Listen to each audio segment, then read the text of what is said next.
Thank you. All right, we'll now call the City Commission workshop to order for Thursday, August the 19th. And Assistant City Clerk, if you'd call the roll, please. Commissioner McGurk? Here. Commissioner Hartman? Here. Commissioner Colodi? Here. Vice Mayor Sacks? Here. Mayor Owen? Here. Okay. Commissioner McGurk had mentioned before the meeting, I think you had something you wanted to just share briefly, so we'll let him give him a Thank you, minute. Mayor. Due to the unfortunate circumstances of the intense labor shortage we have, I'm gonna have to skip out at 10:45 during the break to pull these clothes off and put my t-shirt on and get to work. So I want to apologize to all the staff members who are presenting their budget today, all the work you've done, and I cannot be here for it. I will reach out to you with any specific questions I have before we move forward to the next budget vote, but I do deeply apologize for not being able to be here today for the budget meeting past 10:45. Thank you, Mayor. And if you know anyone ages 15 to 500 that would like to sling some ice cream, I think Commissioner Garrick would love to hear from you. Yes, thank you. All right, first item up is public participation. So this would be your chance if you're here to speak to any particular item on the budget or just the budget in general.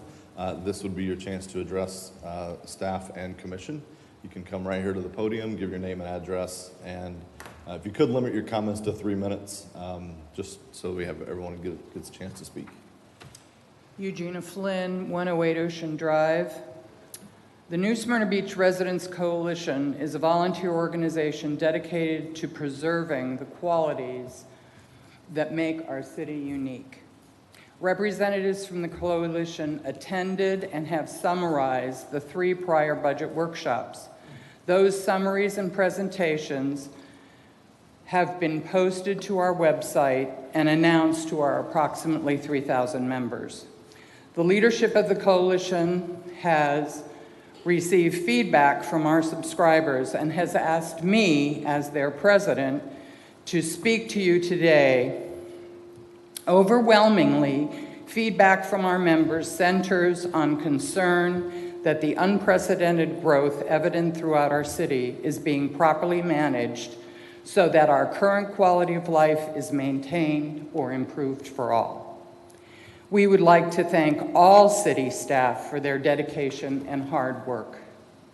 We recognize and very much appreciate the employees of the Development Services and Engineering departments and rely upon their good work to ensure that current development pays for itself, is to scale, meets or exceeds current building codes, and follows the detail outlined by development agreements. We recognize the tremendous responsibility entrusted to them and want to ensure that they have the time and talent to look carefully into the complex issues that come with monitoring development. Fulfilling this commitment to the citizenry of our city must represent a Herculean task at this time. It has been stated publicly by both elected and officials and city employees that our city is short on staff, short everywhere. The fact is not surprising given the growth that we are experiencing. The planning department has been looking for 2 key people for some time. We understand that our assistant city manager is also acting as the director of development services. We want to ensure that he and others wearing multiple hats are not extended beyond their ability to do what is necessary to manage the quality of the city's growth. Staffing is a challenge everywhere. The budget should not be an excuse for staffing shortages in any department in our city. With over 50 PUDs and MDAs in various stages of development and literally thousands of properties in some stage of construction in our city, we need to make sure that we have our priorities straight and that the resources are in place to protect and ensure the quality of life we all enjoy in this beautiful city. The coalition is looking to you, our elected officials, to approve a budget that ensures we grow responsibly. Thank you. Thank you. Others? Yes, ma'am, come ahead.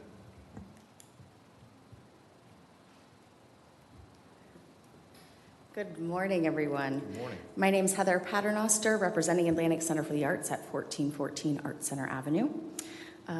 My colleague Eve Payer and I are here today. We have submitted 2 requests to be considered for the budget this year.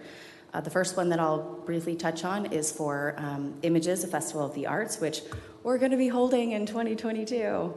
And the request is for underwriting second prize of the festival, named after George and June Musson.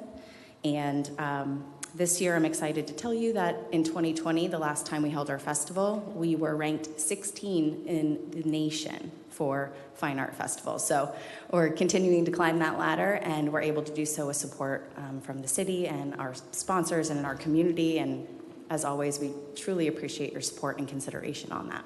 Thank you. Thank you. We also have a request in for an artist residency program that resides at Canaveral National Seashore. It's called the Soundscape Field Station. And we just want to thank you for your support of that for the last 2 years. And for this next year, one of the really amazing things that has happened in the last year is that the Leeper Schultz House has now been added to the National Historic Register. So that's a really big feather in the cap for New Smyrna Beach. And this particular program really leads the way for creative solutions to environmental conservation and attracts artists internationally to come to this and be a part of it and live in that house for 6 weeks at a time and be able to create something with the community here. So the 2021 Artists in Residence will actually be enlisting the participation of New Smyrna Beach residents to produce a listening map of Canaveral National Seashore this year. And this will be hosted on the National Park Service website to be experienced by people all over the world. So it's really exciting for us, and I just want to thank you for your continued support of that. Thank you all. Thank you. Yes, ma'am, come ahead.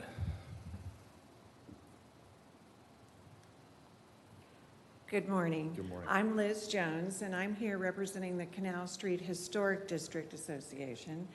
And we've been working on a proposal for a monthly evening event. And I know you probably remember that we tried launching that last year. With COVID, it was very bad timing, and so we decided to stop and refocus.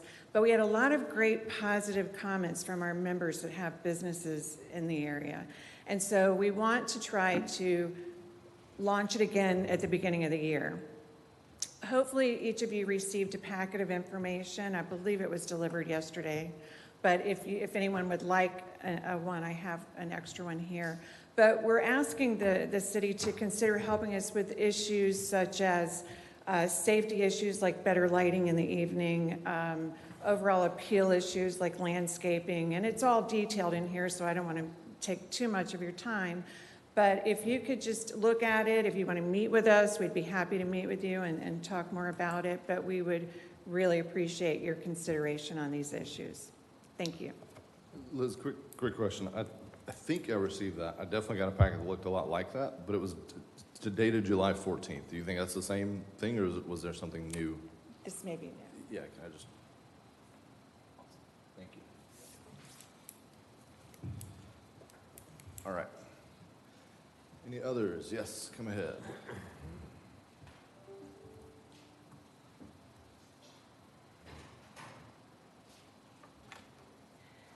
Hello. Hello. I'm Carolina Ciccone representing the Real Film Foundation, 137 Canal.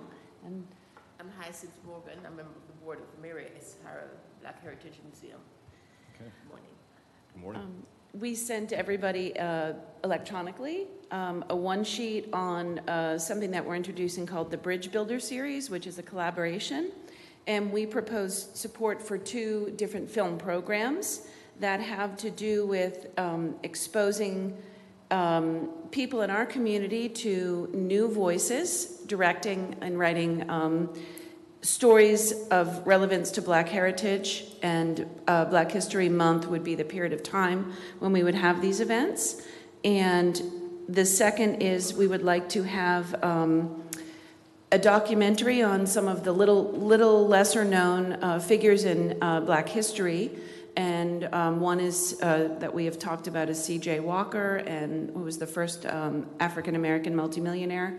And we would like to just expose some new ideas and build some bridges and gather so that we are not limiting the events of the Black Heritage Festival to just one neighborhood. We had some experience collaborating a year ago at the Hub on Canal, doing a one-man theatrical performance of Thurgood, and we found it was very uniting. And people from all different neighborhoods came, and we were sold out, and Hyacinth and I work well together and would like to have your support for this program. So, Okay. I would just like to thank you for the support you have given to the Mary S. Harrell Black Heritage Museum in the past, and look forward to your support on this project. Of course. Thank you. Thank you. Thank you all for being here. Any others wish to speak today? I think I see mostly staff left. So, all right. So we will close public participation.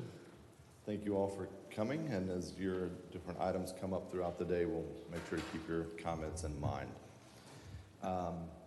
With that, Sharon, you don't happen to have a printed copy of that schedule, do you? That I can get. Pass that out. Okay.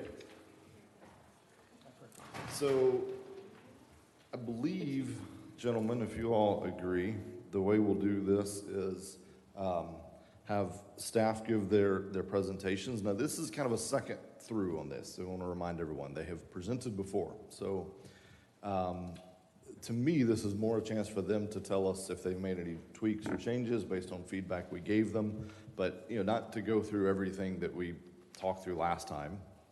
And more of a chance for us to give dialogue. I mean, this is kind of it. This is where we say, all right, we got a budget to make. Here's how we're going to get there. Before we do that, maybe I don't know if before we dive in, if Khaled or Natalia want to make sure we understand as we go through this what we're needing to accomplish today. Meaning, are we looking for items to take out? Are we trying to approve? They're going to bring us 10 items, and we can approve 8 of them, or up to 500,000. And how do you want us to approach this today to give you all what you need to bring us back a budget that we can approve with minimal controversy? Good morning, Mayor. Yes, I just want to kind of give you a brief recap of, I guess, the meeting that we had at the end of June, or at the end of July. The budget has been prepared using the millage of 3.7421. However, if you recall at that meeting, we had a long list of unfunded projects that we have on the list. It's almost $3.8 million.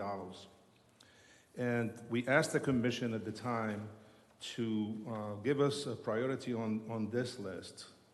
And the commission selected 3 items to be as number 1 top priority out of the unfunded list, which was the railroad crossing maintenance.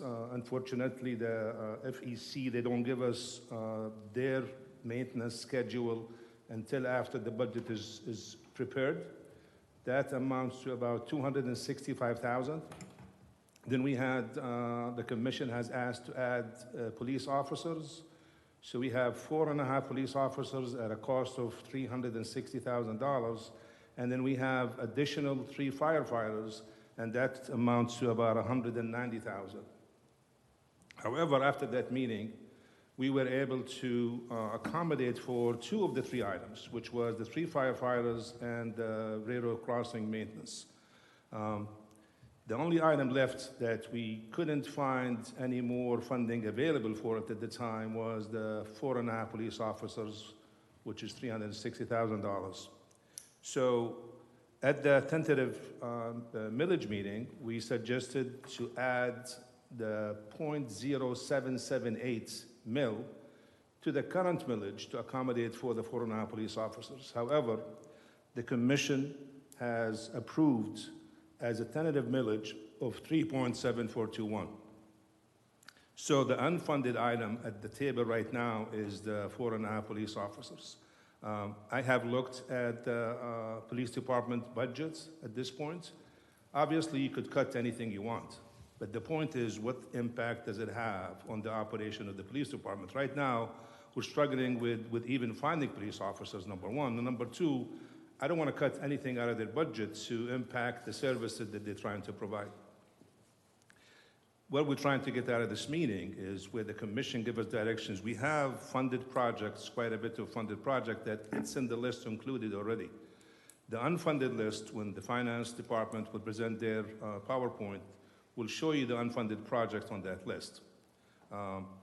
At this point, it's really, it will be up to the commission. If they want staff to go further in cuts, I think we could cut anything. I could cut the entire budget. But the problem again is what type of level of service that we're looking for. So we're looking for commission direction on where you want us to cut, whether it's a service or it's an operational item that you needed to cut. We provided in this budget based on the operating expense that the department has been looking for. The finance department and the city manager have reviewed their request. And what's in the budget right now, it's what we feel like it's important for us to keep operating at the same level we are operating today. Okay. Thank you. So will it be relatively clear in the presentations that we're going to hear what is in the budget versus what is, hey, we wanted to do this, but we're not quite able to do this? Was an ask that we may have had. Because I remember when we got our first presentations, it was kind of a, here's what we've been doing, and then here's some big ticket things that we kind of want to do, we'd love to do if we could fund it, and he's going to talk about LED lights probably. So is it going to be very clear what's in the budget versus what is, hey, may we want to fund this instead of that, or how's that going to go, I guess? I think the presentation, it just shows what's in the budget. Okay. And then you'll be able to ask, about the item that they're not in the budget and to see why it's not in the budget. So you'll be able to do that. But what the presentation will show you, what was approved through the administration in this budget. Gotcha. Based on the 3.7421. All right. Any other questions before we dive in, or clarity or procedural things you want to cover? Yes. Yeah. Thanks, Mr. Mayor. Khalid, a quick question. Yes, sir. Where can we use the proposed $11 million benefit we're hopefully going to receive from the federal government? As a matter of fact, on the 24th agenda, you have an item there, an agreement that, as a matter of fact, it's more than 11 million. We are receiving almost $14 million. It's $13,947,000. But if you remember, the restrictions and the criteria on the project to be eligible under that act is very strict. So we would have a commission workshop. I think we selected September 14th at 4:30 to have a commission workshop to discuss the projects. Right now, you could use it for revenue loss. You could use it for a premium pay for public safety. You could use it for water, sewer, and also stormwater. So this basically with the criteria that you have to use in order to use that fund. So it's very, right now the information is vague, so we're looking at more details on it, and hopefully by the time we have the commission workshop, we have more information on it. But obviously, a lot of the components in this budget would not be eligible for under the act of the American Rescue Plan. Meaning the police officers could not be covered by the rescue plan? Excuse me? The police officers we need could not be covered by the rescue plan? The most likely, I guess the premium pay, it would be eligible for under the American Rescue Plan. And just one second, let me just finish this. But the thing, Commissioner, Commissioner Sachs, is that would be a one-time item. So for example, Yeah. you could use it, but you will not be able to use it for, for the following year or when Right. the program is Right. ends. It's a one-time. The rest of the list, past firefighters, those unfunded, we're only considering railroad crossings, police, and firefighters, correct? As our priorities? Okay. The railroad crossing do we have a timeline that we must give them that money? Yeah, typically is we include it in the budget and then they will schedule, we have to pay them, they hire their own contractor, obviously, and we do that. As far as the firefighters, the 3 firefighters, it's really to offset overtime. So most likely it will be a wash. I'm sure I have to accommodate for some overtime, but it will not be as much as the $190,000. Thanks, Scott. Yeah, I think that was indirectly addressed. The money coming in, the 14 million, I'm not gonna be in favor of spending that money on reoccurring expenses. That needs to be one time, get it done, and I don't want it being a reoccurring expense that we're stuck with down the road. Thank you.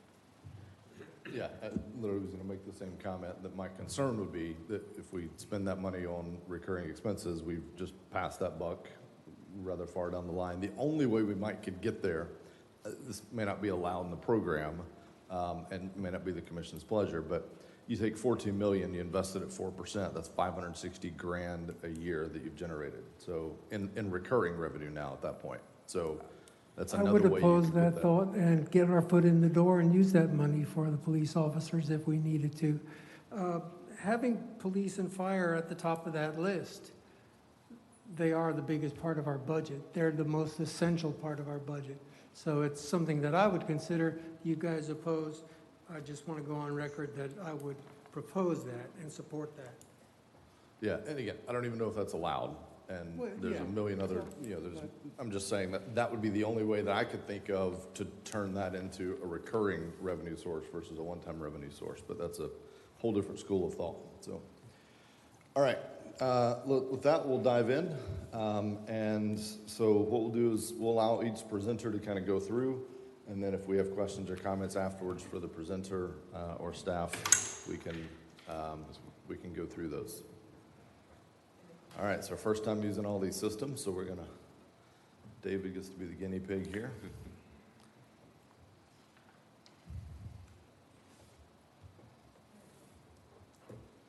So this is nice now because they can bring their own USB and the clerk's not having to drive and keep the meeting on track. They're able to drive their own PowerPoints, so that's what's happening down here now. Great.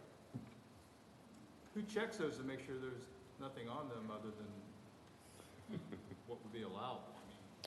Well, we trust David. Right, but- right, but, you know. No, that's a But good. there are Yeah, attorneys that use that, so. Yeah, no, that's a good point, that we'll talk to with IT, who's right back here in this room. To me, that computer, yeah, I mean. Sacrificial lamb at some point. Yeah, I mean, depending on how connected into the Yeah. network that is. and, Yeah, it's not you know, tied into the server, I hope. Yeah. That's a good point, yeah. I don't know what that The reality is that most attacks like that, they don't need to, that's way too much work for them to come here at a public meeting, show their face and plug in a virus. Like, Right. that's not, if you're talking about the ransom attacks that we've been Right, seeing. right, but I mean, it could be an unintended thing, you know. Yeah, yeah. No, I mean, it definitely opens up to some vulnerable, I mean, there could even be, inappropriate content that gets Yeah, just- displayed or something, Yeah, but. I just want to make sure that we're protected. Yeah, I mean, I think this is how it is done. This is how most places do it. So I think that's just a risk you take. And the offset is it's not some anonymous online thing. It's there's a person standing here, so you kind of know who's been here, who's been doing what. You can always just reboot it. There you go. It's like a doctor.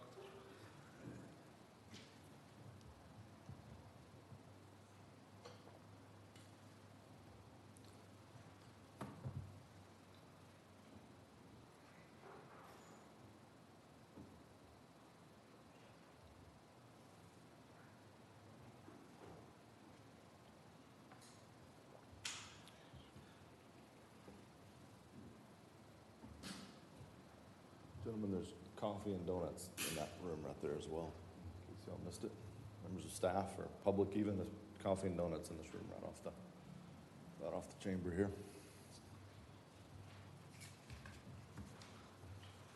And I will own up, first person to spill coffee on the carpet in the new building. So everybody else is off the hook. I've dinged the new car, so. I think you should sign this, and it'll be forever. Khalid wanted to put a plaque up. He wanted to be on the wall with an arrow pointing. Awesome. I was on my, Khalid walked in on me on my hands and knees cleaning it up. Going, oh no, oh no. It was very full, and I started pouring. Normally those things take forever when they're low, but I guess I was the first one, so I was pouring it. I literally looked away for a second at something else. I looked back and my cup was overflowing, so yeah, made a call. All right, you ready? Yes, sir. I stalled long enough. I'm out of material, so you. Okay, well, good morning, everyone. This is the Leisure Services presentation for you. It does consist of all the admin for Leisure Services, the recreation side, the special events, the Babe James Center, City Gym, Brandon Center, Live Oak, Coronado Sport Complex, and all those buildings and everything and all the programs that go along with it. Our current vision, to provide places and recreation opportunities for all people to gather, celebrate, contemplate, engage in activities that promote health, well-being, community, and the environment. This is our current staffing levels from last year, or our current year as compared to what we're asking for next year. The only change is we're asking for the equivalency of one employee, but it'd be 2 part-time employees for the sport complex. And that's really to offset some of the overtime. So when we have 48 weekends booked already for next year for tournaments, and with that comes 20 hours of overtime every Saturday and every Sunday. So not only are we struggling right now to find staff to want to work that overtime, we are essentially overusing our current staff, and they are getting tired, and it's not an overall good aspect for those employees, and it's not helping the sport complex or the other departments that we're pulling from for that overtime. So it's not it's something that will essentially save us money or be a wash, because the overtime budget would come down not only at the sport complex, but the overtime budget for any employee that is covering for us. Other than that, the Leisure Services side and Brandon Center, they would stay the same.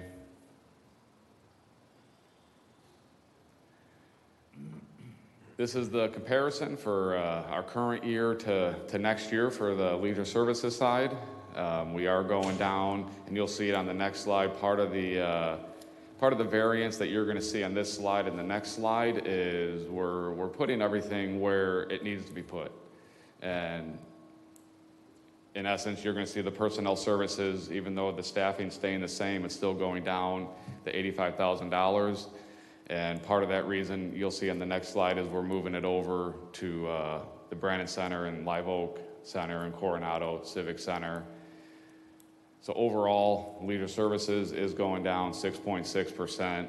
The one aspect that is approved right now for the capital request is the AC for the City Gym, and it is beyond its repair. As we've had companies come in to try and repair it, it's fallen apart as they're trying to repair it, so we don't want to throw good money after bad. Some other possibilities to discuss for Leisure Services would be the skate park expansion. That's kind of been on the docket for over a year now. The ECHO grant finally put in their dates, and we do plan on attending the mandatory workshop on the 31st. But there is also the Florida Senate. We could apply for those for a grant through the Florida Senate as well. This is just a reminder of what the expansion would essentially entail and what it would look like. Even if we didn't do the full expansion, we do need a new building. It's that building is rusting out, and I wouldn't call it extremely safe for, for the skate park users right now. But it would be eligible for an ECHO grant, and so it'd be a $250,000 grant match, and we could use park impact fees for this as well, so that would be one option. As we move into the Brannon Center, the Live Oak, and the Coronado, this is where you'll see some of the variance come in terms of the salaries and things of that nature. A couple things that we wanted to point out, that we do have a couple increases this year. Obviously, the full payroll is coming under Brannon Center. We are adding landscaping expenses. We want to spruce up the look and the feel of the Brannon Center, and there is also a couple one-time expenses in the operating side of the budget for new dining doors and painting the Brannon Center and painting the Live Oak Center. But also, since COVID started, the Brannon Center's lost, as you can see, $345,000 in lost revenue. And some of the when we have waived dates, this is just through June of this year, we have 85 waived dates so far, which definitely takes a toll on the revenue that we can produce as well.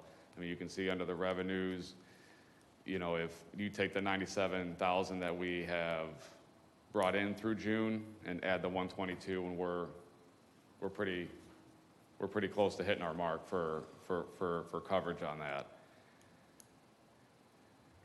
And we're estimating right now that based on COVID response and more marketing, and we're going to try to replace as much lost revenue and cover as many of the expenses as we can, but we're aiming to hit the 227 mark at the very least next year for those facilities.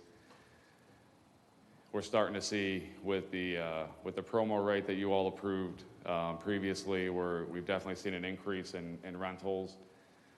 So it's definitely helping, and the AV work that was done to the Brannon Center is definitely helping for some of the businesses as well that want to hold meetings there. So that's definitely a plus and a huge upside for us going forward.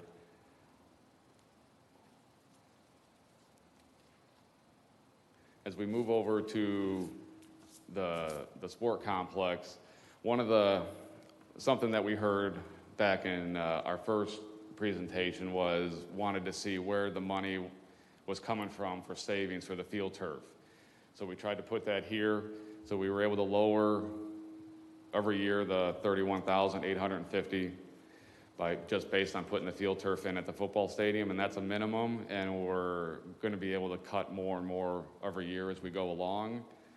There is an increase overall in the operating expenses even with that, because there is a one-time cost in there to rehab all the outdoor bays over at the shop area, which is very similar setup to what the streets department outdoor area is, and we want to rehab those before we have to demolish them and essentially rebuild them. We want to be able to maintain them before they get to that point.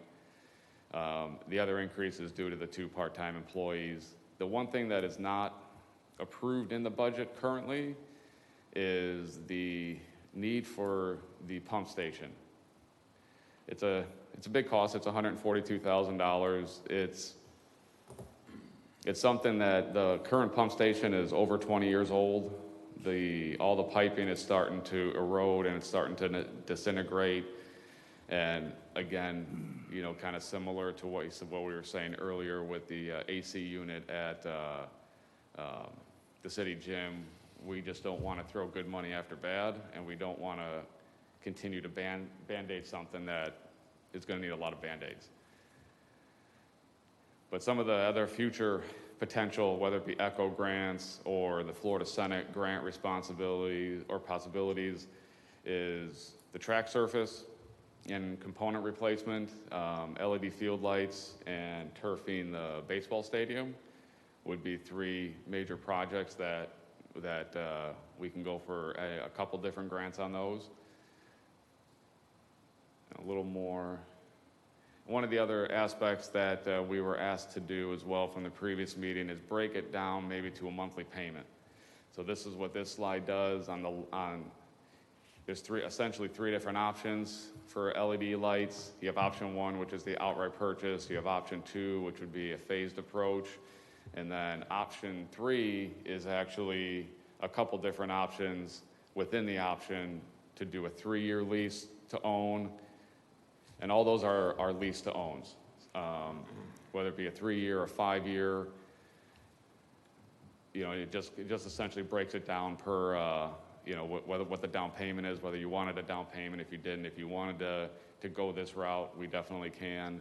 These are just a couple different options that we were asked to present, and so we wanted to give you all the full scale of all the different options that we have to bring in LED lights. And again, LED lights roughly are roughly $1 a minute to run a normal field light that we have right now. So if we have a softball field on for an hour, it's costing the city $60. LED lights for the field lights would cut the cost down to about 35 to 40%. So we'd be saving, you know, 60 to 70 cents on the dollar just going to LED lights. And last year, we spent probably about $140,000 in electricity, $130,000 to $140,000. So if we can take 60 to 70% of that off, and feed it right back into maybe you know, the monthly lease program, it's might be an option for us.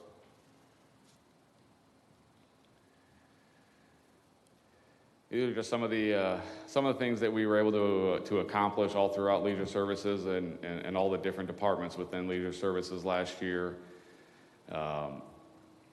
Through a major help from the IT department, we were able to add Wi-Fi to the Sport Complex football stadium, which, along with the turf, has changed the overall ability for us to bring different programs and different things into the sport complex in the stadium, essentially.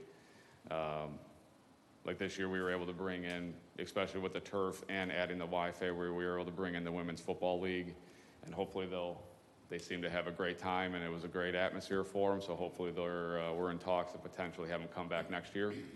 So hopefully we can be their home site for a couple years to come.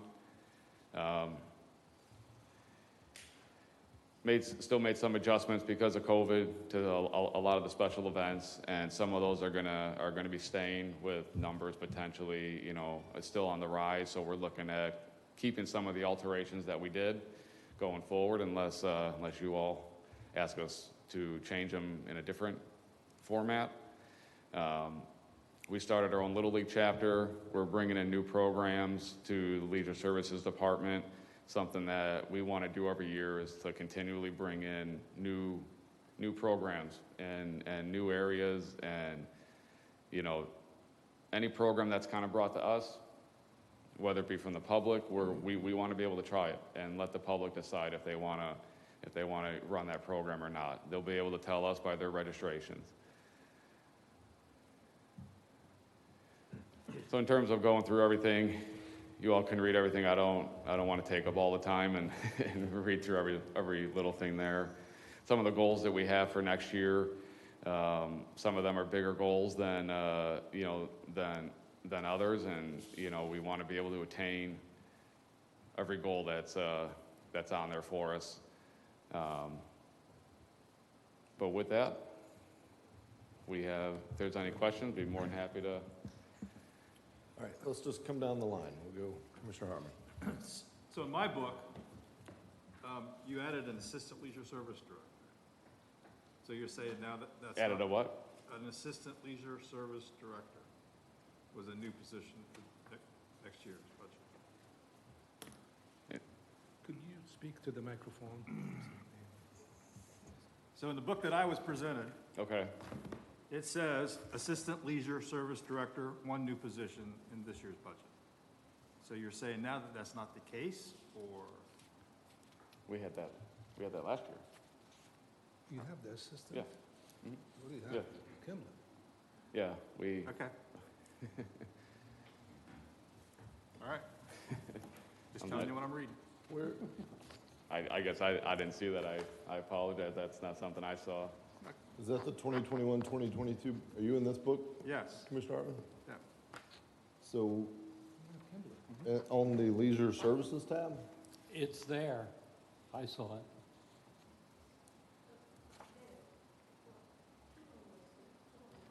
I'm not seeing it, but.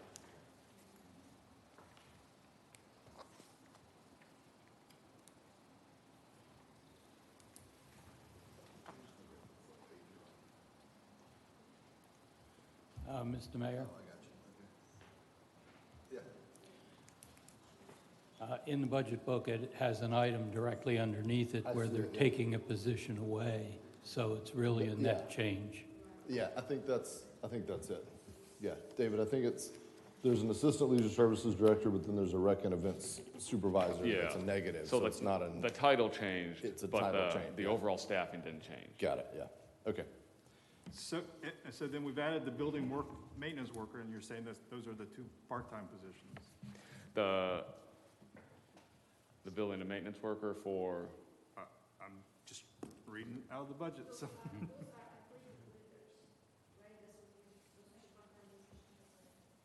the two part-time positions, those are the maintenance workers, yes. Okay. All right. Yeah. Okay. Commissioner Hartman, do you have anything else? No, that's it. Commissioner McGurk? Thank you, Mayor. Thank you for your presentation. I had 3 questions I have. One is, we talk about the staff increases for the tournaments. So that's part of a spoke in the big picture of the minimum wage increase too. Right. So the Florida voters, by roughly a 70% margin, voted to increase the minimum wage, which is also helping to increase this. So my 2 questions, so my bottom line is the tournaments, we're gonna have to increase the fees for the tournaments to Yep. make up for that. Right, I don't want that to come out of our budget. right, The people voted for it, they're gonna need to have to pay for it. right. So I would look for that to offset that cost. And we're actually working with finance to overhaul and look at all the fees under the entire leisure services scope. And then hoping to bring something to you all in September, October to going forward with updated fees. So we're looking to whether we keep it the same or raise it, lower it, overhaul the entire fee structure. Okay, that's great, perfect. And I wanna tell you that you guys are doing a great job out there. I'm hearing from people when they come down from other cities, they love it. And anytime there's a tournament in New Smyrna, they come because they love what a great job the fields are in and so on and so forth. Pump station, funded or unfunded? I thought we agreed to fund that. It's unfunded right now. Okay, so I apologize, I was under the impression that we took the position that that was vitally important for what I just said, which was, we're finally looking good. The soccer fields are finally looking good consistently, you know? You've done an amazing job at doing all that. So we can't have good turf if we're not watering it properly, which, Right. you know, one affects the other. Okay. Lighting, the lighting is a sticky issue with me. It's very expensive, it's not needed, but it needs some clarification. We save 30 to 40%, or we get 60 to 70% on the dollar?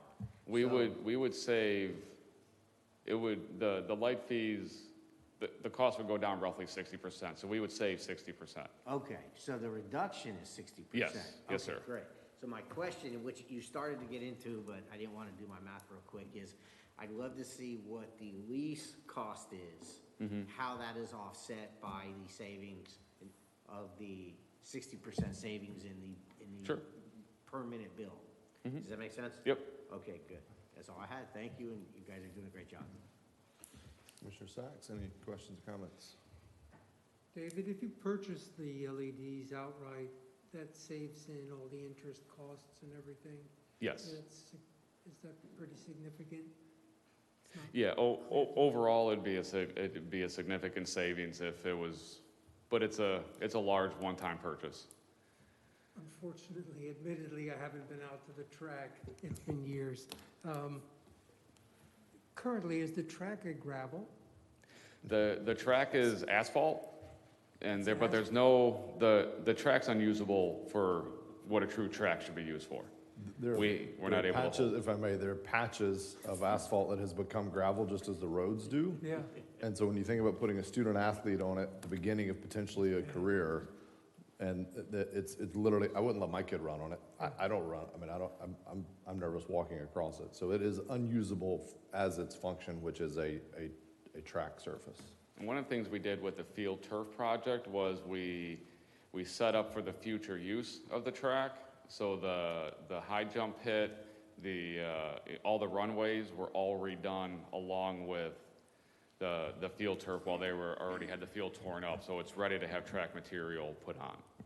Have you ever considered the rubberized track material? That's Is that- essentially what we would be putting on. Okay. Mm-hmm. Anything else? Commissioner Colodi. Oh, I'm sorry. Can the pump hold out another year, do you think? I know you can't foresee. I don't foresee it lasting another year. I mean, we can continue to Band-Aid at, $10 to $30 to, $40,000 a time. That was my biggest concern is when a pump, it's run by two pumps. Right now, one pump is down. I haven't spent the money to replace that pump because I don't want to put a brand new pump in there if we have the option of getting a new whole pump station. But a single pump is going to cost about $25,000 to $30,000, and with that, you start adding a brand new pump that's pumping that high pressure. My concern is that the piping, with it all going out, isn't going to withstand it. Because right now our other current pump is a couple years old, so even though it's set up for a certain horsepower, with the age of it, it's not going at the same horsepower. Appreciate your work. You got a full plate. Okay, Commissioner Colodi. Right now, the skate park is out, correct? Is Not included in funding in this budget. correct. How much is there in the impact fees, park impact fees? I believe we should have enough to Right now, we have $233,000 in fund balance. So if we put money back in, it wouldn't affect the budget if we included that item in there because the funds are there right now, correct? If we have, right now it's 233, and I think his is 500,000, which is 250. Right. So currently, I don't have the 250 in the fund balance and the recreation impact fees, but if I do, then it becomes a wash. Okay, we're getting close on that. I would like to see that in there, but I'm not willing to increase the expenses at this time for that. But I would oppose that. That's okay. You can be Because opposed. my people are the west side is the ones who's paying into the impact fees right now. And through the park study, we've identified that there's a need on the west side of the city. So you're gonna take all the money that's coming from the west side to fund something that's down here, so I would just. I could be Ideally, persuaded by your argument.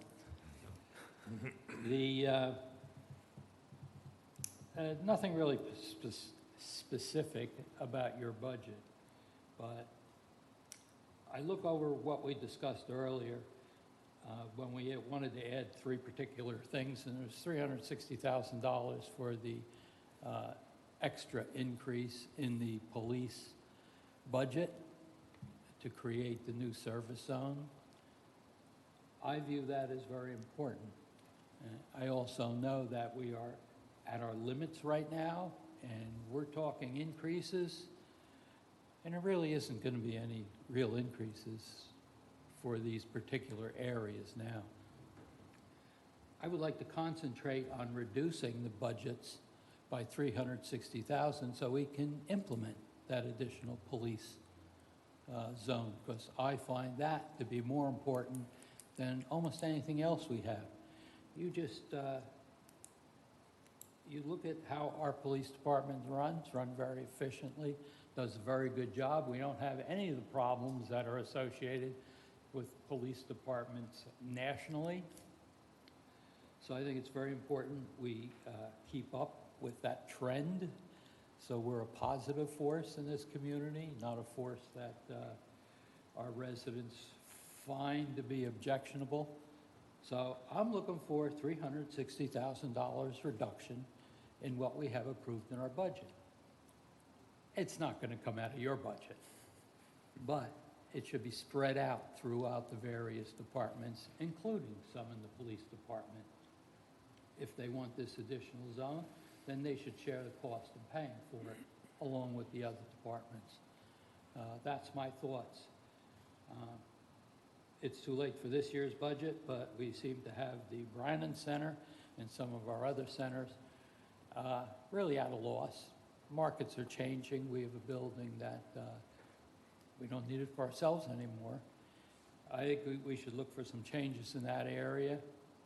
Perhaps we should explore an outside agency to run it, which would reduce our personnel costs. Those are things we have to look at, not for this year, but for next year. I'm getting ahead of myself, but my Commissioner Colodi, I'm focus, sorry, let me interrupt. my I focus, missed what agent you said, I missed that.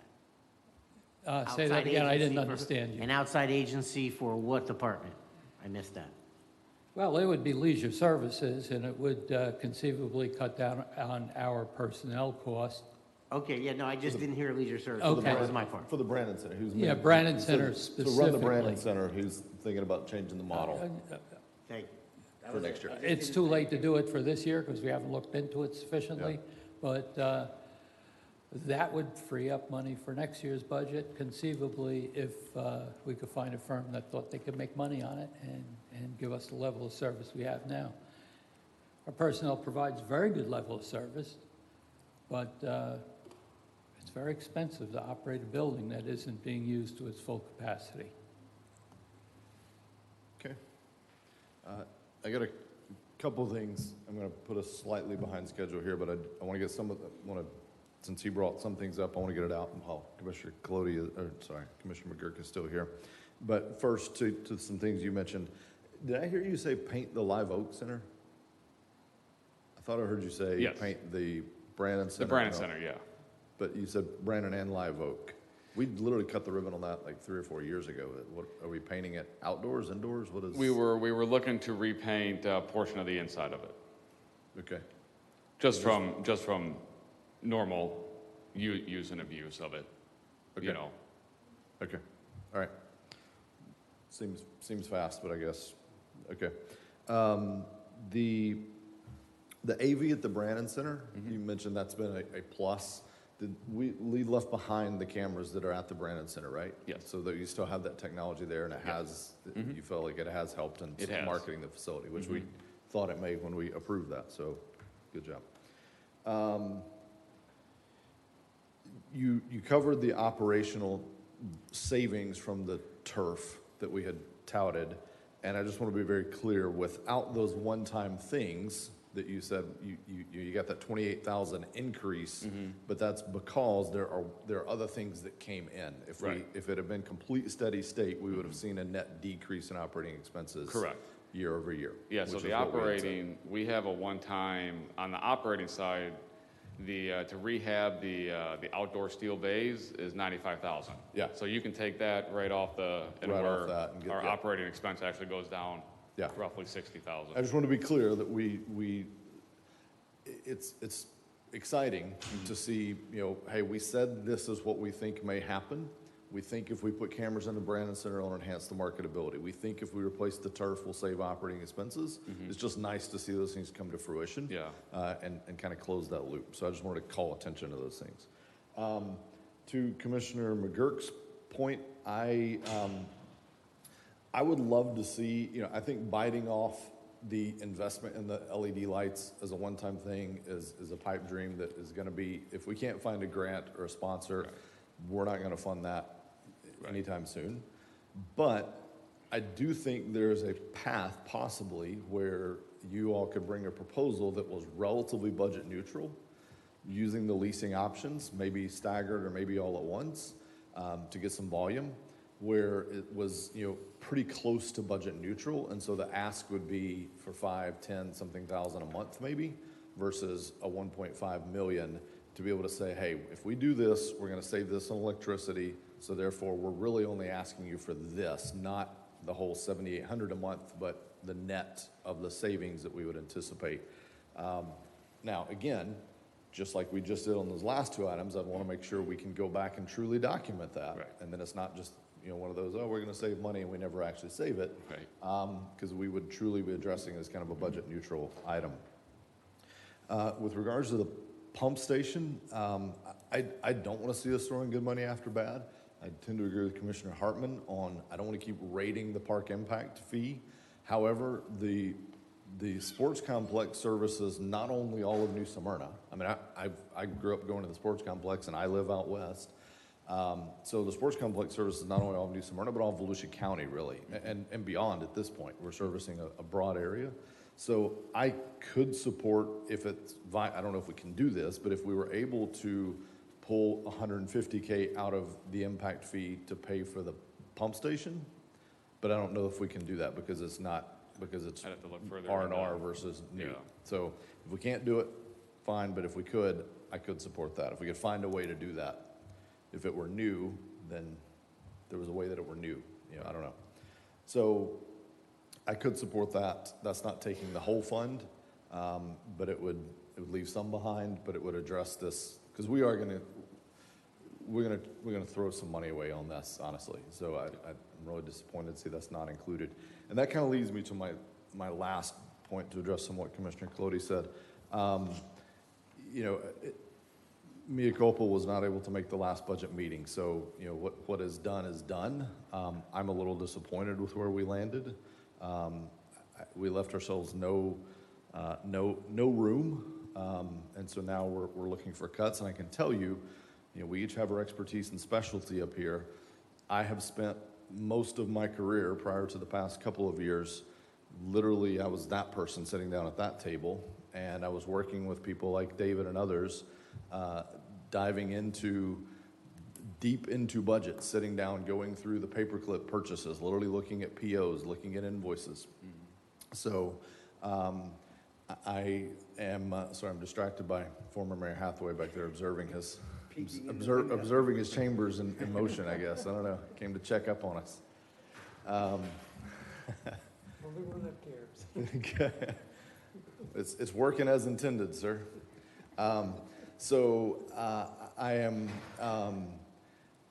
I can tell you, Commissioner Colodi, if you're able to find savings, it's not in the Staples budgets. It's not in the paperclip budgets.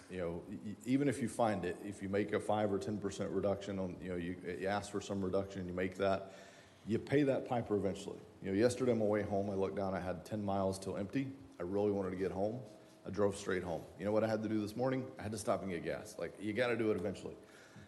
A lot of this stuff we're going to have to do eventually. I think we missed a strategic opportunity to slowly step towards it. I think we're going to have to play catch up on some of these things. I noted when we had the one speaker that spoke today, every speaker that spoke asked for something. They didn't stand up here and talk about our cost of living. They talked about our quality of living. Every speaker that I have heard speak so far in my entire term, 98% of them have talked about quality of living, not standard of living. I have chosen to live in New Smyrna because it is where it balances for me the cost of living and the quality. I could live, there are less expensive places to live. Within 15 miles of my house, there are less expensive places to live. I've chosen to live here because it balances the quality of living and the cost of living at a point that I'm comfortable with. I think the vast majority of our residents fall into that criteria. You have people at the tails. You have people where they're struggling every day, and I want to acknowledge that.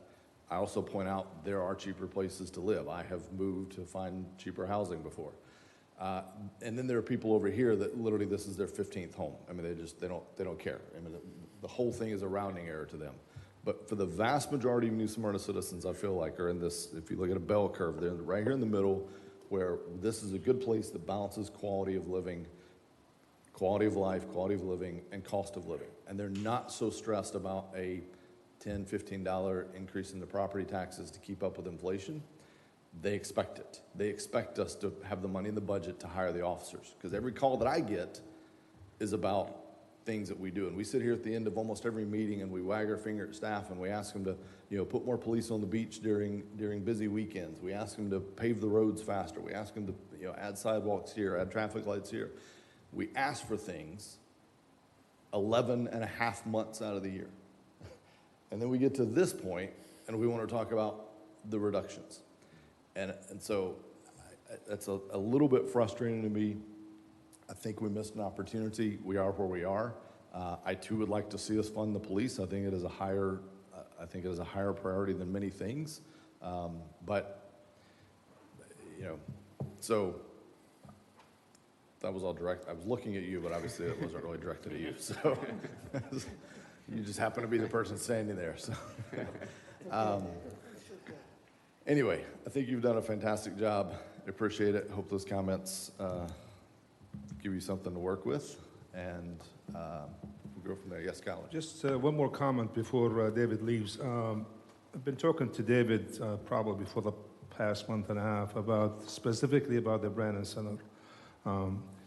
With the pandemic and everything happened, since the beginning that we completed the Brannan Center, we had some issues every year. But I want to look at a different strategy in terms of marketing and in terms of the fees. So we'll be coming back to the commission, I'm hoping, within a month with a different strategy and also on the rescheduling of the fees there. So, we're not stopping there. I think it's a significant amount of revenue loss from that building. So I'm going to try everything possible to bring that down because that's going to help our budget as well. And I want to thank David and staff, all the leisure service staff for their hard work and their efforts to provide the service for the city of New Smyrna Beach. So thank you. Last thing I'll add to that, and then I'll come to Commissioner Colodi.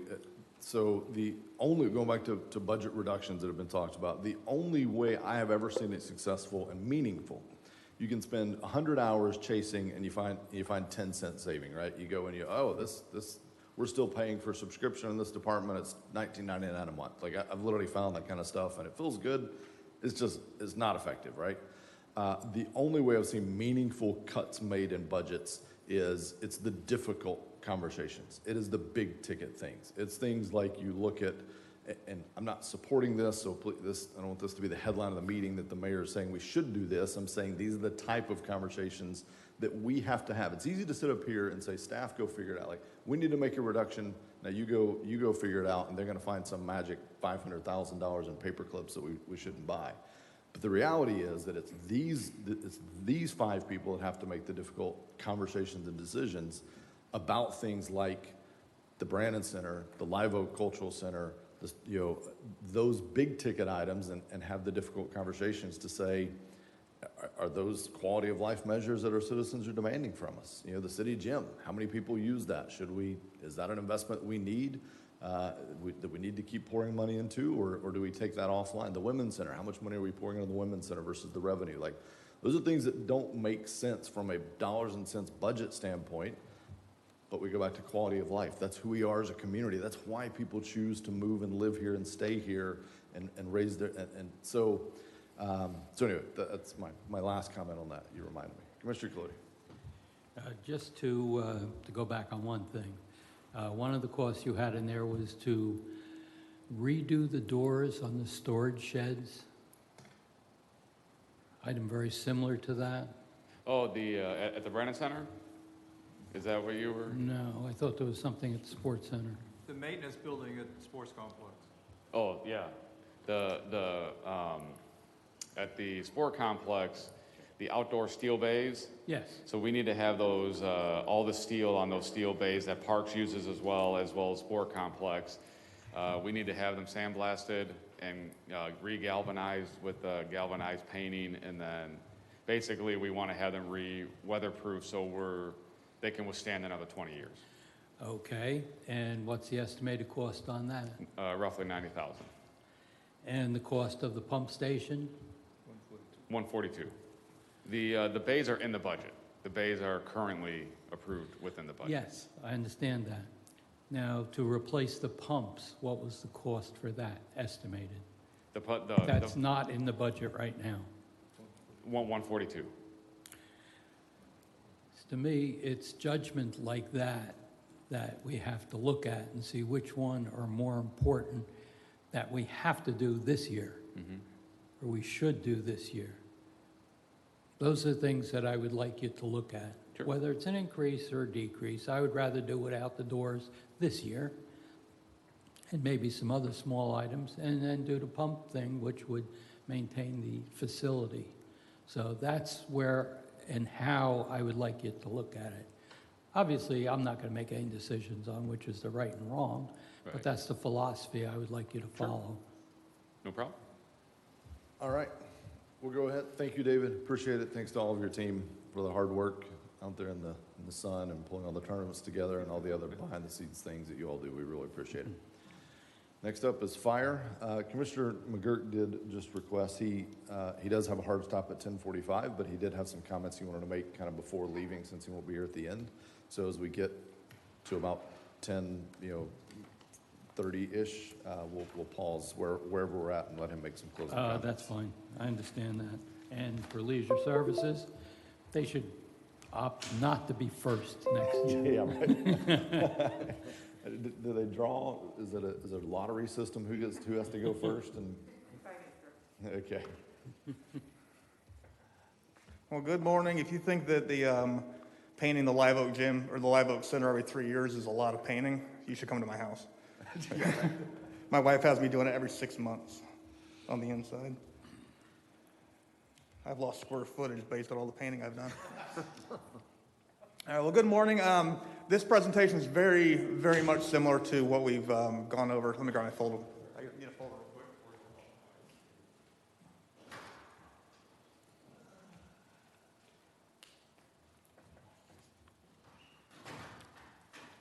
My apologies.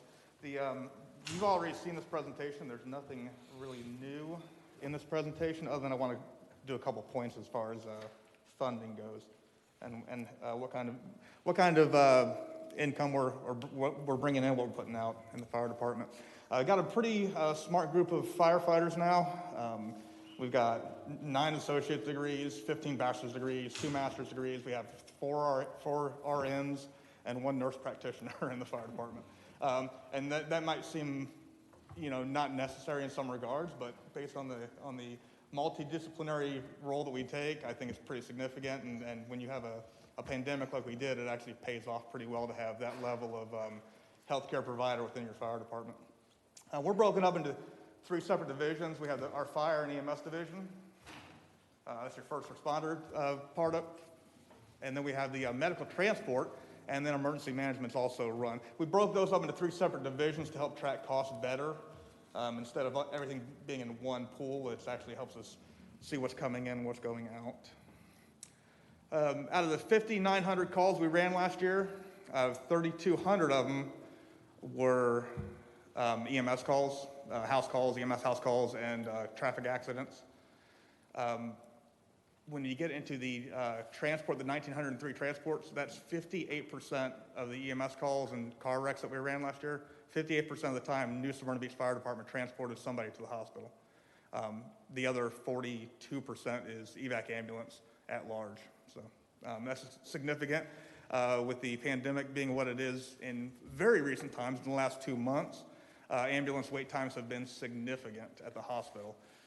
Not because, obviously there's a slight, or not even slight peak, there's a peak. There's a peak in COVID, but the hospitals are at capacity. That means that any ambulance, whether it's ours or evac ambulance or even Deltona if they come to us, when they get to Advent Health, they may be sitting on a patient for 2.5 hours before the hospital can bring them in.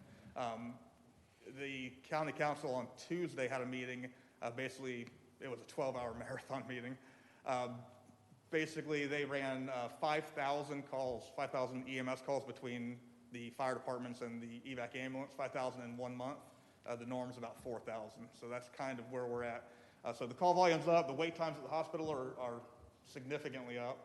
And I don't see any end in sight anytime soon, unfortunately. So. A couple strategic issues like we talked about last time, and of course if you want to stop me through any of this, feel free. It's not going to mess up my rhythm. Traffic, it affects the taxpayer, it affects the police department, it affects the fire department. It affects the people from Orlando who come through here. We're trying to overcome some of that with technology. We're doing GPS response, basic closest unit response based on traffic flow. We're working on traffic control lights at 50 and 52. And then we're using Opticom, which gives us the right of way. It enhances safety for the public and makes our response time faster. I'm still waiting on mine for my car. Almost there. We're almost there. My Opticon. We're almost there. Never said the red light. And the common misconception is you can blink your high beams at the traffic light and that works. That's not a thing. That's not a thing. And obviously we have some, throughout the city, we have aging buildings. Their fire systems are always under assault from salt water and weather and age. And so obviously our inspection program helps to catch some of that as well. Our goals for the upcoming year, these are not boilerplate goals. These are actually things that we've gone through internal strategic planning. It's the ones we saw last time we did this presentation, but they're still the same. It's important to know that we've kind of gone through these and really are trying to establish a good path going forward. A couple notable fire department requests for this upcoming year. All three of these, or the top two, are already in the budget in a sense. The first one being a replacement fire engine. The cost of these are going up every year. Steel is up 10%, aluminum's up 8%. Obviously, the labor cost that goes along with it, depending on what state they're manufactured in, is going to go up based on minimum wage. So with the approval of this truck, we're getting it at the best price we can get it today. Wait 3 years, and I can't promise you that it's not going to be, $200,000 more. Just, they go up constantly. And it's not only the material that goes into fire trucks, it's the industry standards. The NFPA establishes standards. Right now, we're not required to have certain things like rollover protection and airbags and things like that. 5 years from now, I'll come to you again, and the truck will be required to have that as well, potentially. So that's another cost that we just can't anticipate or predict until the standards get updated, and that happens every 3 or 4 years. 3 entry-level firefighters. The cost for those came out of about $190,000. Taking COVID out of the overtime expense. Obviously, my overtime expense due to COVID is pretty significant. Taking that away, not including that in any of this calculation, the cost that 3 new firefighters would negate is $228,000. That's a net savings of about $38,000 a year just by bringing on 3 entry-level firefighters. So it's a wash, if not better than a wash, as far as that goes. Second ambulance. This is not an ambulance that is going to be staffed full-time. The county hasn't even approved that as an option for us to run a second ambulance like they have with Deltona. This is basically a surge ambulance. It'll allow us to respond to increased call volume, special events, operate as a reserve if needed, but this is a second ambulance that's at the ready and can be employed at any point, just not on a routine 24-hour-a-day, 7-day-a-week basis. Again, that's not in our traditional budget this year. That's actually going to be paid out of impact fees, unless, of course, we can go to the rescue plan, which doesn't sound like it's likely from what I've read, but I'd like to get creative on some things. So, back to medical transport. The medical transport, like I said, we did 1,900 patients last year. That's a majority of those being New Smyrna. Obviously, we run down to Edgewater or into the county enclaves as well for emergency calls. We do not do non-emergency to the enclave areas that are not annexed, which is not part of the agreement. And so just to keep everything on the up and up, we don't respond to them. It's not within the contract, and we don't want to challenge that. Our reimbursements for the last 12 months was $640,000. My proposed costing, including manpower, tires, gas, oil, Band-Aids, everything that goes onto an ambulance for 1 year is $487,000. If that trend remains the same, we'll be operating in the black every year at $100,000. So this is definitely a benefit to the citizens. It means the ambulance is more New Smyrna-centric. County ambulances like EVAC ambulance operate on a global perspective. That means an ambulance that was here drives to Daytona, drops a patient off, goes to Deltona perhaps. So you've got there's a lot of moving parts there.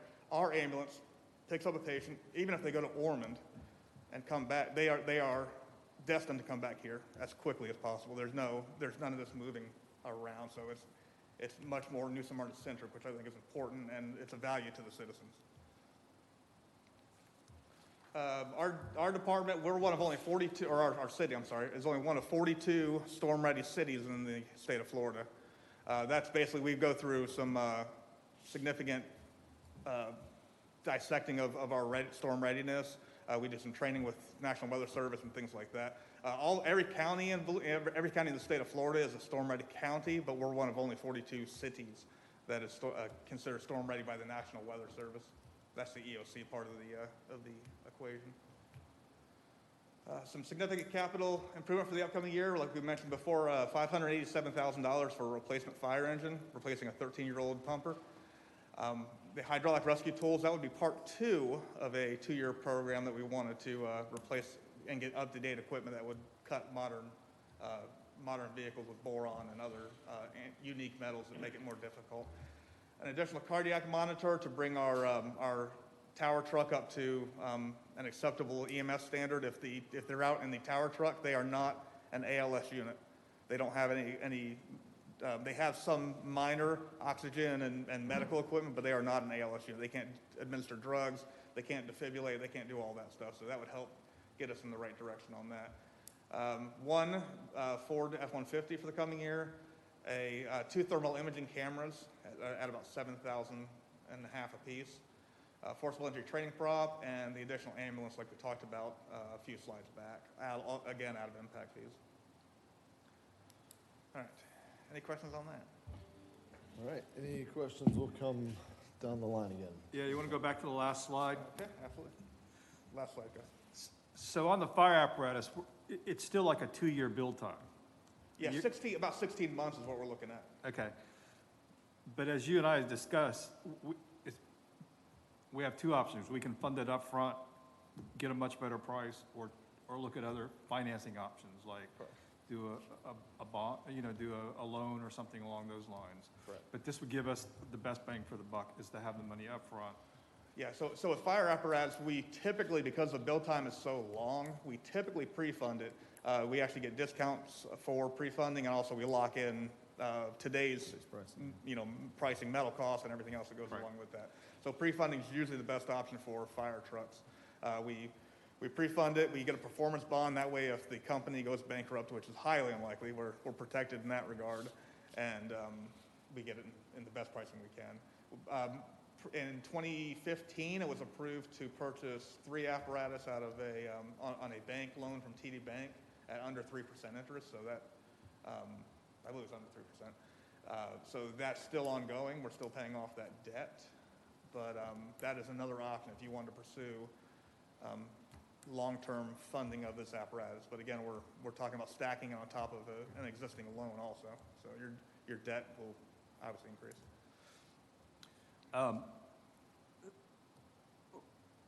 What's different about your F-150 than the other F-150s that are in the budget? They're all at $24,000, $25,000. So this will be inclusive. This will be the vehicle. It'll be 4-wheel drive. It'll have radio, lights, and things like that. So some of the accoutrements that we need to have on a fire department vehicle. And the purpose of that vehicle is? It's going to be rolled into the fire marshal's office, because the fire marshal is actually his vehicle, 2013, I believe, and it's got over 100,000 miles on it. Okay, so part of that funding can't come from because isn't a fire marshal coming out of the building department? A portion of the fire marshal's salary is out of building, a fraction of it. The fire marshal, I think some of it is coming out of the building department. Correct? Finance? That's correct.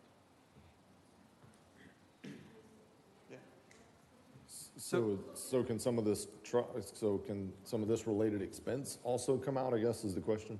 I believe we can do fractional. We can do a fractional expense out of building, I believe. I'm curious why a fire marshal needs a 4-wheel drive vehicle and all that. They do a lot of job sites. I would say they probably need it more than most, because they go to construction sites a lot. Anything we're doing out of coastal woods or commercial properties, things like that.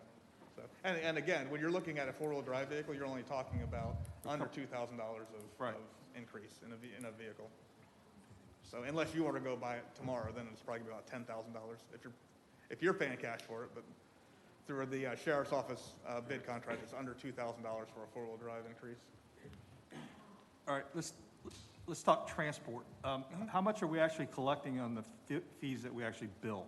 So that $640,000 right there is after, that's cash receipts to us. So that's after Volusia County's taken their 10% off for billing. Say that again. Okay, very good. The county that we are supplementing takes 10% of all of our income for the purpose of billing. Right off the top. Right off the top. Okay. And not off the top, based on positive collections. Okay. So if we collect a rate, if our payer mix only pays in a total of 60% collection, we're only going to pay 10% on that 60% that we positively collected. Okay. What is our collection rate? All right, last time I looked, it was 48%, which is actually above the norm. That is above the norm. That's above the norm, and it's kind of skewed because it's not necessarily that insurance companies and the like are not paying. It's that when the ambulance service sends out a bill that's unrealistically high, and you compare that to a Medicare fee schedule, which is what everybody gets paid, even your physician gets paid on a Medicare fee schedule, but you send out a bill that's unrealistically high. For example, I'm going to throw a number out there. I'm going to say you charge a bill of $800 for a transport to a customer, but then Medicare is only willing to pay, and any insurance company is only willing to pay $230 and change. You're going to have artificially low collection rates. Yeah, because it's negotiated rates. So they're paying a negotiated rate. So we have a billed rate versus negotiated rate. But still, that's an extremely high percentage in the industry. It is high for the 48%. Yeah. Our payer mix is a little more. So we're doing very established well. than- But who actually is our billing company? The county of Volusia. The County of Volusia. Okay. Just want Yeah, I don't know if that's where the credit lands, though. I think it's our demographic. I mean, frankly, they're an insured demographic. That's why we have a higher than average pay rate. We're paying the county to do the billing, and No, I then they know. take a percentage Yeah. of what we collect, so. But that's negotiated. I mean, we've debated that before. It's negotiated. We can't change that today, right? We can't change. We likely can't change that without getting involved with the county politically, because that is part of the agreement, the care agreement. So Deltona, Edgewater, Ponce Inlet, and Port Orange all pay the same. Work under the same contract that we do, and there's no other option at this time. Okay. But I would certainly entertain going that route. Question. I think we could collectively. I think the fire departments that are transport, the cities that are choosing to transport, I think collectively could do better in acquiring their own consortium, if you will, of billers. Yeah. I mean, I think whenever that contract is, I don't know if it's just a perennial thing or whenever that's coming up due for renegotiation, I do think that is something we should look at and talk with our other partners and do have that conversation. I don't know if it's I don't know if it's a political battle I want to wage in the middle of a contract period, so it's just me, but happy to do the commission's pleasure. Gentlemen, sorry, Okay. you're still going? I want to make sure, we got about 10 minutes before Commissioner McGurk needs to leave, and we promised him some time. So if it's all right, I'll defer to Commissioner McGurk. We'll let him have some time, then we'll continue this. Do you want me to comment on this or just make my comment, period? You got 10 minutes till you need to leave, so however, it's your time now, however you want to do it. I'll wrap everything up. First, transport. Yes, I sir. support it. I think we need to keep moving in that direction. Give me a specific number. Our cost, is it costing us money, or is it breaking even, or are we losing money when everything's factored in? For example, labor. I think the cost of the firefighter wasn't factored in. I could be wrong on that at one point, but how is it actually performing after we have all these discussions of collections and what we do and pay out? I think if I'm understanding your question correctly, that $487,000 that's on your screen, that's the entire cost of the ambulance service for 1 year. Our collection Including rate, labor? including manpower and Band-Aids and Awesome. anything you could think of. Awesome. So that is fantastic. And that was the big concern when we were transitioning into this. I love it. I want to keep going on it, and I want to expand on it. Doing a great job, and of course, the police and fire is where I want to see our resources directed first. And on that issue, I'm going to just do my spill. The mayor touched on it. I don't want to speak as if I'm saying something that he didn't support. However, as was noticed, I've been doing this 9 years. I've never had this chambers packed with people upset about their taxes. But what we do see year in and year out are people coming into the chambers and asking for money. We had Eugenia Flynn from Smart Growth said 2 things. Keep the community nice. You may need more building department, you may need more employees. She also basically said, if I understood my interpretation, keep our taxes responsible. We all want our taxes spent responsible. I agree with that 100%. But we cannot continue to tell these people when they come up, yes, and nod our heads for the feel good, and then not support it on the dais. We cannot continue to run this town historically, was a blue-collar, working-class community. Taxes were incredibly low, but you got nothing. Landscaping medians, helping out Canal Street, it goes on and on. The Black Heritage Museum, who just came in with the woman who was related to the, we love all this stuff, but we cannot keep creating amenities and providing a level of service that our tax rate does not support. Pretty much all of our department heads and most of our employees are underpaid.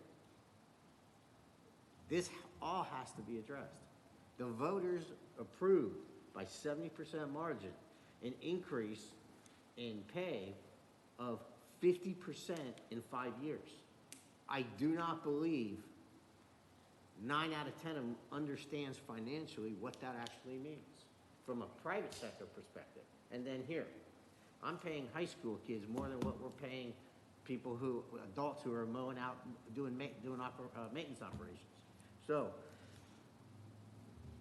we cannot say yes to the people who come in and ask for these great little amenities and continue to beat up the budget. And I question whether or not, over the past 20 years, the fundamental change in this town is not blue-collar, working-class Northerners who come down and clip coupons. And clipping coupons is actually not a coupon in the newspaper, but it's their CD coupons historically. That's what that comes from. To now we have a much higher income retiree to the area. We have a lot of new families, and I think I've touched on that with all the speeding issues. We have a lot of people upset with speeding because there's a lot of new families in the area. Everybody wants a higher expectation of quality of life and level of service in this community. So we cannot keep acting like we are New Smyrna from 30 years ago and continue to have the lowest tax rate. I want to see people on this dais start telling people, no, we can't afford to do that if we're not going to be willing to support the budget. It's that simple. So with that said, the last thing I want to mention, I'm going to miss the police. I absolutely support the 4 police officers. And I will have an increase in the millage rate if I have to. I'll be the first to say it, and I don't apologize for that. This town is growing. We have all these things we approve. We're not a town of 25,000 people, a sleepy little town. We have to have the police force to be able to deal with the growth. When I see car clubs, and I'm not talking about Rivers, the Canal Street adults, talking about teenage car clubs coming into this community, wreaking havoc. When we have all of these Orlando people coming in, creating problems in the community, that's going to get worse. And if we don't have the resources to respond to that immediately, we're going to be way behind the 8 ball. So I absolutely support 100% the 4 new police officers. And that's just a start, because we can't keep being behind the 8 ball. Thank you, Mayor. I apologize if I went on a little too long. No, that was in place of at the end of the meeting. He obviously won't be here, so we'll have our chance to make commission comments at the end in general. So I want to come back to you and make sure I think you had a little more, but want to catch that before you had to leave. So you're back up. In the prepared budget, under other professional services, is Foster and Foster for studies. Foster would obviously be attached to the pension, to to the pension program. So if there's a study to be done, and that is typical, then that's where that study would come from, would be Foster and Foster. Why are we paying that, not the pension fund? I think in most scenarios, the pension fund does pay for it. The only time that may be a deviation would be if there was a contract issue or something that's not a, if we were negotiating, for example, if the negotiating team were asking for a study to be done, then that would come from that fund as opposed to the pension fund doing that type of study. Does that make sense? If it's an ask from the city, then the pension board, if the city's asking something the pension board is not, for example, then that's where the study would come from. And we're not negotiating this year, so that's not entirely an issue. I mean, I don't think that's something that we should be paying for to begin with, period. It should either come through the pension fund or the labor organization. They're the ones asking for it. So, or through HR as part of, through their process. I mean, it doesn't need to come out of your budget. So, I have problems with that. I hope that we look at that further and maybe kind of adjust that accordingly.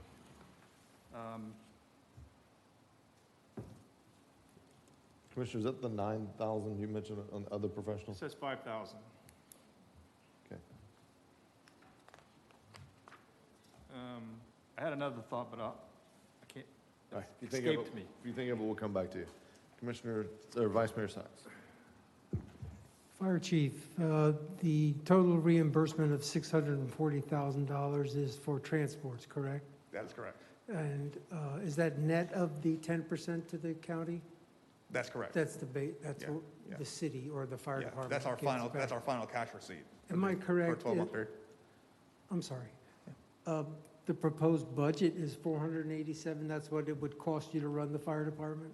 To run the transport division of the fire In the department. transport. The 6 people attached to that unit and everything else attributed to that truck. And so because of transport, we're gaining approximately $200,000, 240. I would say safely 100 in the black every year. Again, we are kind of on a nice edge with Volusia County. If at any point Volusia County says this isn't working for us, they can give us a 90-day severance, and that would be the end of that would be the end of that contract. So I'm cautious to say that we're making money, and this is a money-making feature. Public safety doesn't make money typically. I mean, if you look at my budget, there's very little income in my budget, and that's true of public safety throughout the world. So it's just what it is. But when you're looking at medical transport, and is it a value to the citizens? It is. Are we operating in the black as of those numbers this month? The last 12 months, absolutely. We're operating in the black. So enhanced service for no cost. Yes, and if I don't mind saying myself, that's what I thought when we got a rescue unit, and I welcome the purchase of a second unit. Is it because of political or negotiated contracts that we can't run that second unit because of the county? Well, partly. They analyze the county as a whole and see if there's value in allowing us to bring a second unit on. I will tell you this: if we were to bring a second unit on, I cannot guarantee we'll operate in the black, because basically that 487 would not double, but it would be pretty darn close to doubling. And so if you don't also receive the income from the increased transports, if my call volume only goes up, a fraction of a number, then it's not going to be offset. So we'll be back in the red again. But again, if that's the quality of life, the level of service we want to offer, then absolutely. But we have to get approval from Volusia County. They hold the COPCN. Does it matter to you well, it matters to me, the dispatch and response time between, if you have to call a county unit and versus our unit? We drastically reduce the response time by having our unit respond. Not entirely. I mean, we're all operating under the same 911 center and the same radio dispatch center, so there's not a big difference in the call receipt time. Provided the evac ambulance is closer to the call, it's a faster unit. There's no doubt about it. Again, like I said, the main factor that this gives the citizens of New Smyrna, it gives them control over their ambulance, at least the one that we do have, and it makes it New Smyrna centric, where the ambulance has to come back here at the completion of its transport, unlike a county asset. Yes, thanks, Chief. And one more. Are we still able to provide 3 firefighters on a unit? So, yeah, the intent is to hire 3 firefighters. That's already been approved up to this point to where we're at.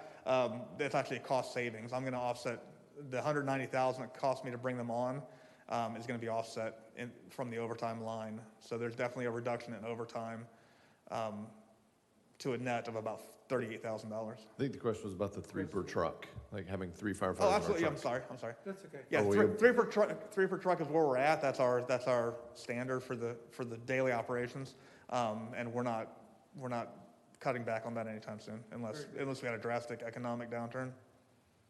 Okay. Yes, thank you. Commissioner Clooney. Comments, questions? Same old subject. $640,000 represents actual cash we've received, not billing to the people who use the service. Correct. Okay, that's the only question. Yes. Okay. I just had 3 things really, really quick. The new truck that we're getting, is there any debate, discussion, thought on the size of the trucks versus, we have a lot of historical neighborhoods, tight spaces, et cetera, and yet we have we roll these giant trucks. I don't know, this isn't my area of expertise at all, but do we ever think about scaling, trying to have some units that are scaled to being able to more easily respond in a historic neighborhood or a tighter neighborhood or tighter traffic situations? Is that an opportunity for us now or future? So in 2009 and 2013, we bought 2 apparatus, respectively. Both of them had 210-inch wheelbases. The most recent purchase in 2016, the wheelbases are 172 inches. So we scaled them back by about 40 inches between the older 2 purchases and the 2 we just purchased in 2016. To go any smaller, you lose the best bang for the buck. Some agencies have gone to putting guys and gals in pickup trucks or small rescue type vehicles. Not really a Swiss Army knife, if you will. I mean, they can run EMS calls, but then when they get a fire or if there's a car wreck or fire or anything, they have nothing to they can just stand there and watch. So there's not a lot of value in there. If we ever got to that point, we would actually have to increase manpower just to have a fast response vehicle, if you will. Yeah. Okay, just making sure we had thought about that. The $190,000 for the 3 new firefighters, that includes all costs fully burdened with benefits? Yes. Okay. Yeah, the only cost pension cost, et cetera. The only cost that's not in there is equipping them initially. One time, which I can do out of impact fees. Yeah. Because it's a new. That's fine. And then the last thing, just to put on the radar, I heard you mention something about if it's in the non-annexed areas, so the enclaves, we don't respond in a non-emergency situation. That's just one more thing to kind of add to the list as we talk to residents about annexing and the pros and cons. That's just something we can highlight on the website, et cetera, of, always receive local service by our local fire by annexing in type deal. So it's actually, Mayor, it's a saving for them because they pay, I think, fire impact fees and fire, fire assessments. Fire assessment fee in the county is over 4%. Which we don't in the city, so that's another saving. There's no debate that their tax bill is lower. I mean, I've done the math many times right there on the county website, New Smyrna versus unincorporated, every single time, every single address, it's cheaper to be in the city. That's the most common misconception. All right. If no other, did you think of your thing? With the second ambulance, under our current agreement with the county, we could not place that in service. We could only place it in service in a state of emergency. If we have surge capacity, a multi-casualty incident, things like that, special events, But yeah, it could not be used routinely without them calling us on the carpet for it. Okay. So. And the other thing with the fire truck, a lot of times you can piggyback off somebody else's order, so it also kind of determines the size of the truck. If you can, if a company's building multiple vehicles, they can give a better rate at that thing. So I'm sure that you've looked at that in the past. That's correct. Yeah, ours are very similar to Riviera Beach in the last iteration of this. So if you ever want to see a New Smyrna fire truck in a different city, it's Riviera Beach. Okay, It's pretty much the same thing. got it. Any last, do you have something? Okay. We're fine. All right, thank you, sir. Thank you to your entire team. Appreciate all the efforts. With that, we'll take a break. We're on schedule to be back at 11 o'clock. That only gives us 9 minutes, so we're going to shoot for that to try to stay on schedule as much as possible. So be back at 11 o'clock.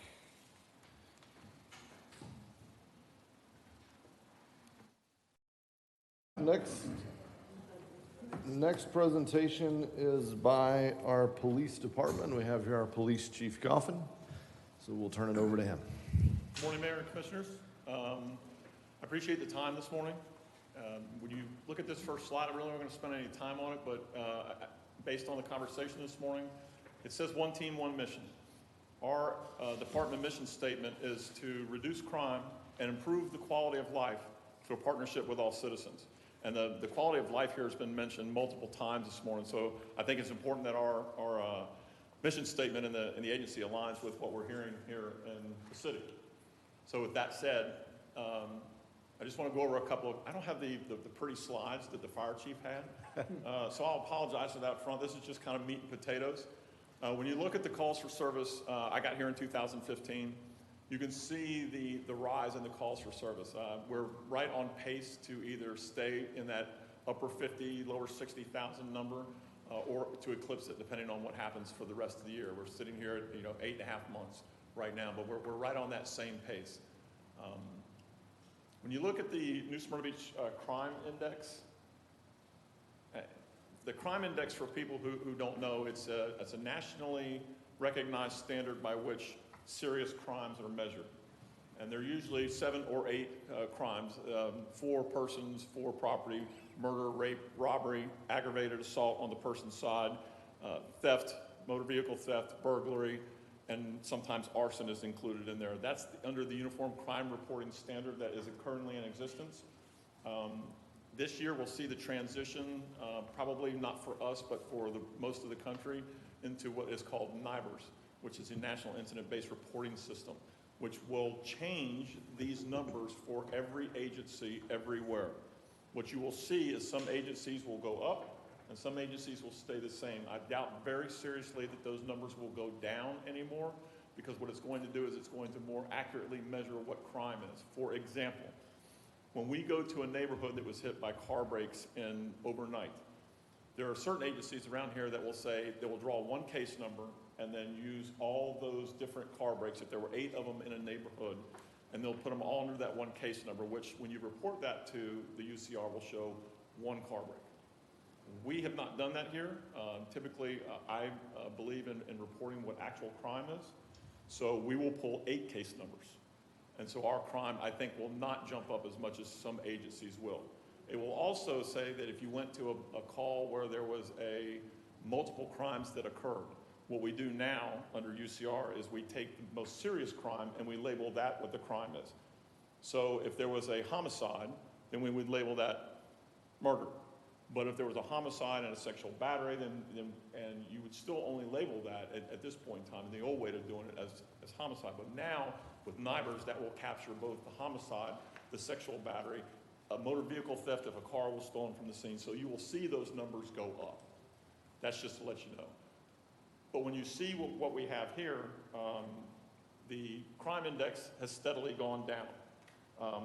For last year, our index crimes were down 15.3%, and our overall crime, which includes all those other crimes not in those original 8, went down 19.5%.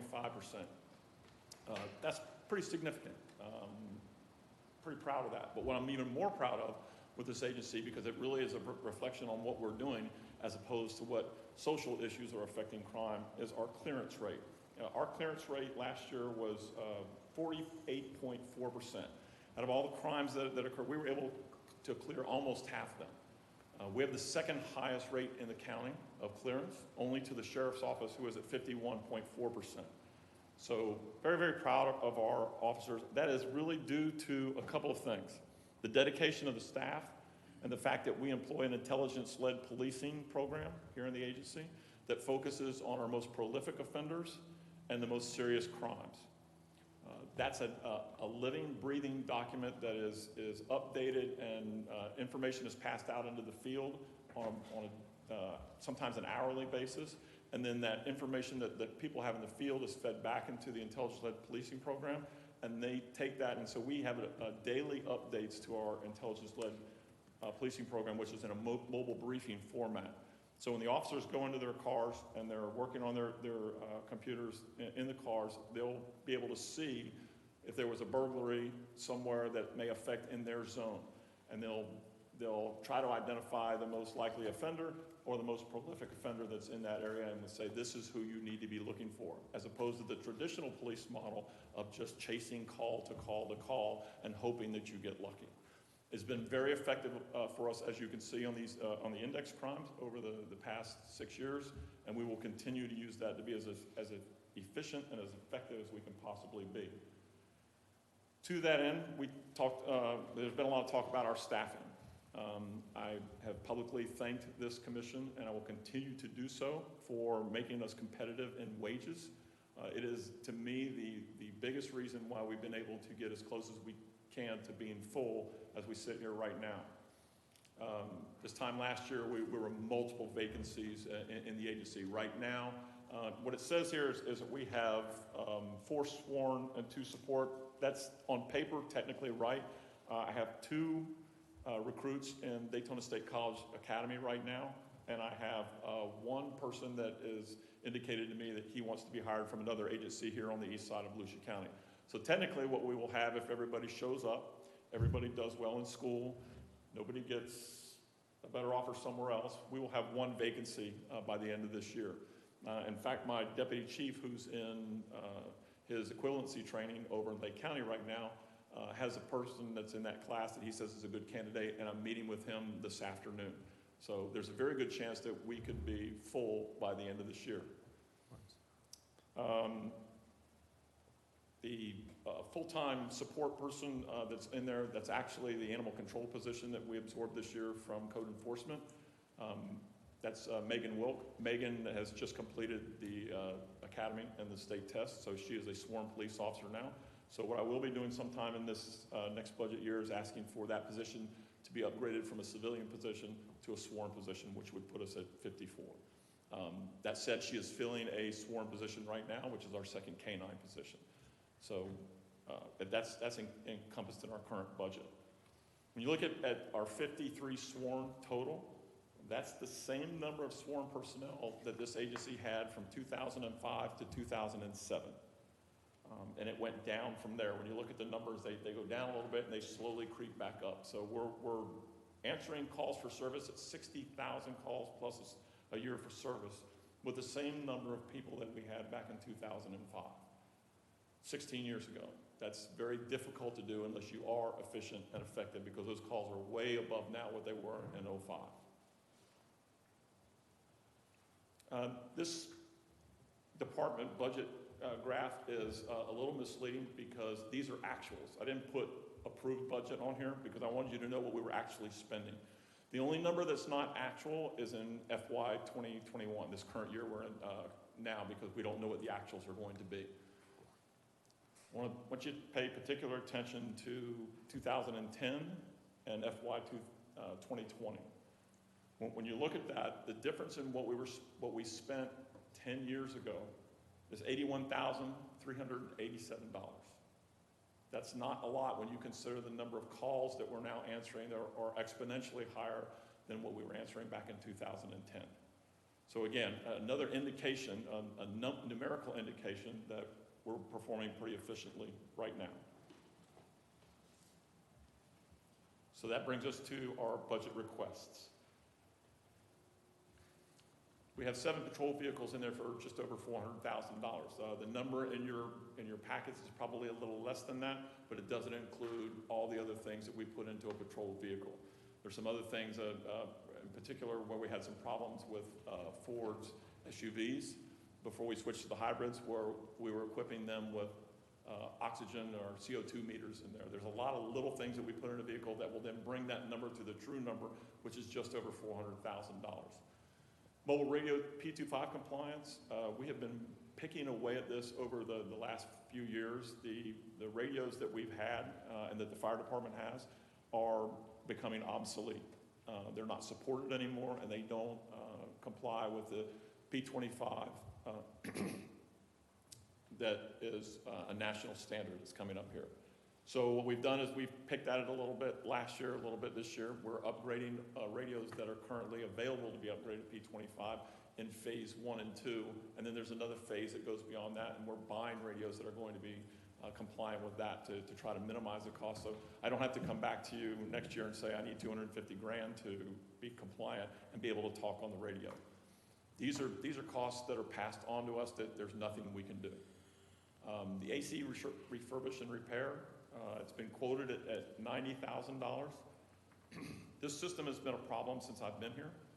It continuously spits out what looks like mold droplets. I don't know what it is. Nobody's been able to tell me what it is, but it's a little black stuff that's on our desks every morning. And it needs to be corrected. We have a current bid from a company, but as you know, we will have to come back to you if this is approved. We will have to then have that bid out 3 times, which will have to take a little bit of time. Then it'll have to come back to you all for approval. So I'm expecting that cost is going to go up from that $90,000 bid to at least 5 to 10% more, and that's where we're at with this. The license plate reader partnership with Venetian Bay is in there. Our part of that, almost $89,000, is $45,000. If we are able to secure that agreement with them, we decided on a 50-50. And to the best of my knowledge, the last time we spoke with that HOA, they're still definitely in for that. Our current year budget, which is much like our former budgets, we're largely personnel services. We're a labor-driven organization. We're about 84+% personnel services, a little bit more than 15% operating. Operating this year is at $1.142 million. We've asked for an increase of almost $250,000, $249,122. A lot of that increase is based on a lot of what you see up here on this slide. And in addition, our the small things that happen to us all the time, our ballistic vests went up 10% this coming year. Our radio batteries for portables went from $50 to $120. And we're buying multiple ones of those. That's another $2,000. And again, we added animal services in there. So what you see in there is a $65,000 increase that was being paid in other parts of the city, but are now being paid by the police department. On the other side of that, we also anticipated that this is going to be a tough budget year, so we made some reductions. And again, when we talk about us being almost 85% personnel services, I'll give you an example of what we cut, but the impact to the budget is very small. We cut $5,000 from the lawn maintenance, $9,000 when we decided we're going to hold another evidence refrigerator over for an extra year. It needs to be replaced, but it's $9,000. $3,250 for handguns, $6,000 for rifles, $5,700 for tasers, $2,000 for training guns, $1,150 on copy charges, taking the code enforcement portion out of the police department, which I was not in favor of, but it makes sense financially. Saved us $12,000 from the special magistrate and $36,000 on nuisance abatement. Altogether, you're looking at about $104,000, $105,000 on there that we were able to cut out of the budget. It's not easy. It's difficult because we need those things, but we also understand that we can't come up here and say, gimme, gimme, gimme, and not be able to give you anything back. When I got here, we talked about vehicles, but I want to go a little bit more in depth on vehicles. We could save money by cutting out some vehicles, but when you look at what our vehicle fleet is, and what it was when I got here was nothing short of a disaster. I still have a 2005 and a 2008 Crown Victoria in the fleet.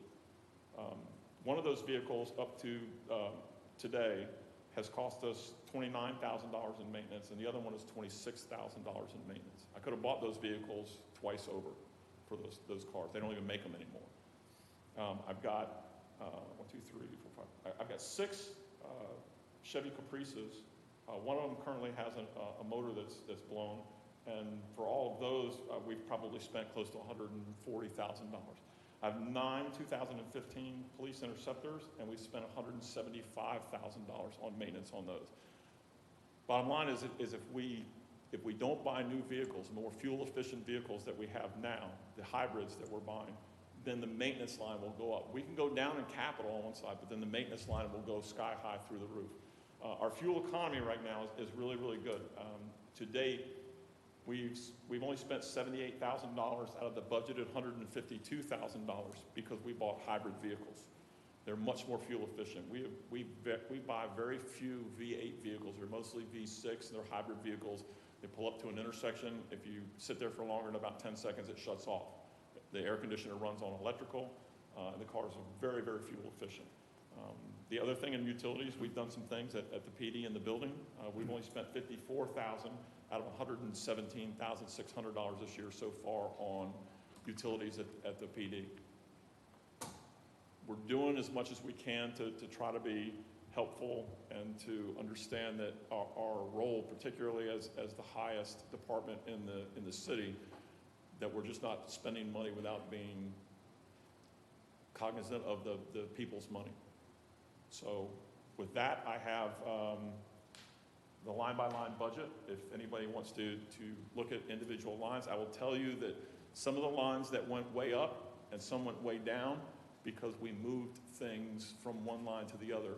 For example, on our body cameras and our license plate readers, they were for some reason encompassed in the photo and equipment line. Well, we moved those to maintenance contract line. So you'll see the maintenance line go way up, but you'll also see the photo line come way down. So some of that's in there, and that's probably more something that Natalia should speak to, but I got it all right here in case you want to know. Okay. We'll start with Commissioner Hartman really quick, though, before we go to him. Just to confirm, these items that are on the screen are included in the proposal. I mean, this is included in the numbers that we would approve. So this isn't a request at this point if we approve the budget as it's presented. It is. Okay, got it. And then all those other things you talked about as far as reductions and the other things you talked about, the 100 and something thousand, that's all already baked in as well into the budget as presented. Okay, just want to confirm that. I have other stuff, but we'll go with Commissioner Hartman to begin with. Yeah, go ahead. Just to confirm, the additional 4.5 police officers, it's not in this budget. It's not. But Yeah. everything else that he showed, Yes. it is on the budget, including the saving that he talked about. Yes, okay. And the $360,000 would only be salary and benefits. Everything else we would take for their uniforms and equipment and vehicles would be out of impact fee money. Yeah, okay.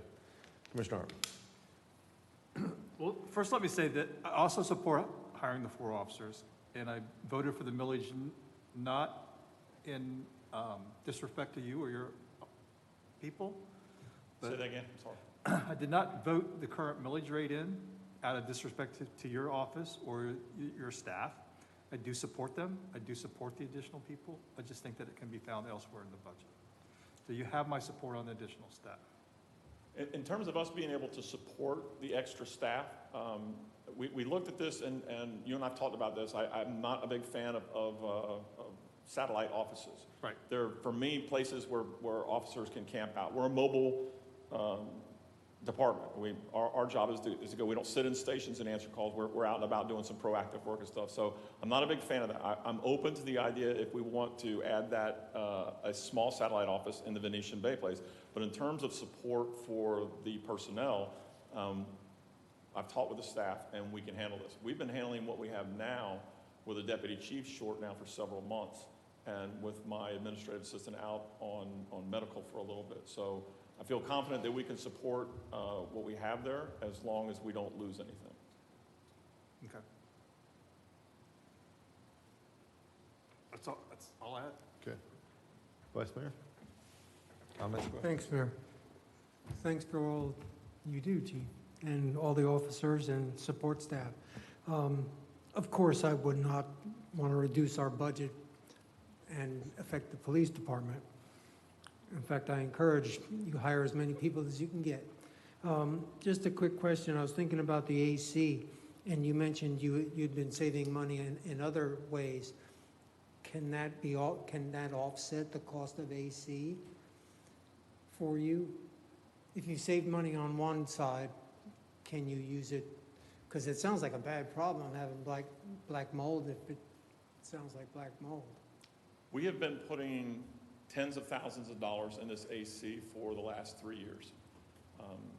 I'm not an AC guy. I don't know anything about it. Turn it on, it works. Turn it off, it doesn't work, whatever. But I can tell you that the same problem has been recurring. We clean the ducts. We've worked on the chiller. We worked on all the components of the thing, and we haven't been able to get it. So when I had the company come out and looked at it, I said, I can't go to this commission and say I need another $18,000 to $20,000. So we spent some money to have them come in there and look at it. They feel very confident at this point that they've identified what the problem is, and this is the fix that they've given us. Could we put it off for another year? I don't know the answer to that because I'm not an AC guy. Will that problem get worse? Will it, I can tell you it won't go away. So we'll be back here next year asking you for the same thing if we don't do it this year. And I wouldn't recommend it for the health of the department. It should be fixed as soon as possible. I don't really have many comments other than I really care for our police officers. I think our citizens do also. I don't hear complaints, and I think you guys do a very fine job. We need to support you. What I don't understand, and nobody seems to explain it to my satisfaction, the two most important departments in any city are always axed first. They're always threatened first. And I'm thinking this is the most important thing for quality of life and public safety and health. And here we are. You need men, obviously, men and women. And we're looking to make cuts, but they seem to come from the most important places. That's just a general comment, not addressed. It's not your fault. I know you need people and you need the money. Thanks. Thank you. Commissioner Clutie.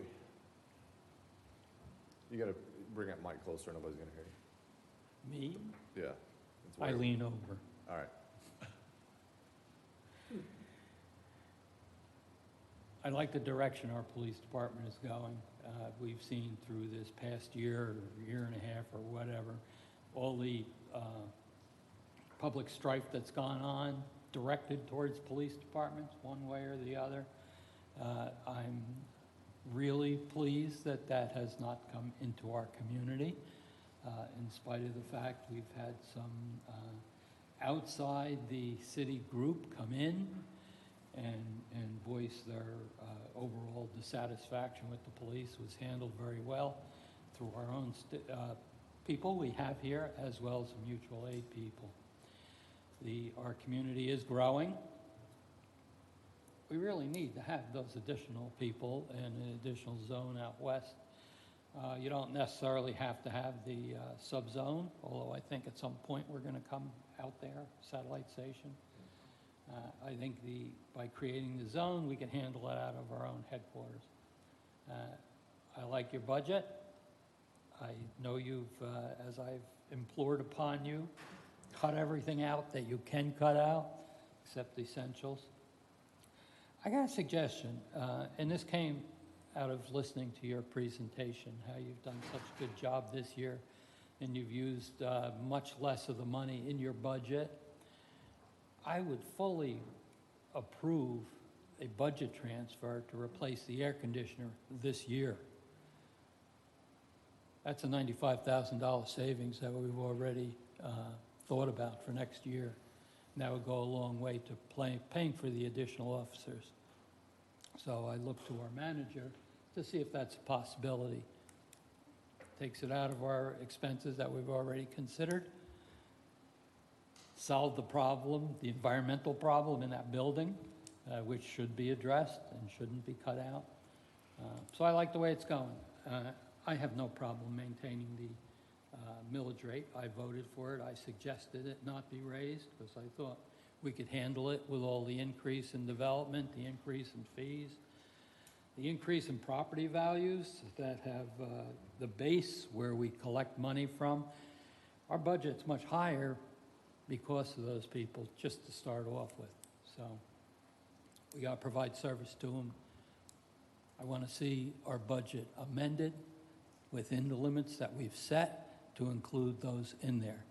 And if you can find any other money, I think I just found $95,000 for you, that we can go ahead under those things and look towards recouping the rest of the monies we need to fund that, perhaps by looking over our budget, see if there's other improvement items that we've already included in next year's budget that we can pay for out of this budget with a budget transfer. So, But recognize that only pays for them 1 year. I mean, if we Correct. take this, that only pays for the officers 1 year. How do we pay for them the year after that? We got to raise the millage. We're going to have to address that in We got to years raise to the come. millage. We can't. And hopefully we we'll can't build so many continually- more new houses that we will have so much more revenue coming in. We have no choice about that, so. So, yeah. I'm going to pause before I make my comments and let finance director or city manager, do we have 95,000? I mean, I heard him talk about even some savings in utilities in the police department this year. I know how budgeting works. Do we have savings that we think we could make a transfer and pay for some of these things out of this year's budget? I mean, that applies not only to this, but broadly, or are we kind of pushing the?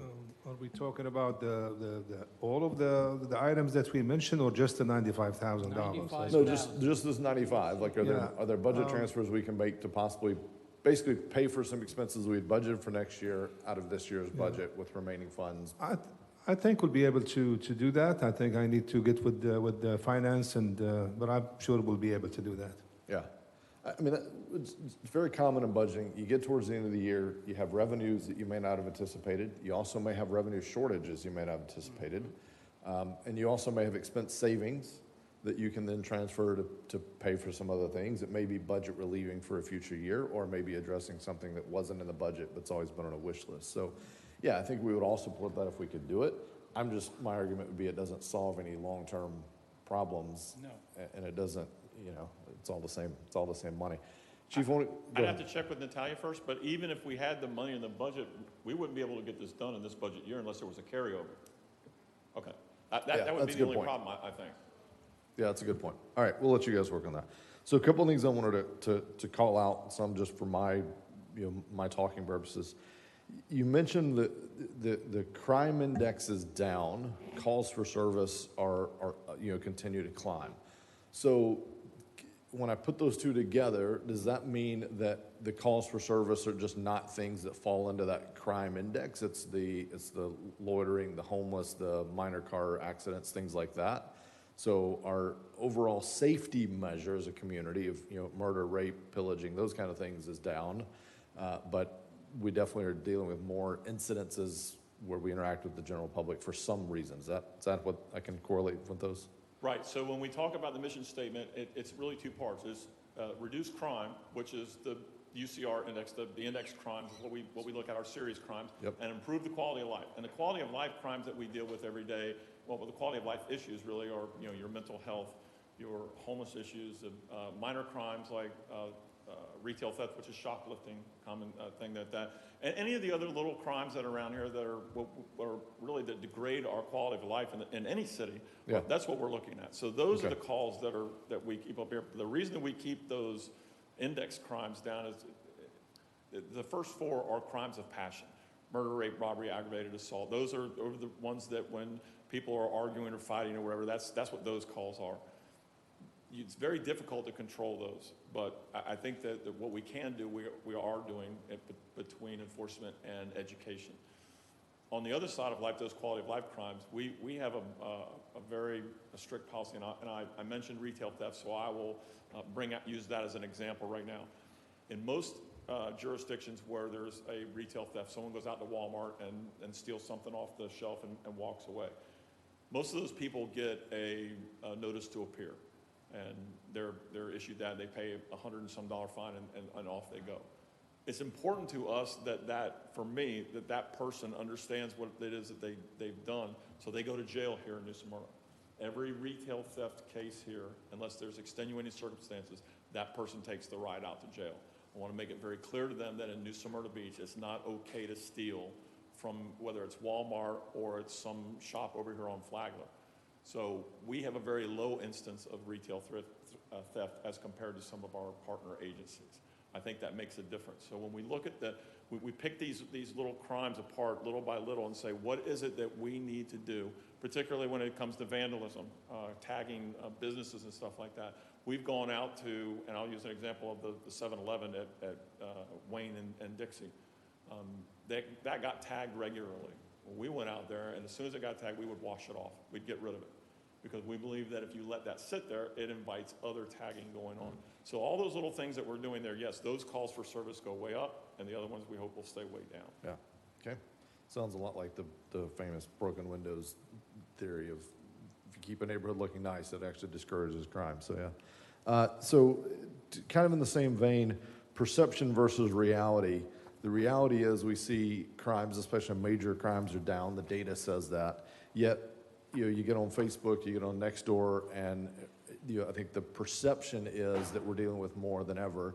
There may be some truth to that because, as you mentioned it, the calls for service are up. I mean, as we deal with more people and have more interaction. So, but as far as the safety of the community, the broad safety of the community, especially in the major categories, we can say that the perception may be that because now every crime is posted on, everything that happens, somebody, keys a car in a Walmart parking lot, it gets 400 posts on Facebook. So that's playing against us to some degree. Is that what you're seeing in your line of work? Is that kind of what's happening? Is it a disconnect of perception of reality because of social media? So when I mentioned the fact that the index crimes are down, we're down almost 16% on index crimes.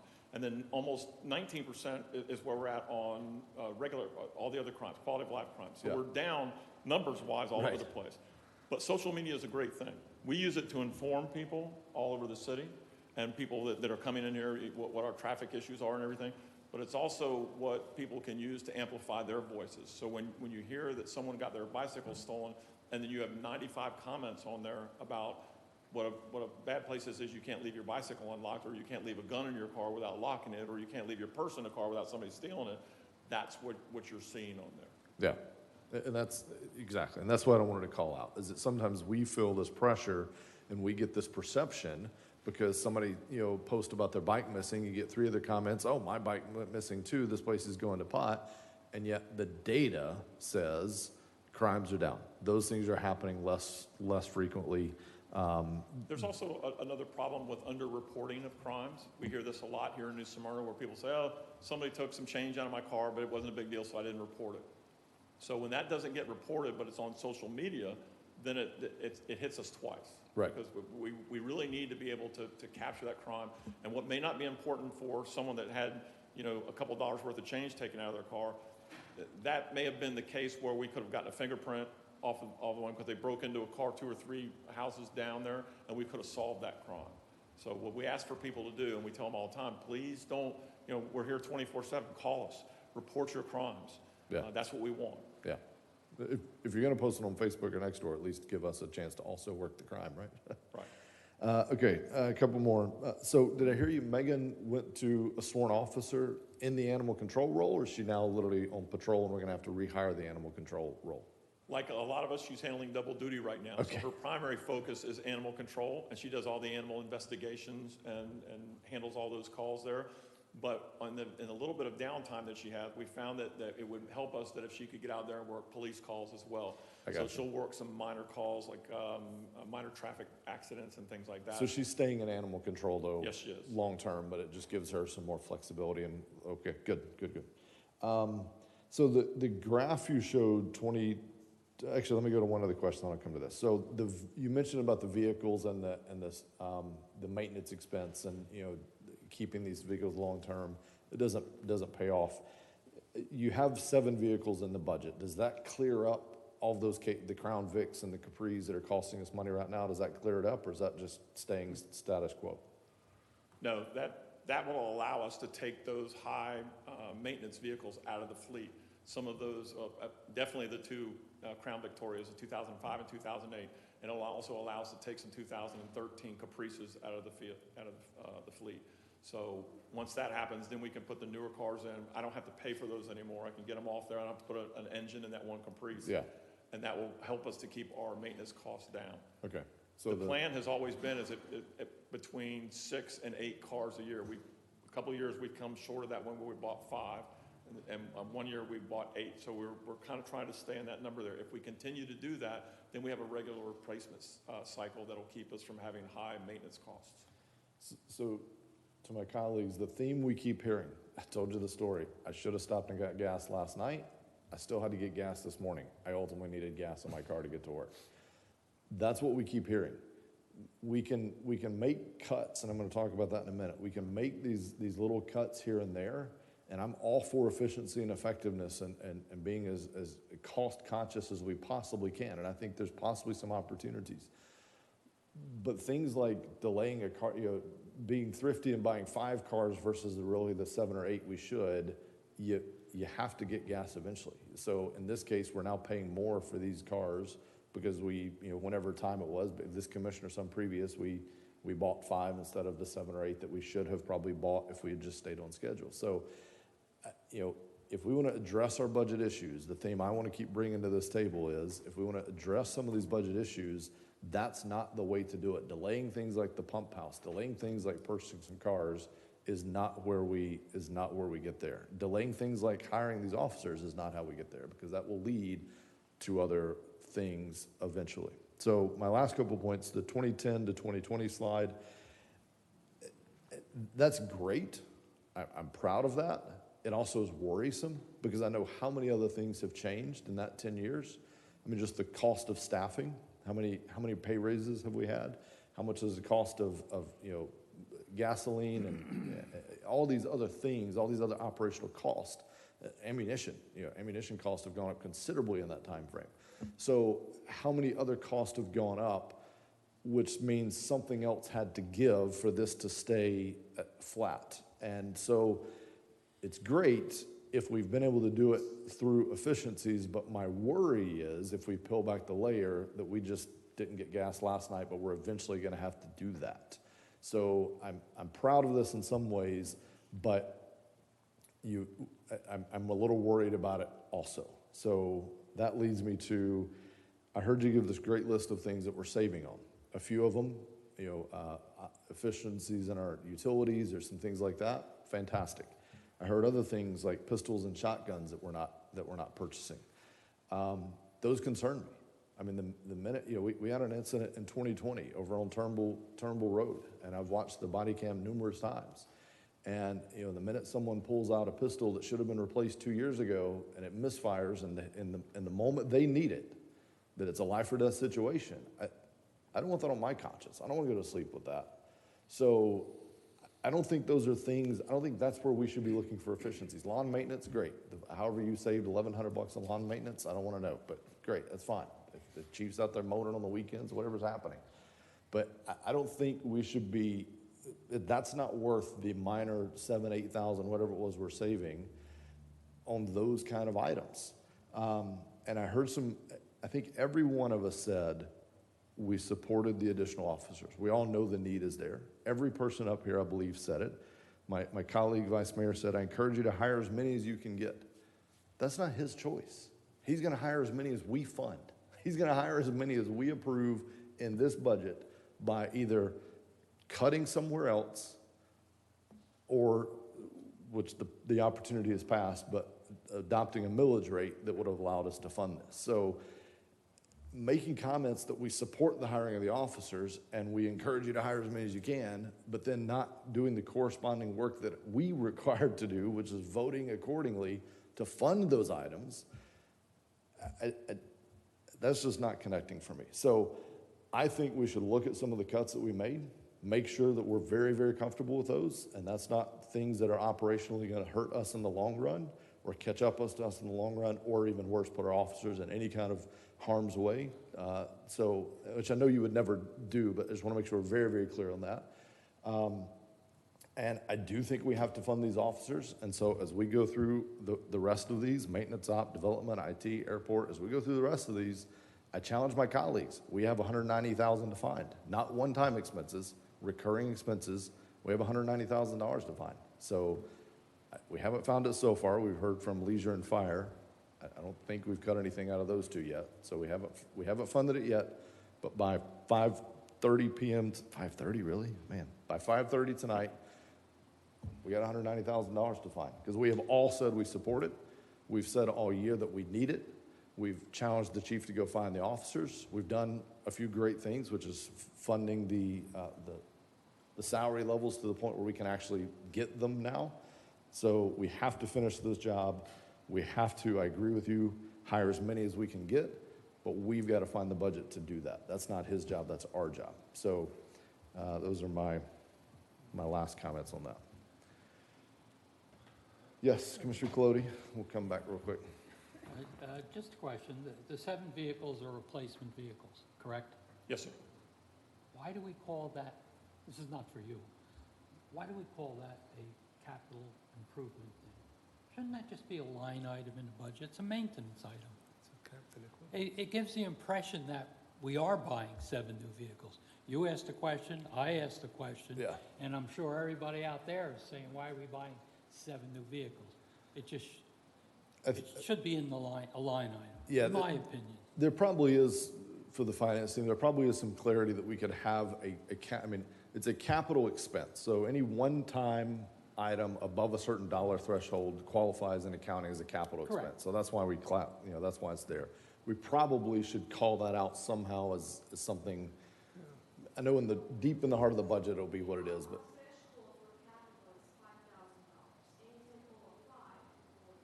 Yeah.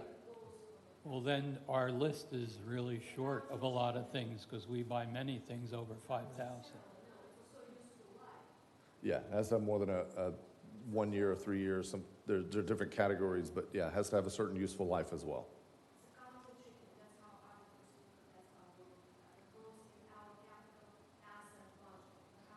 Yeah. Well, I think what. Go ahead. Yeah, let me just add some clarity. From an pure accounting standpoint, it will be a capital purchase. No one's disagreeing with that. That's accounting 101. We got to do it. From a nomenclature, from a management presentation standpoint, there may be an opportunity to just delineate between capital improvement, which implies something like this, versus routine capital, which would be something like a police car purchase. So we'll dialogue about it offline. But yeah, it's nomenclature, it's management presentation. We'll talk about it. But I think what they meant is a capital equipment, and that is a capital equipment. Yeah. So Yeah. that's the difference between a capital improvement and a capital equipment, that these 7 police vehicles replacement, it falls under the capital equipment because it's a one-time expense. Well, it's semantics. It's a reoccurring It is. It's management But presentation. If I have to Yes. ask that question, and you have to ask that Yeah. question, everybody out Yeah. there has the same thing. No, So we got to clarify how we present things. It's nomenclature, yeah, I agree. Vice Mayor, you had a comment. Chief, this doesn't directly involve money, but when a crime is reported, I see a lot of crimes committed in the blotter where the person who was offended doesn't want to report it, or they just say, well, that person stole from me, I want him trespassed. Does that change how you record all of those crimes in those stats? I wish it did, but it doesn't. So when we have someone who got their car broken into, I'll say the person who had some change stolen out of it, and they report it, but they say, listen, if you catch the guy, I don't want to do anything, I just want a report from my insurance company. Then that goes as a strike against us on a car break, a burglary, and then we don't have a victim who wants to prosecute if we find the suspect. So it's a problem here. It is. And I had just another quick question. When you say clear, I thought you said clear a case. Does that mean solve the crime and dispose with the case, or? Cybercrime, Clear a case. When you clear a case, What does that mean a crime is solved? I don't understand that. Hang on. When you say clear a case, earlier you said When our we clear a clearance case, rate. a case is cleared by either, we can clear it by arrest, we can close the case, we can clear it exceptionally if we know who the suspect is, particularly in older homicides where we have a suspect that this is our suspect and there's nothing else we can do. We may clear that case down the road, and it's called exceptionally cleared because that person has passed away or whatever. There's several ways we can clear a case, but mostly it's either cleared by arrest or closed. And it hovered around 50%? I think that most of, again, where we look at our clearance rate, particularly this year, which is as high as it's been since I've been here, very high clearance rate in terms of when we arrest someone, that's how we're clearing that case. Or we exceptionally clear it where we say Mike Coffin is the suspect in this case, but he passed away and there's no other suspects. Then we can exceptionally clear it. Thanks for helping me understand that. Yes, sir. All right, Chief, to all your team, we appreciate all the hard work. It shows up in the data, and we appreciate it, and you have our full support, so thank you. Thank you. Appreciate it. All right. Next up is Faith, Maintenance Operations. Faith, I have you till 12:30, so we're a little behind. We ate into your time a little bit. Maybe we can make up some time. I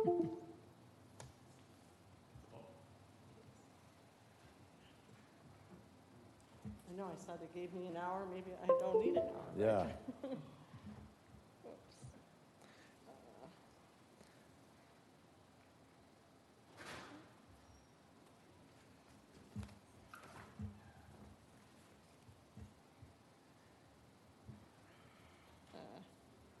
How do I make it? If you, in the bottom right hand, right next to the plus and minus, there's a little thing over left, left, left, straight across. Nope, go all the way left. Nope. Go to the cup. Right here. Hmm? This one right here. Go to the cup. Right I'm there. sorry. Thank you. Over there, oh. Oh, okay.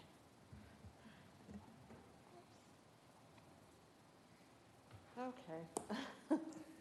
So, like I said, I have a whole hour, but it's a big, I'll try not to dip into your lunchtime too much. So. Okay. So, maintenance operations, of course, we have 9 divisions, so that's why I think they give us this much time. Our vision really for the department has really not changed. We maintain, you know, everything from the buildings, properties, right-of-ways, stormwater, and fleet. So I didn't think, if you wanted me to go over all of this, it's pretty much the same as we've been doing for our vision. We have no new positions funded for this year. As of right now, we do have 7 vacancies. So filling our positions has been a real problem with not just our employees, for entry-level employees, and employees that require CDLs. We're not getting anybody to apply for those. Plus, it's our contractors, just I'm sure you all know, that are having a struggling time filling Yellowstone, Waste Pro. Everybody is shorthanded right now, so we're trying to fill them. So. So to go through each of the divisions, administration, just some minor increases in personnel, work order system costs, mobile charges. We were looking at replacing the roof on our maintenance ops building this current fiscal year. We had some challenges with getting that out to bid. And then we had discussions with Michelle and everything that it would be better to tie it into the whole solar project, the whole revamping of maintenance ops when we bring over the building and maintenance from Smith Street over to our location. So that's why it's showing up back here and again, but I think it would be tied all into that whole project. So building and maintenance, their basic, basic personnel-related expenses went up a little bit, phone charges. We did add $30,000 there for supplies needed once they move over, because they'll get this steel building that they'll have to, add shelving, work counters, cabinets, lockers, those kind of things. So that's in there if we were able to go through with that project. The capital equipment requests are for the Ford F-150 crew cab, replacing a 2006 Ford, and a utility bed pickup replacing a 2008 vehicle, so they're asking for 2 vehicles this year. Fleet, they had some general increases in personnel as well. This next line item, because we didn't do the roof over the maintenance operations admin side, We're looking to replace these roof skylights that I did request in the budget for next year, but we think we can do that before October 1st, so that expense should be able to come out of the new budget. That's the 25,000? The 25,000. We don't think it's going to cost that much, but that's how much we had put in as an estimated cost. But we hope to do it before October 1st. We've gotten quotes. We just have to finalize that. So we've had increases in cost of parts, outside vehicle repairs, and just as a note, Garrett is recommending $3 per gallon for the fuel rate for all the departments for fuel, for regular fuel, sorry. Okay. Parks budget, some minor increases in personnel expenses. Hang on real quick. I think Commissioner Hartman just had a really quick question. Do you want to just clarify Sure. something? Is that, the $3 is across the board? Yes. Unleaded, diesel, all of that? Okay. Go ahead, sorry. Okay, that's okay. So parks budget, we had a decrease in the land. It's actually a change over to move it into the departments that it's charged to, so there's a decrease in the parks budget for the landscaping account. Operating expenses increases, minor playground equipment repairs. We've gotten a service contract for lift stations that aren't maintained by the UC for our city parks, because we hadn't had that before. And then we have our special programs that are out of parks too. Capital equipment, they're asking for a Toro Workman with a Patriot lift. It's very difficult to get into some of our areas with the bucket trucks, so they use this for trimming trees, hanging banners, holiday lights, you know, if we're going to do some improvements on Canal Street with the lighting. And then 2 Ford Rangers that are replacing 2005 Ford Rangers.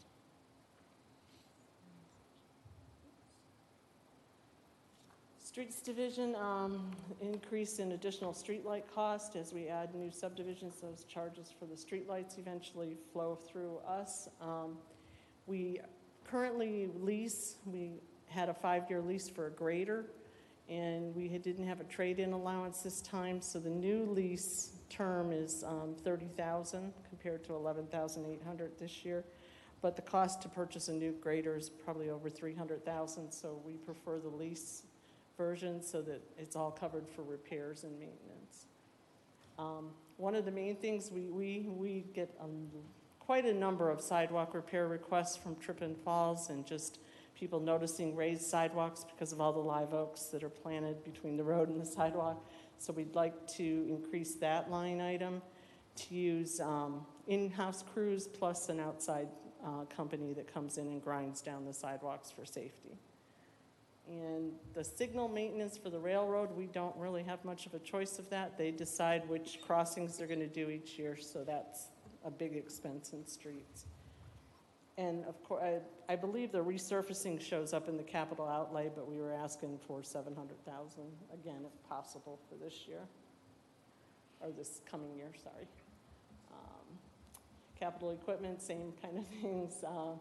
2009 Ford crew cab that needs to be replaced, and then they'd like to get a utility vehicle for spraying the roadsides and parking lots and other areas that we do.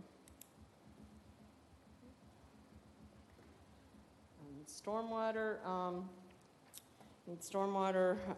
they're mainly the capital equipment because the basic services just went up a little bit for expenses. They're looking for a skid steer loader excavator to use for stormwater projects because we're doing a lot of the smaller projects in-house. We're also looking to put a permanent stormwater generator at Esther Street because every time we have a storm, actually we get it for storm season, hurricane season, so we have it available to put out there for severe weather events. And then the trailer to transport the skid steer. And then, of course, this is mainly through Kyle. All the flood mitigation grant still shows up in this budget year. And then the $250,000 that we use for small stormwater projects throughout the year that are either done in-house or lately they've all been done in-house. So, if I'm going too fast here, okay. Yeah, go ahead. We're gonna come back at the end with any questions or comments. Okay. Golf course, Gary's here too if we have any other questions, but they've had some decreases in operating expenses and administration. Some increases in personnel services, I think mainly due to insurance costs to show up on the right line items. The maintenance lines have gone up minor for the cost of materials. And as far as capital improvements, they are asking for this 20 by 40 by 16 garage workshop so that they can work on equipment and perform maintenance tasks under cover and inside instead of the way they do currently. And the other pole barn is for the equipment to be protected from the weather elements instead of out in the sun and the heat. And the one thing they really need for the capital equipment is a Toro Multi-Pro chemical sprayer. The current one is 12 years old and is breaking down. It's the big machine that's used to spray the fairways and the rough areas at the golf course.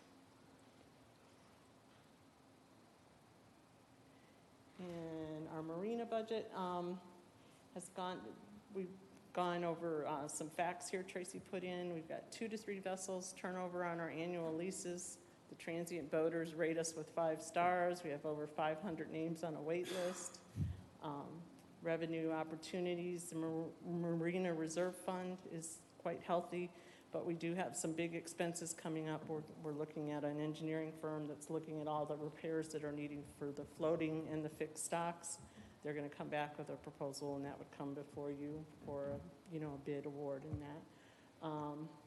They've had some increases in their docks line item to cover needed minor repairs through the next year. The seawall repair keeps getting holes in it that we keep repairing, and the addition of a new pump station. And just for a minute, I wanted to introduce Tracy. Is as you may know, Tracy is leaving us. She's helping us out for the next couple of weeks, and I just wanted to introduce Jim Egan. He's our new marina manager. Hey, Jim. Welcome to the team. He started on Monday, and Tracy's taking him through all the details. All right. Tracy, thank you for your service. Jim, welcome to the team. Best of luck. Look forward to working with you. And I'm sure you'll get to meet him and talk to him Sure we will. more. So the capital project requests, like I mentioned for the marina, are the marina restroom upgrade, and the design services were paid for this past year. But when we went out to bid, the bids were much higher than we anticipated, so that project is back on for the new fiscal year. And the marina dock repairs are significant. This is a really ballpark estimate to begin with, and then we have Taylor Marine Engineering will be working out a scope of work, and we'll be looking for grant opportunities for that as well. So again, I just want to make sure I'm clear as we go through these. These are things that are in these are already things, these full amounts that we see here are baked into the millage that's on the trim. Okay, thank you. Okay. The sanitation budget, we continue to have increases in landfill charges related to growth. We're anticipating another $150,000 for that this next year. The hauling and the recycling charges, we anticipated, I believe, a 10% increase. But of course, we are currently still under negotiations with Waste Pro. We do not know what the final agreement will be with them, or if we choose to go out to bid. You may recall we extended the terms up through March 31st. So this one, the numbers may change quite a bit depending on who we go with. The one capital equipment request is for the solid waste compliance officer to get a Ranger crew cab, because she's out in the field every day, and hers is her vehicle would be assigned to another department. And then this is just a highlight of our accomplishments over the past year.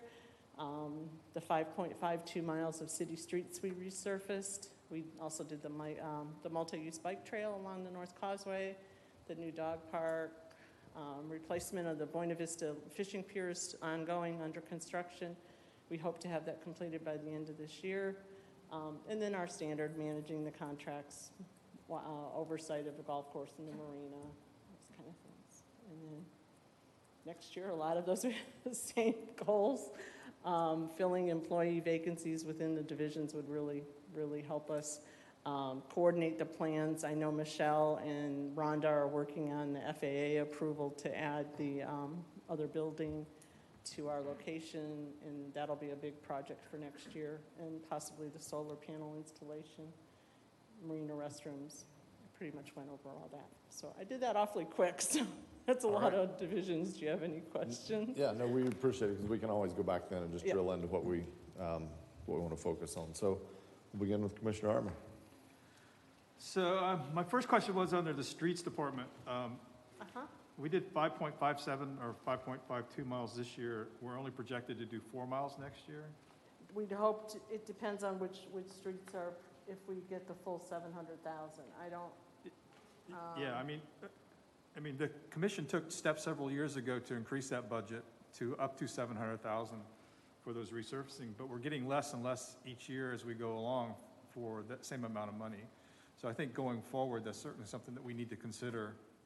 Yeah, I assume costs are going up. the probably costs are pretty going up. dramatically. We piggyback off the county's contracts of who they Yeah. use. So we have not gone out to bid on our own for resurfacing. Yeah. I don't know if that would be financially feasible for the amount we can do, but Yeah, everybody's I cost is just want to going make a up. note And that it also matters whether we do, one street that's 5 Right. miles long versus 48 sections of 100 feet. And I that's why assume you as try to well. group them all together, so you don't have the mobilization fees if you're moving all around the city. I know there's some that we wanted to look at some on Beachside next year. Quay Assisi's already on my list for next year. Brookline on the, over north of the airport is on the list. So we may use up the 700,000 with just those, Yes. those projects, so. Yeah, it's just something to think about going Yeah. forward as we get into, we'll be done with this budget cycle in another month, so going forward, that's something that we really need to think about going ahead. Under personnel costs, there was a big reduction in the Blue Cross Blue Shield insurance, but there wasn't a bigger increase with the Florida healthcare plans. We've, was it a particular division you were looking at, or just? We've had some. Sports complex. Sports complex? Yeah, that's not under me anymore. I don't know about the personnel costs as far as the. Yeah, that'd be David.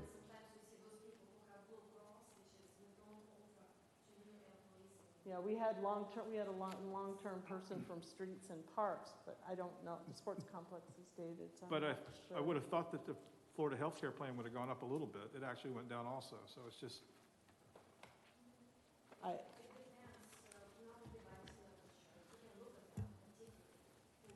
like Commissioner Clody always says, I read my book and I understand it, and those things just jump out at me, so. it's okay. The same thing happens with the, I guess we can sit down and talk about this, but it looks like it doesn't say which department. What tab you- Okay. So the budget is based to a large degree based on actual elections. So if someone is elected to be in this plan, they know how much that burden rate is, and so they apply that to the benefit line. For vacancies, I assume you just have an average burden rate that you would apply to the vacancy and say, we're assuming a 20% of the salary is a health cost, or whatever that number is in our case, so. Right, it's and there was typically how it there's a works. $26,000 increase in Blue Cross and Blue Shield under the golf. I Budget. thought there was, I don't do personnel, but I thought there was some change in the line item that it was charged to. Remember, Shalice, I think we talked about it? Because I wondered about that too. I think there was some maybe recategorizing or something. Yeah.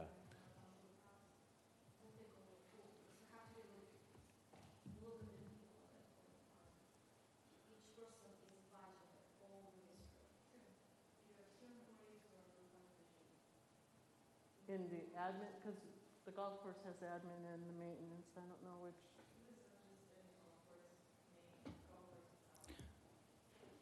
I can't hear him. Yeah, Mr. Mayor, I think on these side discussions, whenever they're over, there should be a summary of what you talked about, so the public, if there are many here, know what they're talking about, so we have a good record of it. Yeah. Okay, so, yeah. There are just indiscrepancies in these budgets where there have been increases or decreases. that I think will lead to that there will, may be actual savings in this proposed budget that we could use elsewhere, is the point that I'm trying to make.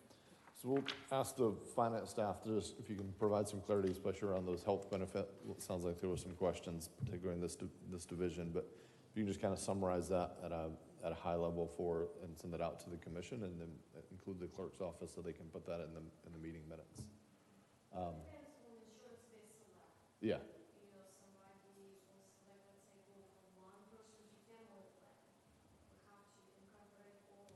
Or they could go off of our insurance.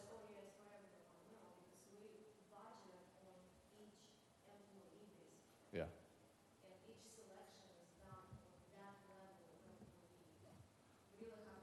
But that benefit, we'll talk later. I mean, that benefit is for specific levels of individuals, I thought. So just curious as to why those changes. But I can get with you on that. Because it would be, because I think it would come down to, literally Joe changed from Blue Cross and his wife got a job at the hospital, so now they're on the hospital plan, so he drops our coverage completely. And then another one upgraded from the single and he got married, so now he's on the family plan. And I mean, it's that level of granularity that they're budgeting at for those plans particularly. Right. So, I'm not saying there may not be some human error somewhere in this 5,000-page document, but that's the level of granularity they're budgeting at. So we're literally talking down to, okay, let's dig into a department and figure out what selections actual employees made. And I don't know that we want to send out a report on that particularly, but we can try to. But we won't even know that till next month, right? Till we. So we're not even going to really know what those true numbers are going to be until next month till we actually do open enrollment. Right. Yeah. Yeah.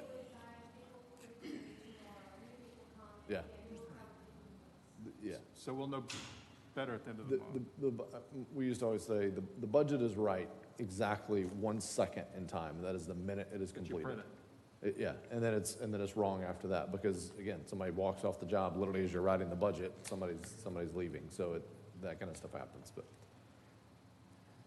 anything else? Under the stormwater personnel services, there's a $211,000 auto allowance. And I'm sorry, on what? There's a, in Under stormwater utility fee fund. I'm sorry, what? Stormwater personnel services, there's an auto allowance. Page 2, Okay. 511004.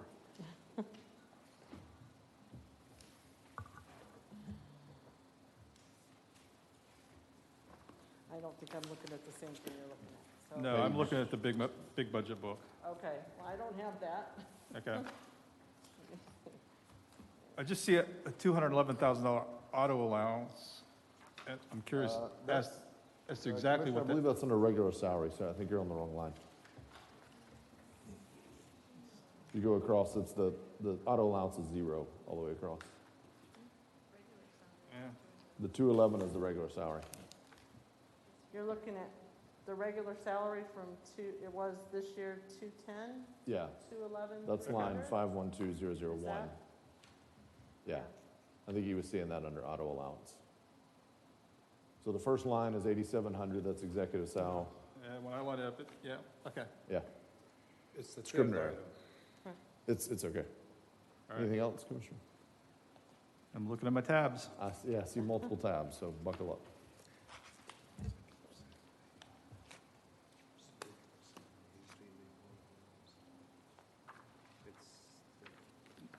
No.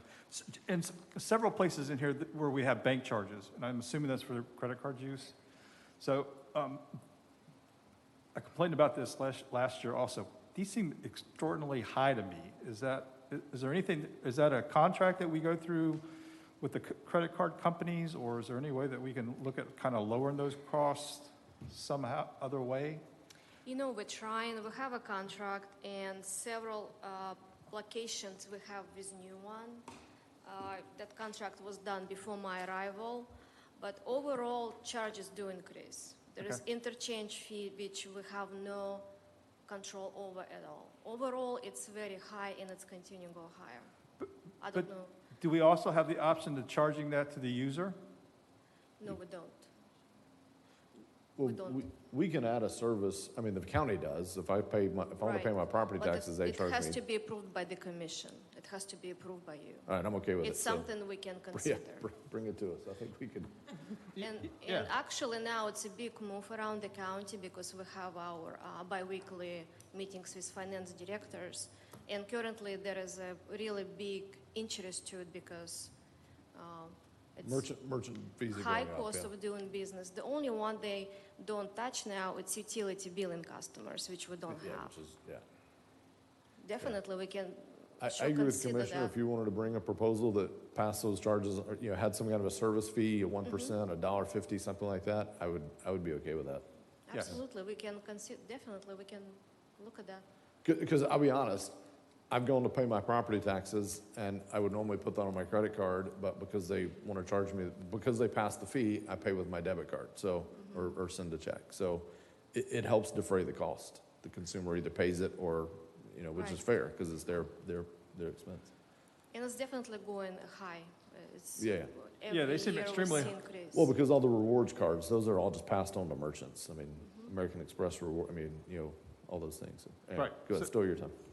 Yeah, so if we can just look at that in the future as either change that contract or come back and let the user pay the fee instead of us, there would be a small savings there. So, thank you. Yeah, we can look at that. Okay, Vice Mayor. Thank you, Mr. Mayor. Hi, Faith, good morning. I don't have many comments other than a few requests.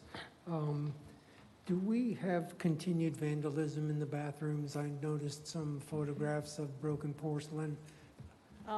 We do. I can't tell you, if it's every week, but it's pretty consistent that we get damage where they've, unfortunately, smashed a toilet, smashed a sink off the wall. We're trying to replace the sinks with stainless steel Stainless, instead good. of porcelain. Doing things like that. Yeah, we do have challenges Good. with vandalism at times. Yes. I was going to suggest stainless. I wonder if they bolted on the concrete. They're a little No, more but expensive, of course. They but yeah. are, yes. Okay. Something that's a quality of life issue and a safety issue is street signs. I'm not the only one that's noticed, and it's not a criticism of your departments, but They fade very quickly. Really. some We of were them you using a new cannot see. material, and he did all the beach side.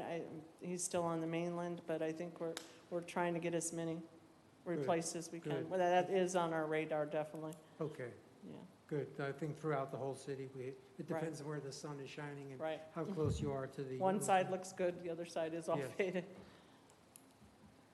I appreciate all you guys and ladies do for our city. It's like you're the third most important department. Not to take away from finance or anyone, but you keep our city running. I just wanted to say, our streets are getting hammered by a lot of construction vehicles and heavier vehicles. I know this falls in the domain of the police chief, management. It's something that we need to address. Like where I live in the avenues, we see a lot of construction vehicles using streets that are not appropriate. It's a policing issue, but it's also a road maintenance issue. We're getting a lot of potholes. Right. And I wish we had a really tremendous relationship with the county, but Saxon Drive is just getting hammered. So I know we have limited money for resurfacing, but that's something I'd like us to put on our radar. If we have any discretionary funds. Well, Saxon Drive don't. is county Yes. maintained, so they'd have to Yes. be the ones to resurface that. Right. So. Thanks, that's all I have. Commissioner Clutie. Upper mic. Well, I was pleased when I looked at your budget and you clearly stated which vehicles were replacement and which were new. And I hope the police department follows that guideline. However, all this additional information leads to a question. One of your items you talked about, I forget which one, it was a replacement for a vehicle that's being sent to another department. That was Is probably that solid a waste. new vehicle for the other department? Are they increasing? or is it a replacement of something they already have? Garrett, that's the solid waste vehicle?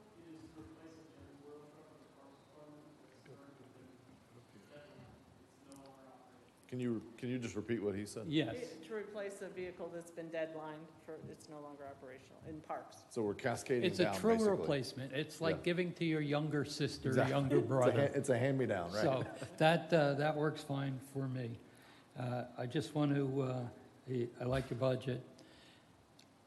I'm not going to go through line item by line item, but I don't know if you were here earlier when I was saying how much I would like to see a good-sized replacement so we can pay for additional police. Right. And if you find anything else in your budget that you could expedite getting the work done now, take it out of any extra money you may have, that would go a long way towards that. Or if there's something you can put off, put it off. I have no suggestions as to where they would be, though, but that's what I would like to see. Okay. Thanks. Very complete analysis. Thank you. Commissioner Hartman. So do we know how much money is actually in the sidewalk fund? I know because people pay into that from time to time. Is there any, The sidewalk, isn't that for new sidewalks in the sidewalk? We have a sidewalk fund available, that's what we're working on right now, but I think what you're asking for is people pay into that sidewalk fund. I don't think we have got any funds lately from anyone that I'm aware of. Have you? okay. The high lift that you mentioned, the high lift? I thought we approved one of those last year or the year before. I think that one, Commissioner Hartman, was for the sport complex, if I'm not mistaken, the one you're referring to. No, there was a high lift on here.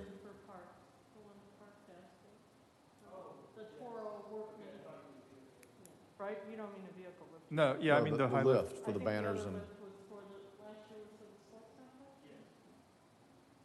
Yeah, sports complex, last year. Okay. So we're, all right. Can we share it, is what you're asking? That what would he be a wanted to thought, ask. yes. We can, we can look at that. Is it the same, sorry, is it the same kind of gas? Is it reaches tall? We'll look into that. I mean, because we lease one now, right? I'm sorry? We lease one now I when think we they do the said Christmas rentals. lights. At least They do- one when we do the Christmas lights, They yes. do rental, short-term We rentals. rent it for we rent it basically for the whole month, because it almost takes us 2 weeks to put them up, 2 weeks to take them down. So Right. it's cheaper by the month. It's about $8,000 to lease it. Okay. Okay, so I had a couple things. First, I want to be very clear that I believe we should have increased our millage so that we'd have been able to pay for the officers that we all agreed we wanted. But since we didn't do that, we're going to have to make other harder choices. So let me say this. We've got to do it. I mean, we've got now, less departments after this. So as you went through, I jotted down some notes of things that I felt like maybe things that could be delayed. I also want to comment that most of these are one-time items, so it doesn't solve the problem. We still have to get gas tomorrow morning, but at least to be able to get us through this year. So a few things, if IT's paying attention, if they can grab the screen, just move the mouse, it may just screensaver it out. Yeah. If not, Thomas will come out and help you. So a few things that, there we go, that I noted, and I'm going to make some comments and I'll come back to a broader point. So there was some trucks that we were buying, seemed like they had 80,000 miles on the existing ones. That doesn't seem exorbitantly high. We had the 25K possibly savings in skylights, so I appreciate that. We were dramatically increasing the sidewalk budget, which again, quality of life issue. We've all sat here and listened to people want more sidewalks, but that was... That's repair. Yeah, okay, yes, the repair, Yes. So yes. it's not new, and it's, we have a lot of tripping. I hear you, I hear you. Right, okay. So, but I support it, but I don't know if we can afford it. Right. That's where we're at. So we had a sprayer. We had 130K for the Marina restroom. I'm trying to remember how how critical or how bad that was and how bad that would be if we delayed by a year. I don't need an answer to that. I'm just wondering out loud. So my thought process is this. I don't know, I can't delineate on these. I'm not in the operation, so I can't tell you which of these is, yeah, we could probably put that off. We might not could afford to put that off. But I think we have to this commission, have to challenge staff to say, look, these are all must-haves eventually, but are they must-haves this year? I'd like to see us giving a goal to this particular department, which is one of our broadest departments, an extremely important one. I'm not taking away from that. I wish I didn't have to do this, but we made a decision a few meetings ago to keep the millage where we did. So I would like to challenge this department to find at least 100 to 125K that would go towards the money we need for the police. That leaves us with 40, 50K left to find, ballpark, but I think that's what we have to do. And I think there's enough in there, vehicles that we can delay by a year. Maybe the sidewalk budget doesn't go all the way up. Maybe we take 10K off of that, and we have to tell some people no when they come and ask for sidewalk repairs. Maybe we delay the restroom. Maybe we get it all out of the restroom if we can push that by just 1 year. Again, we're going to pay the piper, but I'd like to see us challenging this department, and I'm going to need commission support. I can't do this by myself, so I'm going to open it back up. I think we have to challenge them to find at least 100, if not 125K of the 190 or so that we're looking for. Mayor, Yes. could I just mention that Sure. we have general fund and special revenue funds, so when you're talking 100, the marina has its own special funds, or are you talking overall or just general fund? It'd have to be general funds because it'd have to be monies Okay, that could that's what I go thought. back to the I general just wanted fund. to be sure. It's a good point. Before I finish, I wanted to have two other comments. On the waste, there was considerable increase in operational costs related to the waste management potential contract increase. And it was noted here that's related to growth. That's new accounts that we're servicing, in addition to possible contract increase as well on existing ones. Are there increased, some of that's offset by increased revenues. Is that baked into the budget? I mean, if I have a new house, they're now paying in, I mean, they're writing a check, right? Right, some of it is offset with more growth. You have more people paying for garbage services. So, Yeah, it's so is the revenue is baked in as well? We haven't only captured the expenses, we've baked in some additional revenues for the storm, for solid waste. for solid waste? Solid waste is separate fund, so it has to support its own. Okay.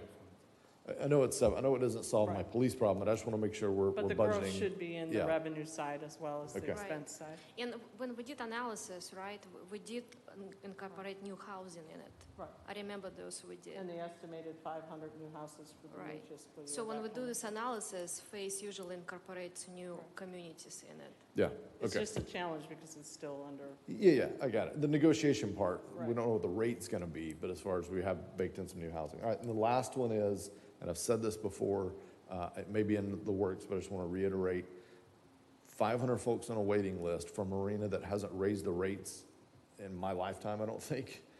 We've got to address that. The rates have got to be higher. If there's 500 people on a waiting list, we're missing an opportunity.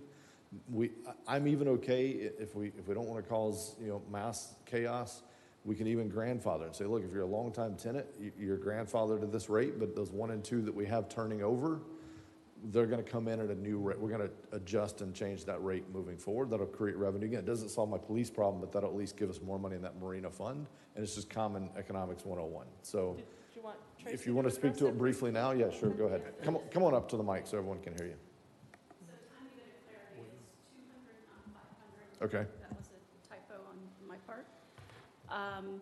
And we are going to do a rate survey study. Okay.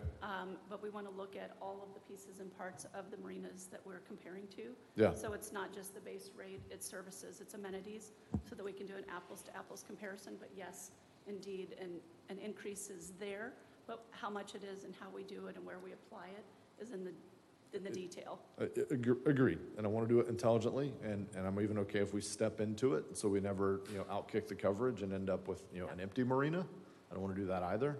But again, if you got 200 people, if I ran a business, if I ran Time Mango and I had 200 people outside every night, I'd look at changing something. I'd add capacity or tweak my pricing model, or I'd do something. So I think it's the right thing to do. Yeah, so that is on deck. Okay, perfect, thank you. But keep in mind, some of those you may price them out of the market and they'll end up out there on a hook someplace. And they're gonna create more problems for us out there in the river. It's a valid point. I think some are already priced out of the market because the river's more full than it's ever been. And we're probably gonna have to look at the Morningfield issue. So welcome to the team on that one. You're gonna get to tackle that one probably. I see you. But we did talk to Tracy a couple of months ago that we are looking at a whole overall study and just compare our rates to other areas. And just keep in mind that currently in the city marina, we have about $454,000 in our fund capital or fund balance. And we're using quite a bit of the improvement that you've seen out of this fund balance. In addition, we used the marina funds to take care of some of these vessels that we just had recently in the river. So it's been healthy. The question is, we got quite a bit of I guess, current users that they've been there for a while. I don't see anybody moving. I think probably the change rate, I'm not sure exactly. 1 to 2 a year. The turnover is 1 to 2 a year is what it said earlier. But we're looking at the whole entire facility overall and in terms of the fees and so forth. So we'll come back. I think we should have, on a lot of these, there should be a base, 3 to 5% increase just every year. I mean, because I got to pay staff more. Every cost goes up. So I think everyone should expect it goes up, 3 to 5% a year, or $1 per year on the really small fees. I mean, we had this at the university I worked at, and nothing stayed flat very long, or at least every couple of years we were making some adjustment by $1 per year to just keep pace, because then you avoid all of a sudden it has to double. Some future commission has to come in and oh man, we're way behind, we got to double it. And I'm not saying we're behind, because obviously we have money in the marina fund, but again, if it's an area where we have potential, I want to make sure we're maximizing it, thinking like a private operation. Our goal is to build the CPI into it, like what we've done in the stormwater fee and some other fees. So that's the goal there, and the same thing with the solid waste. So. Yeah, Commissioner Colodi. Obviously, one of the reasons we haven't raised the rates is because we have a nice, healthy balance fund. I would just as soon see us spend that fund, improve the appearance and the functionality out there, make an even more attractive product. I did ask staff a number of months ago about our rates, because I do get a lot of calls for whatever reason about people who want to put their boats out there. I had one guy who said he'd been on the list for 10 years, and he says, you get me a place, I'll pay double what our rates are. So in addition to be comparable with the other ones in the area, we got a better location, we got a better facility, we can charge more than that, and we will not have to worry about a empty slip here or there. I'm sure we'll fill them. So okay, that's my comments. So I need some comments. I've issued a challenge. I think, again, by 5:30 today, we've all said we support the police. We got to find $190K. We got to start somewhere, and that's the difficult conversation. So I've issued a challenge that we challenge this department to find at least 100, if not 120 or so. Commission comments on that. We'll just come back down the line. Commissioner Colodi. Well, I agree with it completely, and I kind of said it not so clearly as you did earlier on. I think it's important that we have these police. I think it's important that we kept the millage rate where it is. Yes, I think that we have other places we can take the money out of our proposed budget.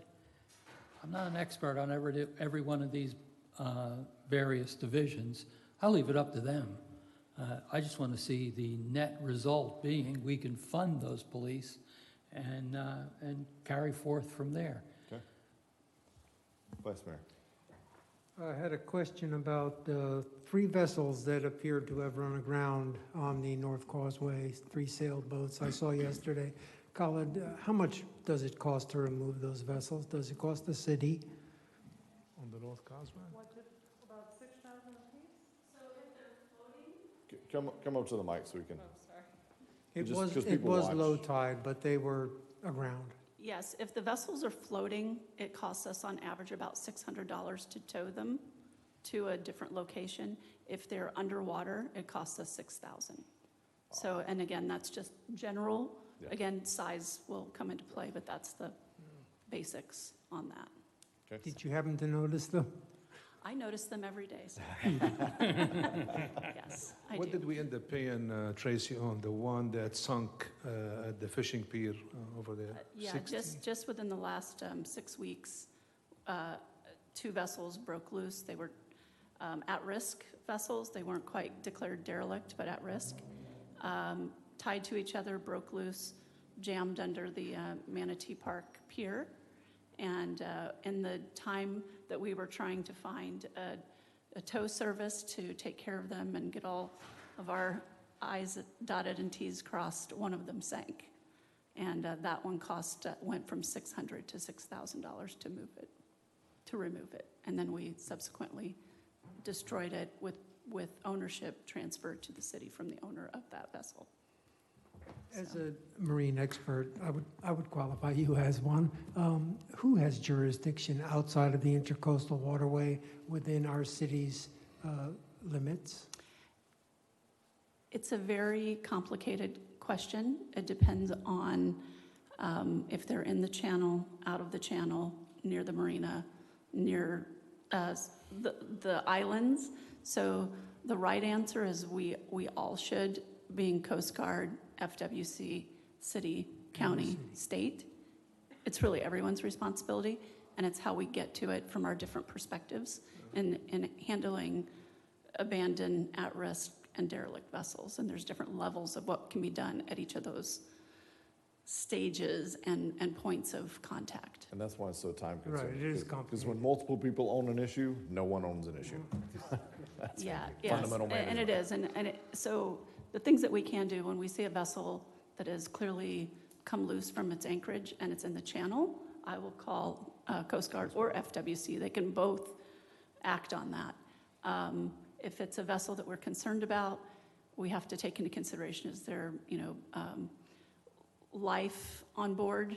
And that would be a Coast Guard call. If it's just kind of a abandoned boat, maybe it's an FWC. So a lot of it is some judgment in there too. And likewise, when those folks come out and take a look, they're using judgment, whether there's someone on board, they're healthy on board, their vessel is registered properly or not, disposing properly or not. There's all sorts of scenarios. Yeah, just one comment on that subject.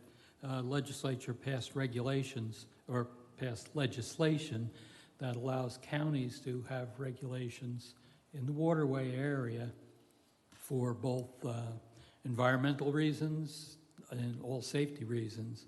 And we should work with our county to develop those things. They even cover mooring locations. I was about to ask. Okay, I hadn't heard about that. They do, and but it has to be enacted on a county level. We can't do it, but we gotta go after the county. But we could maybe even help with if we try to take the lead, I see what you're saying. If we can take the lead, say county here, please pass this to help us on our specific situation. Yes. Maybe even working with some other cities. All right. Right, I read the brief, I didn't read the whole thing. Yeah, and I think with this new legislation, we have the opportunity to designate areas, not even necessarily for a full mooring ball, but to moor, period. So we Yes. can say, you cannot drop an anchor in this prescribed area, you can in this area, and then that gives us and our police officers and our water management folks the ability to have a boundary in which to work within. So that's an important note. I know you've really been very diligent on this type of thing, so maybe you want to stay on a little longer to reap the benefits. Even though I'm departing my position, I'm still a very passionate citizen of this town, and this derelict boat is near and dear to me, so I'll be at your disposal if there's anything that I can do to help with that. Thanks. As a citizen. Thanks for your hard work. Yes, thank you, guys. Thank you. Khaled. It's the problem that's growing, and if you remember, we're trying to do the mooring field, and obviously it didn't work for two reasons. One is, we have an opposition from some of the residents there, and the other reason was that if you are outside, 100 feet outside the mooring field, then we have no restriction on it. And I've been talking to quite a few cities, even at the Florida League of Cities, and there's a possibility there that if you have to consider the whole entire area as a mooring field in order to, to do that. So I'm not sure if that's realistic or it's reasonable or not, but it's something that I'm looking into. Yeah.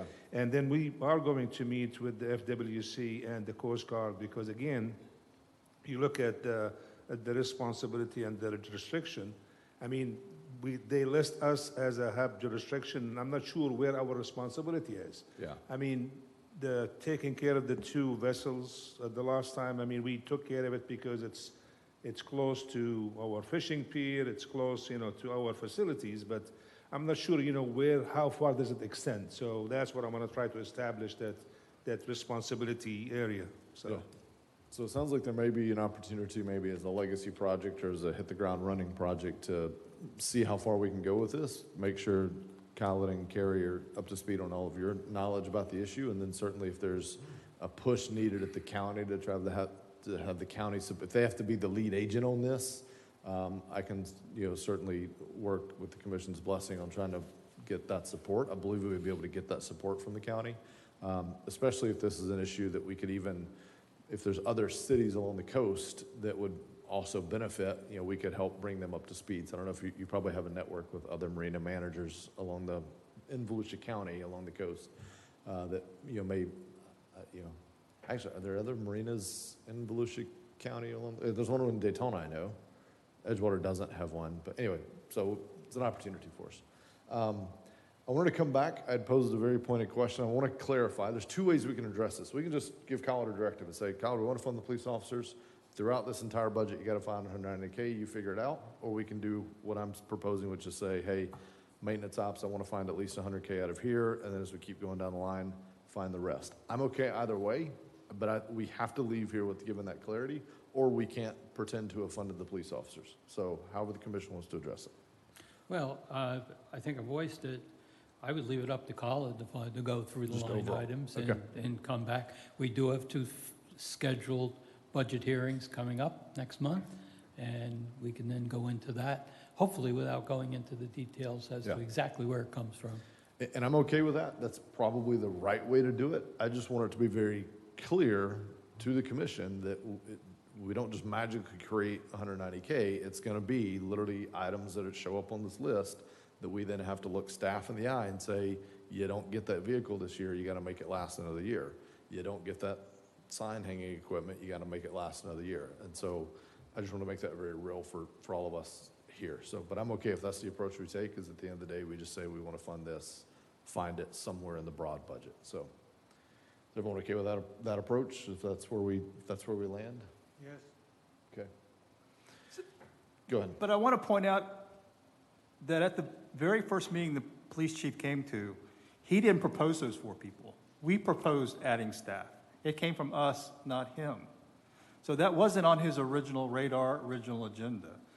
And knowing that the problem that he's had in the past with hiring personnel, getting personnel actually on the job, whether we do 4 or 2 or do some combination thereof, I think is important, because you may approve 4, they'll put 4 in, you're going to cut the budget in order to pay for 4, but if he can't hire but 2 people in the next 12 months, we've whacked somebody else's budget, which I don't think is fair.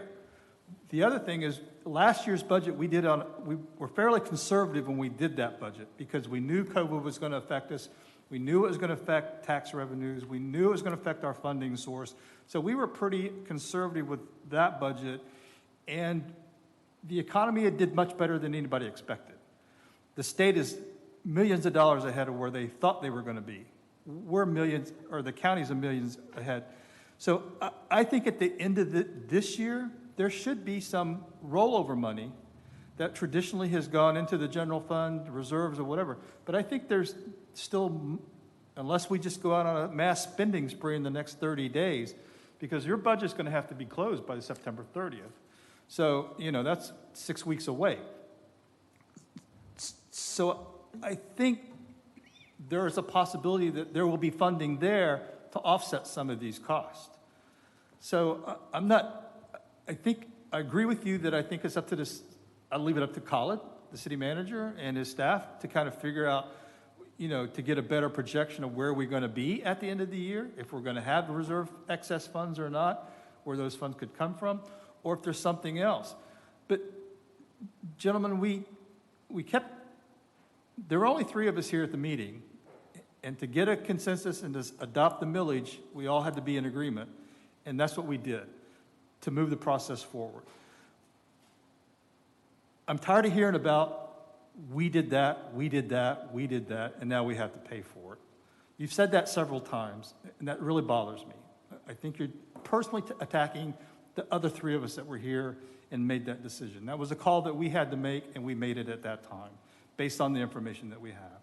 And we've been repeatedly attacked by you, saying over and over again that we did this, and I think it's unfair. So I think there's options out there going forward. I think it's going to take some creativeness on the city manager's part to try to look for these things. There are a couple other things still in the budget that we haven't discussed. His discretionary fund, which I don't at all agree with, and he's already used part of that money to pay for the railroad crossings. So I agree that I would like to have the 4 officers. If we can fund 2 of them, that's 2 more than we had. It gives us a starting point going forward next year. So that's my position on it. Okay. Point well made. When I say we, I truly mean we, gentlemen. I'm not attacking anyone. I mean that we, because even if I had been here, I'm only 1 vote. There were 3 votes. So once a decision is made, whether I agree or disagree with it, I move forward with a we mentality. I know, but you keep bringing it up over and over and over again. Well, because I just want to be clear. We wasn't here. No, I hear you weren't here. I hear you. I hear you. So, I get it. And I understand there were extenuating circumstances. So I'm not pointing the finger for you not being here. Yeah. But it was a decision that was made. And bringing it up over and over again does nothing but belittles the rest of us here that made that decision. And I think it's inappropriate, and I don't appreciate it. Okay. All right. Any other comments for maintenance ops? If not, we have. Yeah. Go ahead. I have to thank maintenance ops. All the extra things that you guys do. Thank you, Faith. Please let all the employees know. I noticed these really wonderful things that affect our quality of life. The monarch butterfly. I know it's silly, people will laugh, but you know what? If we're a tree city, we may even be a bee city. We have so many honey apiaries, people who produce local products. We have a community garden.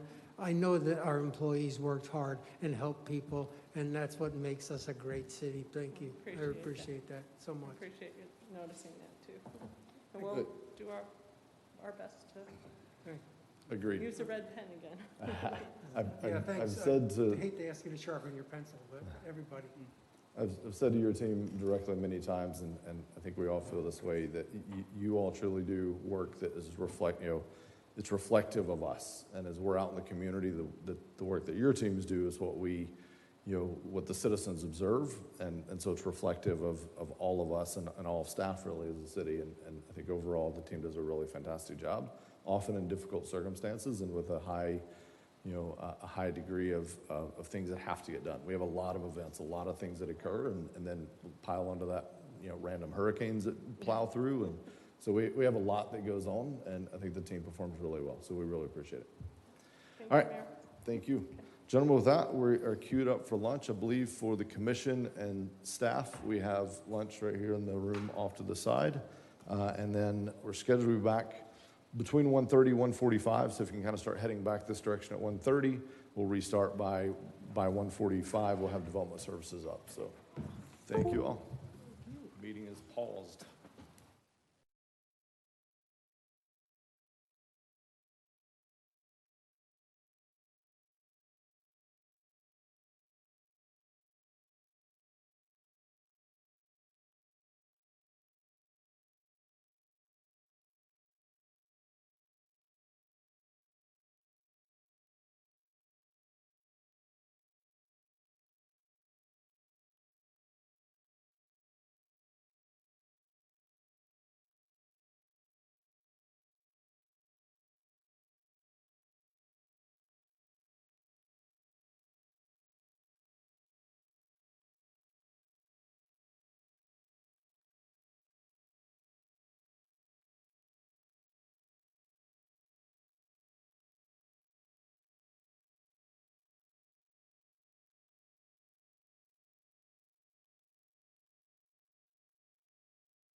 Well, it caught us by surprise.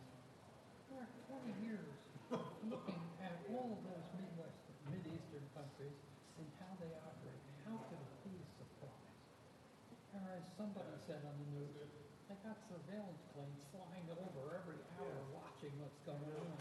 Couldn't they see them coming and realize how far it was, how many miles a day? It's just so sad for the females. Oh, yeah.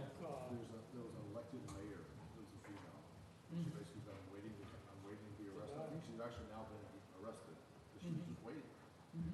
And, I read a story of another that was, right, like 14, 15, right when we came in. So then she was able to go to school. She had a degree, an advanced degree, that started practice and got out of practice. And it was very successful. And she was talking about that she was headed home to take all her degrees and hide them, take them off the long hide them. That breaks my heart. Of course, and then you get.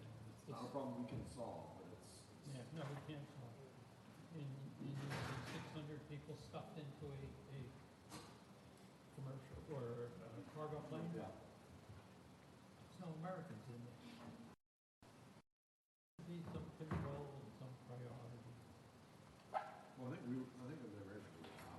The one that wanted to do it. Except for contractors. I have no problem with the training.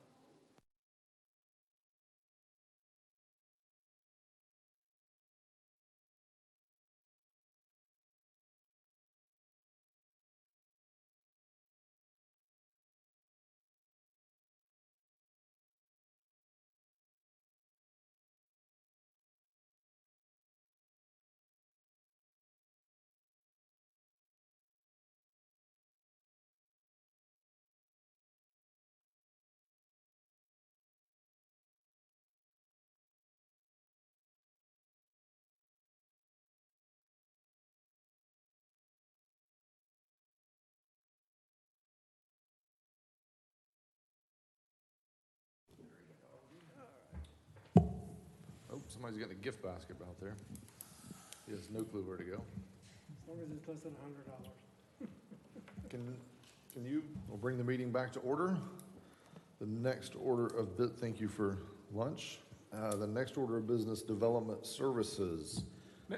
Yes. I'd like to first apologize to my fellow commissioners, staff, for my little tirade there at the end.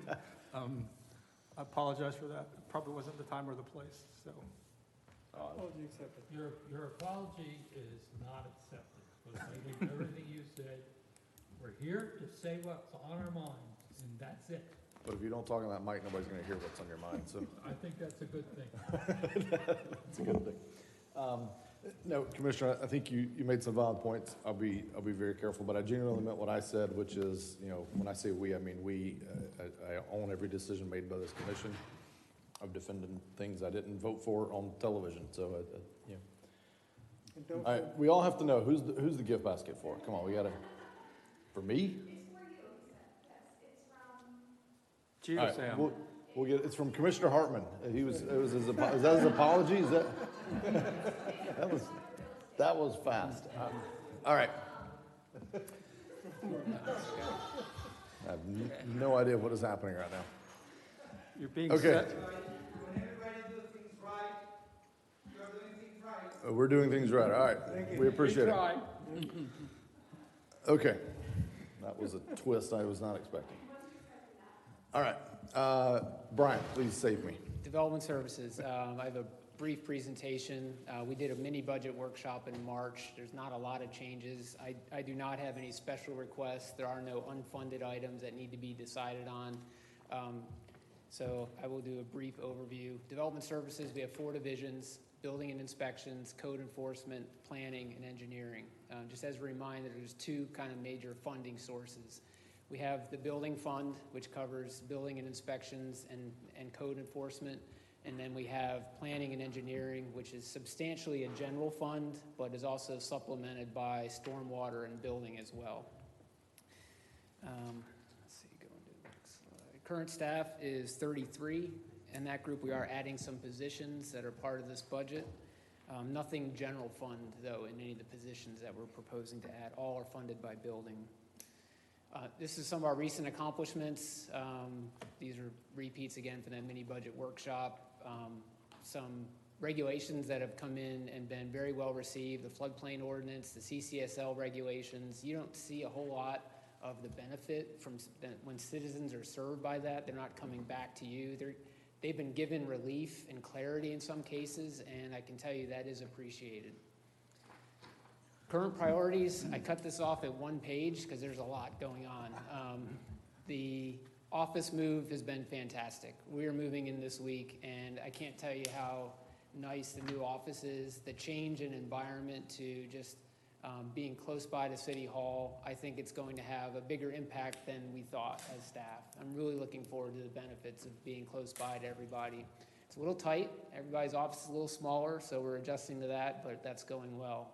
I just took a quick tour. I saw your new office. I told Bob, I said, Brian probably thinks he got demoted. He moved out of it. He had a 3-2 apartment over here at his old place. So. I like the smaller space. I don't have enough things to put on the walls. Right. So. Operationally, we have some challenges. Our EnerGov software system has still been a struggle at times. Just when we think we're getting over those, we hit new issues. We had a major upgrade of that system last week, so that is a challenge to conquer those issues and get some training and optimization of that new system. Speed and consistency with the building permit process, that's been up and down. Our building permit volume has actually been up over the last year, which is, with COVID, you would think it would be down. It's up in the categories of kind of home improvements, pools, sheds, everything from kitchen renovations and things like that. Our permitting volume is higher than ever over the last 9 months. Staff qualifications, bringing on staff, retaining staff is always a challenge. Last two items here, we have a number of land development regulations that are currently in revision, parking and landscaping, tree protection, looking at some of our land uses. I know we're going to look at parking at our September 1st workshop. We've made good progress on that, so those are taking up some time. And then historic preservation is, as you may know, we're trying to establish local historic districts. We have 2 national districts. We're trying to get those designated as local. As well as rewriting our Chapter 50, which is our historic preservation code. So these are some of the items that we're working on. Transitioning to budget discussion, so I'll start with planning and engineering. Really no changes here. It's about $1 million, no changes in staff within planning and engineering. We did reduce general fund operating expenses 2 years ago by 25%, last year's budget by 15%, so we feel like it's pretty lean as it is right now. Our priority is really filling those 2 vacant positions. The director, we've had that filled, what we thought was filled twice. It didn't work out. We have hired a recruiter. That advertisement is out, so thank you to Heather for pushing to get that out the door. So the deadline for those submissions is September 12th, and that will hopefully get us a number of candidates to fill that role. So switching to the building fund. So planning and engineering is about $1 million. Building and code enforcement combined is about $4.3 million. The increase is primarily due to new positions. If you recall, 3 code enforcement positions were added last year. This budget includes 4 new positions funded by building, the commercial building inspector, fire inspector, actually that's already been filled. That's really should be in last year's. The compliance officer and our permitting engineer. As you recall, we adopted a permit fee reduction program about 4 or 5 months ago. That was a 6-month period where all fees were waived up to $5,000. It's likely we're going to come back and ask for an additional 6 months in September, just because we're not spending down that balance still, so we need to keep that program going. So, Brandon, if I may, just as a reminder for the public, and I know the commission knows this, but That was instigated by trying to be in compliance with the state level statutes. So that was the prudent thing for this commission to do. It wasn't an incentive program that we dreamed up to try to incent growth or development or anything. It was truly, the state said, you gotta maintain these levels. We weren't getting there, and this was really the only practical way. There were some other options, but it would have been an accounting nightmare. So just in case someone had forgotten that, just for clarity. Yes, and adding these new positions will help us spend down that balance, but also want to emphasize that with these positions added, with what our normal revenue intake would be, is we would be roughly balanced with the staffing that's being added here. So if our permitting volume, if we got full fees for that with the staff that we're adding, we feel like we would be in a pretty good position where we're not accumulating that balance again. Right. But we still need to spend it down. Yeah. So that's a brief overview. Again, no special requests or anything. I'll be glad to take any questions. All right, questions or comments for building department? Building and development services, sorry. Yes. You'll always be the building department for me. If you don't mind, I was just gonna keep the pattern of going left to right here. We'll start with Commissioner Harmon.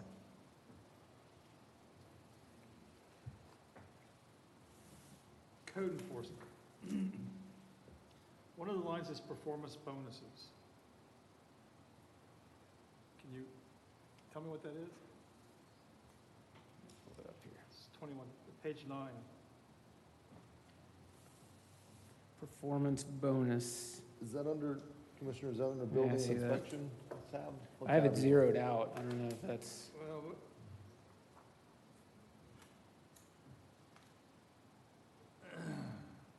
the one just above FICA. Or is that FICA? Apparently my lines are not lining up. Because it would make sense for FICA. it is 0. I'm not sure what that line So that's code meant. FICA? Okay, because, all right. I'm not lined up just right, so, sorry. Reading tiny numbers across lines is a skill acquired over Well, I much even use time, so. I even use a piece of paper, so it's like, all right, sorry. It is, Yeah. Okay, that's all. That was it? Yes. Vice Mayor. Thanks. Oh, Brian, I hate to ask, there's no place for you guys to cut, is there? You probably already looked. I told Khalid that if you need us to cut, we'll find some dollars somewhere. You know, it's lean. We would not cut staff. If we had to cut, we would use basically our professional services, which is our consulting that's not designated for a particular project that we like to have in case needs come up, but that's my only option really for substantial cuts. Are we still contracting out for certain services? We do. Yeah. Specialty services, traffic engineering, Right. you know, anything that we don't have in-house, we do. We've tried to do more in-house and outsource less. And I think that's how we've been able to reduce that budget in the last 2 years. But there still are some things we don't do. Just a general comment, and I don't want to cast any aspersions on my colleagues, and I think it's part of our charter process, I'm not sure. But when lien fee reductions come back to us after they've been to magistrate, that's part of the process I find personally very distasteful. We have a officer of the court, and they've made a determination, then it comes back to, we are legislators, but we're deemed to be judges at that point and indiscriminately decide who to give a break to and who to not. I would hope that's something we would reconsider, because you're losing a lot of money. And I understand there's a lot of thought that goes into it. How much time did the city put in? What did the new owner have to take on himself? But then again, the magistrate made a ruling. So there's a lot of income that I think we're losing out. The permit fee reduction, is that for, did I hear you say that's only for add-ons and additions and improvements? No, it's all all building permits up to $5,000 per parcel.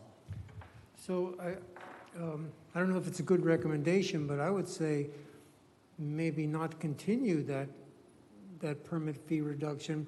We're growing like gangbusters. Is it really necessary that we offer that reduction?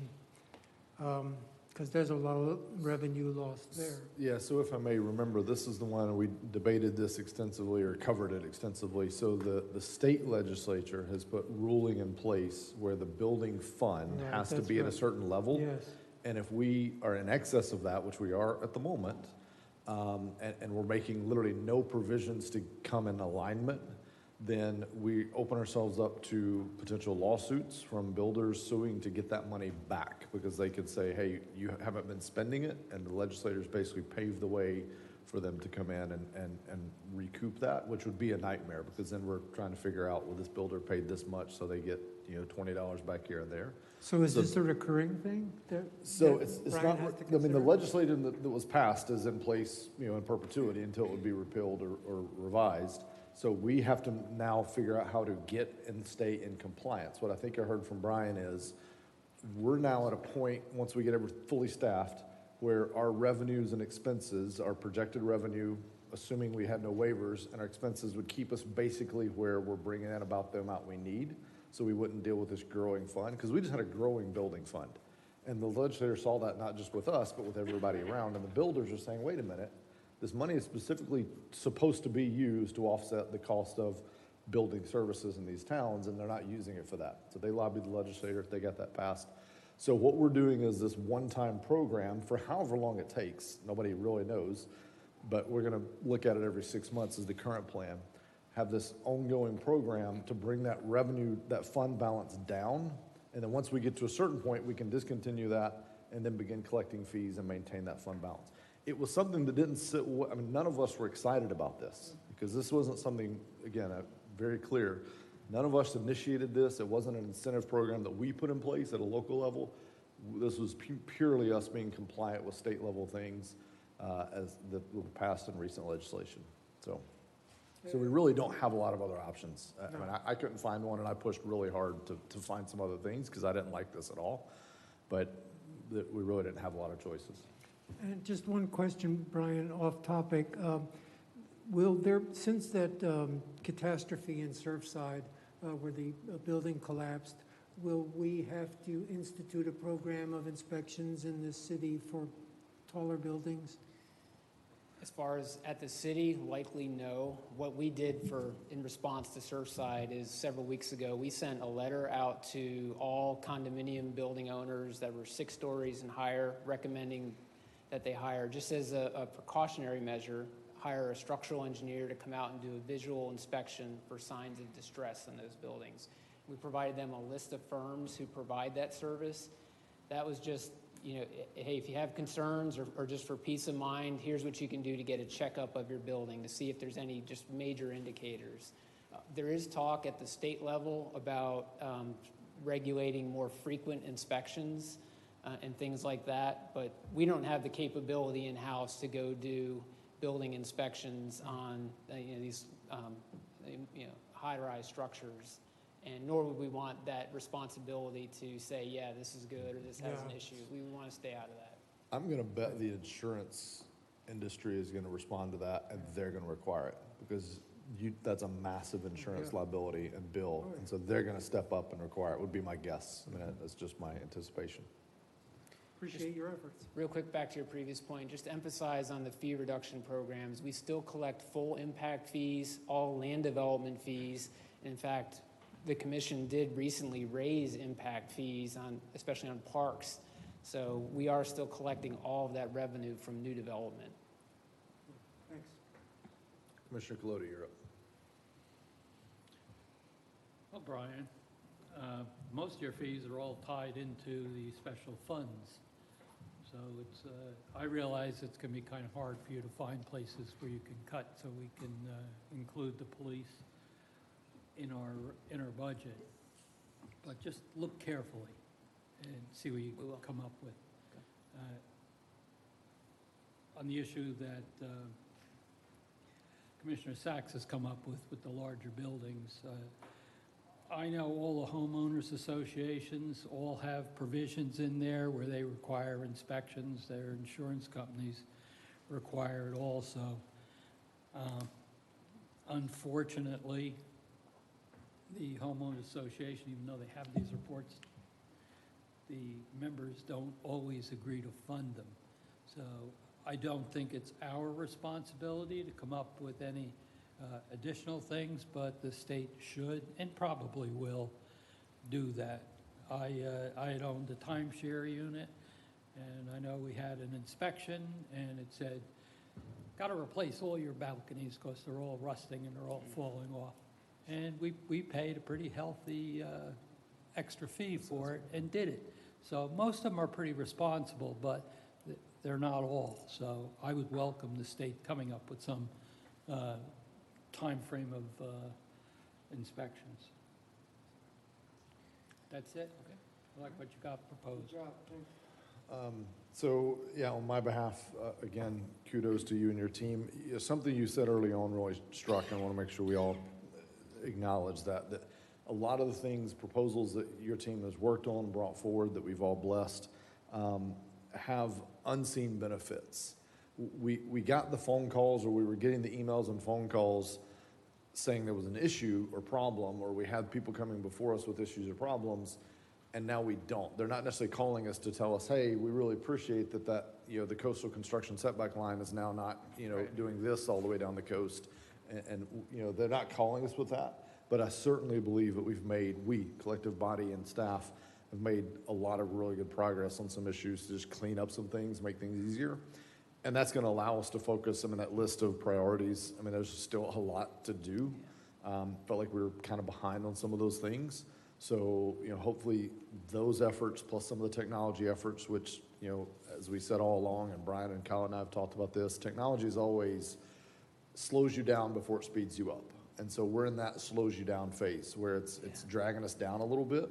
But once we can hit our stride, we work out the bugs, we get all the updates we need, hopefully then we get some efficiencies from that. And then it'll allow us even more time and the staffing. I mean, just getting I don't know how you're still walking, but getting the staffing we need. I'm super glad to hear that we've got a consultant on board helping us fill that position. That's how you fill high-level positions. You got to have someone out there actively on LinkedIn recruiting. There's a difference between posting in the classified ads and recruiting. Because the reality is good employees are sitting at their desk doing their job. They're not perusing the classified ads every day.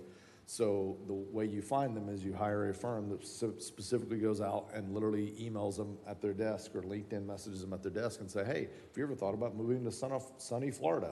So that's what we now have someone doing, and I feel like that was the right thing to do. So hopefully we can get those positions filled just as soon as possible. So again, thank you to you and your team for all you do, and we appreciate it. Thank you, Mayor. Mayor? Yes.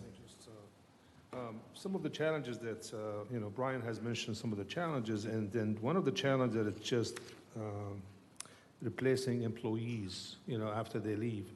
This is a very specialized area, even down to the permit tech. Obviously, the pay rates at this point is not attracting good candidates. So we're looking at that. We're probably going to review that and come up with some suggestions to increase and maybe reclassify the positions in order to get some qualified applicants that they fit in the building department specifically. Right now, the goal, as he's mentioned, is to really speed up the process in terms of issuing the permit and providing the inspections. The inspections, we have no issues at this point, but again, with the new software and with the move, so if you got any phone calls on the delay on the building permit, that is the reason. But everybody's doing their best to try and to speed it up and get to that point. So thank you. Yeah, and that's going to be required. I mean, as the country and the state specifically is experiencing growth, this is a high. These positions, permit techs, engineers, inspectors, they're all now in high demand across our state. So what happens? You got to respond to the market. So. We can't just sit back and it's kind of like what we had to do with policing. We had to acknowledge what's before us. And if we're not able to fill positions and we're losing people over pay, then we've got to make market rate adjustments. So, yeah, completely agree. You know, on a side note, last month I provided a report to the Chamber of Commerce. I think we issued up to that last month, almost 5,800 permits. I mean, that's quite a bit comparing, looking at other cities and how many permits they issued. I mean, that's quite significant, the difference. So. All right. Any last questions, comments for Brian? All right. Information technology is up. And we're ahead of schedule officially for the first time ever. Yes, sir. Good afternoon. How are you guys doing today? Good. So information technology. So for fiscal year 22, our list of objectives, which is tied to some of the increases in the budget this year, upgrading our desktops to Office 365 because our current version is getting ready to go out of support, increasing internet bandwidth to support our ever increasing online usage with cloud services. We are looking at implementing remote backup and disaster recovery, which will also increase the need for our bandwidth on the internet. Continue reviewing and implementing cybersecurity best practices. Implement redundant firewalls, which is going to allow us to have that increase in bandwidth, as well as have it's newer technology, so it's going to be more secure, supposedly. We're also looking at instituting our own set of internet IP addresses, which will allow us to use any service provider moving forward instead of being tied to the service provider we have for those addresses. The fiber project that we started with the UC should be completed hopefully sometime this fall or winter. And so we'll be connecting those sites with fiber. We have some modules with Tyler that we're going to be assisting the departments implementing, time management, inventory, and asset management. We're looking to centralize IT purchasing in IT to help other departments have their purchasing not fall through the cracks and to make it more streamlined. And then we're going to continue to work with the UC to expand our fiber network to all of our other buildings to help reduce our operating with service provider usage that we pay now. So this year, here's a list of increases. 1.5 people, one's a system administrator. 60% is funded by the building department because they'll be assisting them for a large amount of their time. And then a part-time admin specialist, because right now we have highly skilled people doing admin work instead of doing real IT work. So on the operating side, the Office 365 upgrade is going to have an increase. Backup software to allow us to back up to the cloud is going to increase. This is our first year for our security awareness training renewal, so that is an increase. Remote disaster recovery, whether that's at our own site that we pay rack space for or cloud, that is going to be as well. The internet speed increase and the small fee for internet IP registration services. The one capital item, the firewall upgrade for 2 firewalls is about $30,000 and associated services, so it's hardware and services. And then so as I look to the next year of things that I didn't add into this year's budget that I think we should be looking to do moving forward. Cybersecurity, more and more we need to invest in trying to protect our network more. There's a potential for this in the ARP funding, or ARPA funding. I'm not sure what the acronym is. Hopefully, a lot of it can be covered under that funding to get those programs off the ground because they're substantial. Those services don't come cheap, but the benefit and in the third line, the single pane of glass that it gives us for all the traffic in and out of our network to help pinpoint when we have problems. And we have users on our network, so we're always open for the potential of problems. So I'm looking at an end-to-end security platform from the time it comes into our network all the way till the computer that the user sits at and in between. And that would also involve upgrading network infrastructure to support those. Of course, partnering with the UC on connecting more facilities to reduce our operating expenditures. At some point, I think we should relocate our current data center, which is at the police department, to on the west side of 95. You know, we're not very far from the river, and if we ever got a good storm surge, it's going to be underwater. We're looking at partnering with the UC and their data center. I haven't gotten a final yes from them yet, so I'm hoping that, because in early talks, it's their IT is on board with it, but there's more than just their IT to say yes or no. And then a Microsoft enterprise license agreement to help kind of streamline our licensing with Microsoft. Okay. Any questions or comments? All right. Questions or comments? Start with Randy.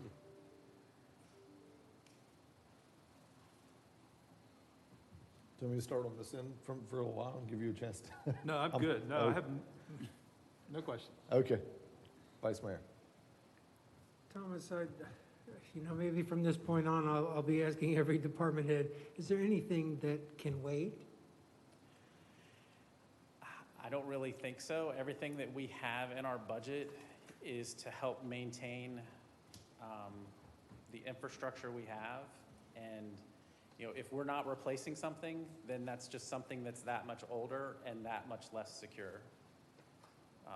So while, you know, at the end of the day, there's always something that can be cut, I just think at what expense, and I think our expense is going to be our security.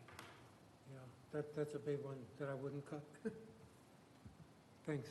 You're Appreciate welcome. what you do. Thank you. Mr. Clody. Go back to the screen that had the $30,000 item on it. Yes. Is that currently included in the budget? Yes, it is. Good. Yeah, everything you see here was all included in the budget.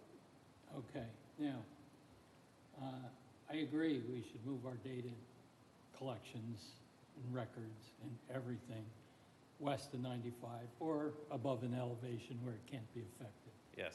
Working with the UC, if you can find a way we can agree with them, that would be great. And that might be an area where, as you go through these negotiations, you keep Colin informed, and if this body has to input anything, we certainly would, because they're a utility. They think like this, for hopefully the cameras saw that, but they're really one track. And sometimes we have the ability to put input in it above staff type of level. Okay. The next thing is we approved an item on the fiber earlier this year, earlier last year, I don't remember, which was going to run fiber from this area here up to the building we just sold. Has that I been think adjusted? it was to the police station. I don't think it was to that building. We eliminated the north of the police station. Yes, that was eliminated. In the proposal. That was eliminated in the proposal. Yes, so when we Okay. brought it to you, the 156,000 that got approved, Yes. that's police station south Okay, to- didn't include that extra one. I thought the Correct. same thing, then I remembered it was We- just to the Which police is, station. Yeah. which is, at this point, on the budget talks is a little, I wish it was there so we could transfer it to somewhere else and do something this year, but Yeah. no, fine, budget's fine. as Commissioner Sachs said, find us a little so we can get our police. Help us out. Make a decision to do something in the right area, so we're not sticking our manager with an unenviable task of saying, guess what? Find something. So think about it. Okay. Thanks. So a couple of things. I forget what you call it. I call it fishing training, but the know before training that we're all getting, and then the other training I'm sure you're doing.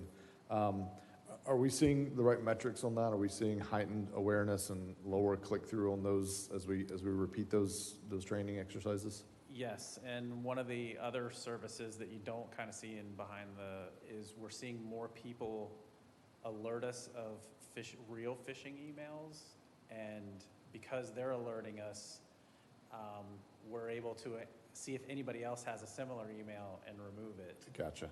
Yeah. So it's helping in that the metrics on the actual phishing attempts that we put out to them, we're seeing less clicks, and then it's training the user more to notify us through the fish button in Gotcha. Outlook. So that is something I fully support. When Thomas took over, when I was first here, we were way behind on that. Our staff, not all, but some were just had a lack of training. It just hadn't been a focal point for the city.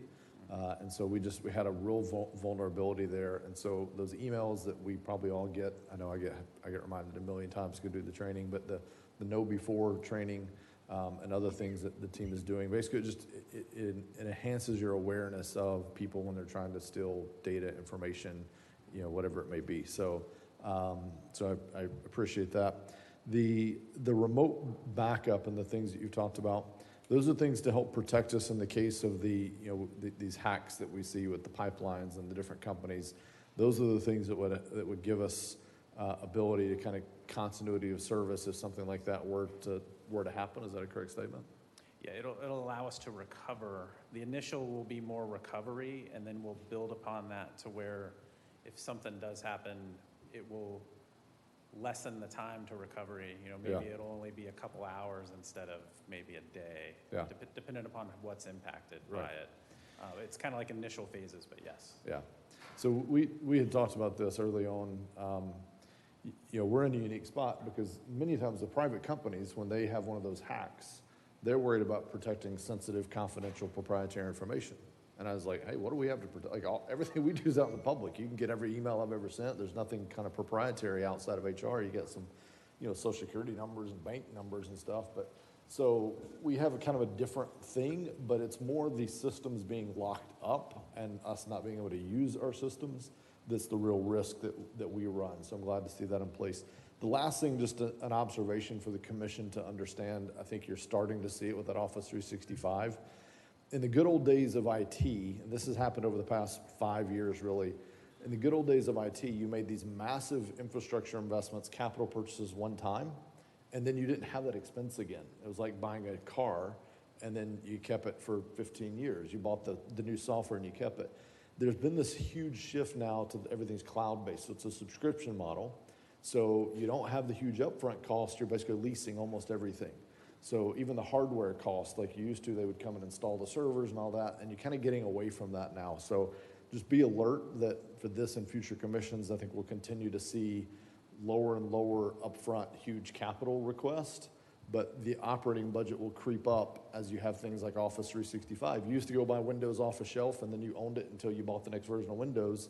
Now or Office rather, now you pay for it every year and you keep, so it's just a change. We dealt with it at the university I came from. It was just a different way of thinking. It's really ultimately about the same dollars, but from an accounting standpoint, it looks fairly different in some ways. So keep up the good work. Thank you and your team for all you've done in this chamber specifically. And you guys have put in a lot of hard work, so we appreciate it. Thank you. All right.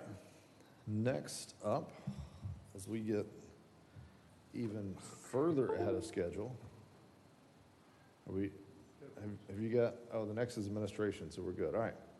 So airport. I was making sure even the next queue up that we had the right people in the room for that. So All right, so the airport is next up.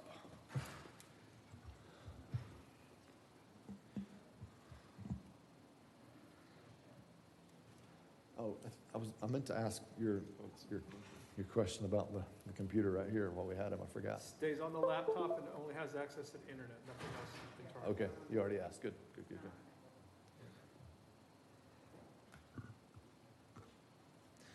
The worry would be if somebody, it wouldn't affect us, but if somebody, they put something on that then gets transferred to the flash drives that plug That's into what it. he says, and that's what, he says that's the next step. Yeah, because then so what a lot of things do, like in computer labs at schools, like at universities, they have software where literally every night it just basically erases Okay. everything on the Oh, I computer see. and It's got that, reinstalls yeah. everything via the cloud. And so Yeah. it's just a hard, I forget what they call it, there's a name for it, but it's a hard reboot of everything to avoid exactly that. So at most you have the risk of, one day's worth of Right, okay. people getting impacted. All right, Good afternoon, everyone. good afternoon. It's my first time in this chamber. It's beautiful. It's amazing to walk Yeah. into. My name is Adam LoBianco. I'm the assistant manager for the airport, for those who may not know. And I'm presenting this year's budget in preparation for our airport manager, Rhonda Walker's retirement. The airport serves as a gateway to our community for business, local residents, and for visitors. Our vision is to continue to promote the economic development, self-sufficiency, safety, and security. We work to serve and execute this vision as directed by our leadership through our organizational structure.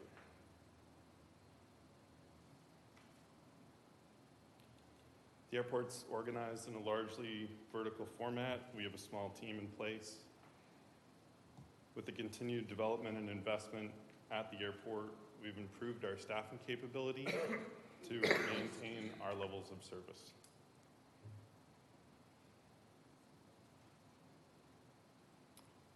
We've added an airport grounds maintenance worker position to complement our current staff of 2. And with the current capital improvement projects underway, our airport responsibilities have increased. Working through our revenues and expenses for the budget comparison, we've closely aligned this year's budget to the previous years.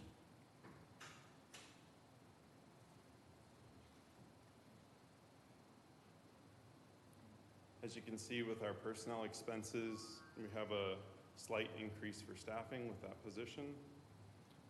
We have a slight decrease for our overall operating expenses. This can be attributed to some infrastructure efficiency gains and some lower maintenance costs with new equipment.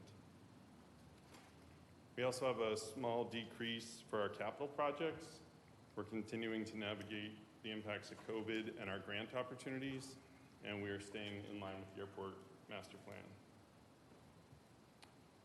The revenue changes are positive.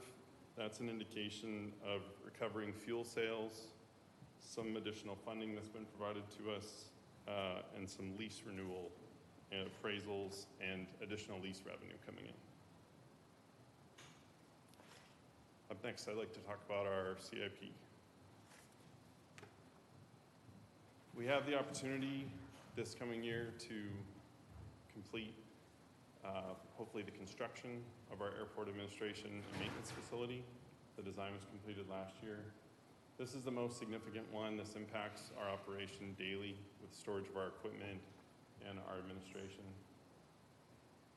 We have an 80% grant in place, which is going to help us with that as long as we're able to continue with that funding. Up next is Taxiway Charlie Rehabilitation. This is one of our primary taxiways on the main apron of the airport. We have a partial FAA grant in place, which is going to cover about 2/3 of it, but there is another construction phase, phase 2, which we anticipate applying for and hopefully will attain a grant for. Our T-Hangar F rehabilitation project is going to cover roofs, siding, rolling doors, seals, the perimeter pavement. This is one of the older T-hangars on our field, and rehabilitating it will ensure that it continues to remain a source of revenue for us. And that's provided that we can work with the FDOT for funding on that as well. Lastly, for this slide, we have our fuel farm improvements. The sale of fuel is a great source of revenue for the airport. We want to continue to have that reliable, and the improvements that we're looking to make will ensure that we have greater continuity of fuel, or it will allow us to keep more fuel on the airport in the event of events, storms. We'll just have extra capacity to serve the public.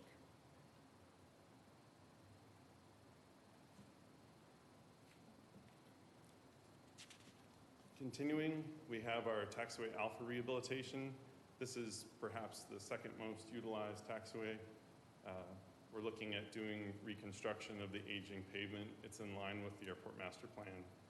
Provided that we can have assistance with the FAA, it would be a 90% funding for the FAA, 5% for the DOT, and 5% for the city.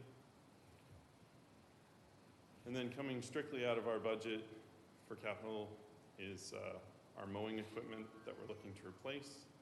We have about 700 acres of grass, so we're looking to get a new mower, and once we have the opportunity to complete the admin building, additional office furniture and equipment. Looking at the past year, there's some accomplishments that I'd like to share. We were able to complete the design phase of our Taxiway Charlie surface rehabilitation project, including revising the geometry for the runway to meet the FAA's design specifications.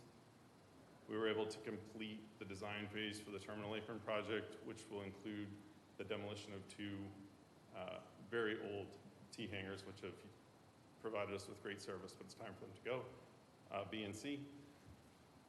We've completed the design phase for the airport admin and maintenance building in the new location, which is located partially on the airside operations area. And we've been able to complete the design and construction phases for marking and signage. Our new T-hanger, which everyone has hopefully been able to see, making tremendous strides from the highway. That's going to be completed here shortly as well. And our hurricane insurance claims for a large hangar on the backside of the airport, as well as a series of lightning strike insurance claims, which took some of our systems offline, but we were able to work through and get everything back going.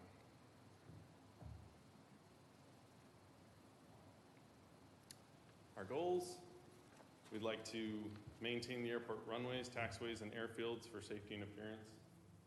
We want to continue to provide a first-class aviation facility to the flying public. We'd like to continue to make the airport and industrial park self-sufficient. We believe it's best achieved through the construction of facilities and the subsequent rental of those facilities. We want to continue to work with our partners to attract new aviation and industrial businesses to the airport or the industrial park itself, and to retain and continue to have a wait list for 100% occupancy of all airport and industrial park facilities.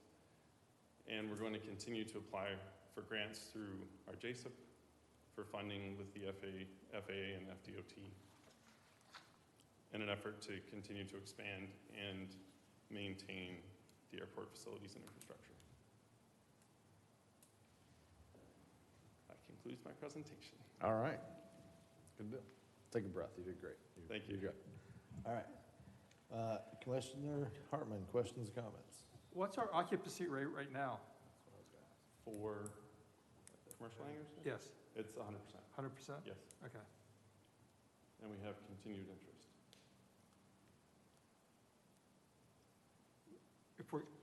Are we getting rid of 2 T-hangers, you said? Are we looking to replace those at some point in the future? Yes, sir. The new T-hanger that's been being built very close to completion will replace about half of what we're losing. And in the master plan, we have area and planning for additional T-hangers as well. Okay. That's all I have. Thanks. Vice Mayor. Thanks, Mayor. The control tower operators, they're paid by the FAA, am I correct?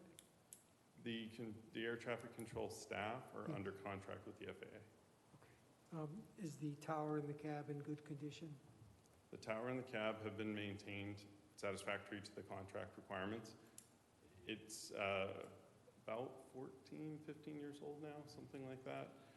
And we are making, updates and repairs like any building. But that is the airport's property, so we are maintaining that. Yes. Do you get involved in clients or occupants of the airport that may be in arrears on rent or fuel? Or is that something that's above your purview? Probably Colin. I believe the question, Commissioner. As far as rents or fuel, if there are any in arrears, does the airport operator get involved in those negotiations or collections? Or is that something for beyond his purview? Yes, I'm sorry, I got a mask. Right now, we provide the fuel. Use the mic. So let me clarify real quick. I think the commissioner's question was, or vice mayor's question, if there are instances, so an operator that's in arrears on fuel or rent, is that something handled by the airport manager or city manager? My expectation is that something I think we all know you're But eventually it goes to the city manager, and I think I mentioned to you in individual meetings about some of the businesses at the airport that we have delinquent funds at this point in terms of rents and other issues. But eventually it will come to the city manager through the airport manager. Good. I think that's a substantial amount of money we need to collect. Just wanted to share that. Thanks. Good luck on your new job. Thank you. Commissioner Clody. When you had your presentation, the last two items were 100% funded by the city. That's out of the aircraft fund, correct? That's not general fund. No, sir. Okay, just want to clarify that. Now, I attended the league convention about a week ago, I guess. And one of the presentations that I heard was from a company that's developing a commuter plane network that's all electric. Has anybody ever spoke with you or anyone at the airport about that?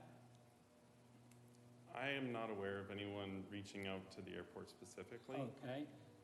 As part of their presentation, they indicated they wanted to put a facility either at Daytona or here. These planes apparently only hold about 8 people, and they have a range of about 155 miles. So they would look to operate a hub here. If that ever comes before us, I would like to be part of that as a member of the committee to see where that goes. If something like that could be put in, they apparently take off vertically, fly and lower themselves down. They plug in and recharge in 10 minutes and off they go.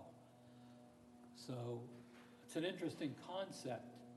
And with our desire to become environmentally friendly and all electric, I think we should actively be involved with them. So at some point, I think we're going to get a contact from them. Okay. That's all my comments. I look forward to that. I know, it's vertical takeoff. Yes. Is it defies the laws of flight, so it's done. I mean, we obviously have done it in the past, but it's extremely power intensive.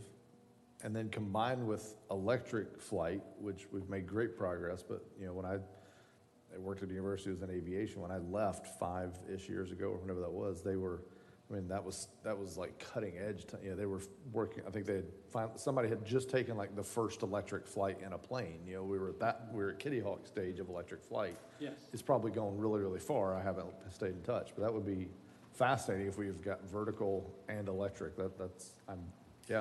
It's a for-profit company that has a network in Europe, and Is they're it Elon Musk? doing it. Interesting, isn't Elon's it? about the only person I know that could pull that off. All right. They use rubber bands now. Yeah, right.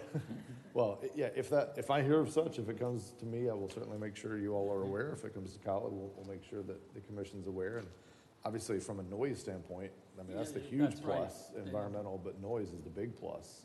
So, yeah. I'll send their business card over to you. Sure. So my only question is, we all know Rhonda's retiring.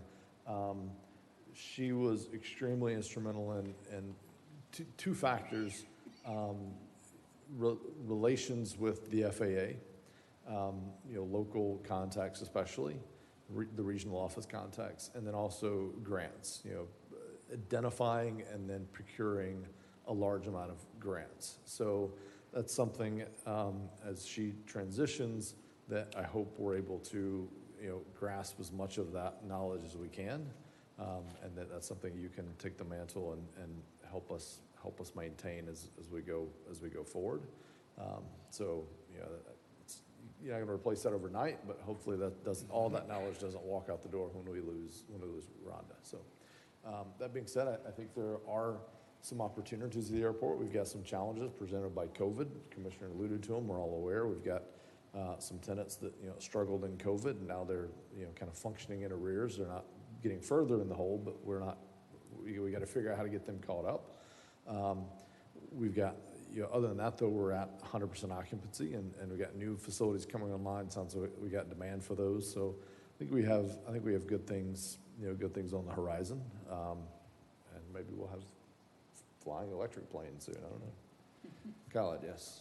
Just to add a couple of notes from the presentation, Adam and I, we had quite a bit discussions specifically about the relationship with the FAA and FDOT in terms of the grants, and to maintain that relationship and even make it better. The other thing is, one of the goals I want him to work on is really to think outside the box in terms of the noise that we have, or the perceiving noise, specifically from the flight schools. So him and I would be working together to see if we could come up with some type of solution to try to reduce some of these repetitive flights. Obviously, we have some other schools coming from outside the area, and that seems like it's a difficult relationship. We have no control over them, so I'm trying to challenge Adam with coming up with some type of creative solution for it. So him and I would be working closely in the next few months here to come up with something. In the meantime, we appointed Adam as an interim airport manager. So hopefully he will be, within the next 6 months, he will try to improve the operations and show us what he could do. So, thanks, Adam. Yes, thank you. Vice Mayor, yes. Adam, please, one more question, if you feel candid enough to answer this tough question. Do you support operations fees for touch and goes, landings, takeoffs? It certainly deserves a look at, and I can prepare a report for the pros and cons. There are airports that have elected to put that strategy in place. To my knowledge, for an airport our size, it's typically not utilized, and there are a variety of reasons. If you guys would like, I can prepare kind of a pros cons list essentially in report form, kind of demonstrating the different layers to it. You have a technical layer of how do you know which airplane, where it went, how you have to track and manage all that. And for an airport our size with over 100,000 operations a year, that's a tremendous challenge in itself that's going to cost money. And then you have the impact to the local users. You don't want to discourage people from coming to our airport and enjoying our community. So it's something that we would have to really understand how it would apply to us specifically, and then make an informed decision. Considering the number of touch and goes, would you support also tail identification cameras on each end of the runway? It is a technology that we have been approached or solicited to the airport by a manufacturer of the cameras. A recent dollar value that was put forward is the system can be upwards of $20,000. And then it's a matter of, once you have the information, how is it utilized? How do we benefit? And how do we continue to promote the airport as a positive, open place for people to come in that are welcome to enjoy the community? Well, I figure for at least number one, security's sake, to have that type of thing. Would that be something that the FAA might help fund, camera? I can look into it for you to double check. I don't believe that they would because we're not under the Part 139 security requirements like Daytona might be. But I can get back to you with the response. When you have time. Thanks. Thank you. Really, really good answers to those questions, very valid questions. I think that's the first step and that's staff's role is to help us understand it. And then, of course, the decision and the support or not support is with us to ultimately figure out is that the right strategic move for our airport, but certainly your expertise on, I can't say I fully understand, how user fees work and, the point you identified up front of how do you know who came and went and those kind of things that, beyond my expertise by far. So, yeah, I mean, I think with time, I'll work with Khaled on your priorities and what is up there, but that is an issue that keeps coming up. You have noise, and then the solution is often presented as, user fees. So, I think it should be on a radar somewhere. Again, just to help us better understand and be able to speak to it, because it is often brought up, and I can't say that I understand it enough to intelligently speak to the pros and cons. So it is something I would love to learn more about, and then we can make a decision as a commission whether it's something we want to move forward with. But again, work with Kyle and make sure, I don't know where it lands on the priority list, but because you got a lot of other things on your plate during this interim transition period. So, it's not something that I've heard the whole commission clamoring for necessarily. So, any other comments or questions? All right. Thank you very much. Appreciate it. And I thought I saw Ron. Oh, there she is. She came in back there. We were ahead of schedule, so we threw her off. So thank you again. We said nice things about you while you weren't here, Rhonda. So, all right. We are at administration and then break. So I think I see one reason why this was scheduled to take so long is the airport ends at 2. And this is all off. The airport ends at 2:25, and then okay, no. Anyway, all right. Administration. Should be 3. If you look at the timing, IT ends at 2:50, airport starts at 2:55, and then to 2:25, and then to 3:30. So we lost an hour and a half there, but I'm good with it. Gentlemen, do we want to take a break or plow forward? Does anybody need a quick break or go for one more? Let's get one more out of the way. Everybody good with that? Okay. It's a big one. Yeah, it is. Maybe we should take a break. I was hoping for a break. All right, well, let's take a quick break. 5 minutes. Everybody just do what you need to do. We'll take a really quick break. Okay, thank you. Okay. So if you're ready, we'll go back online.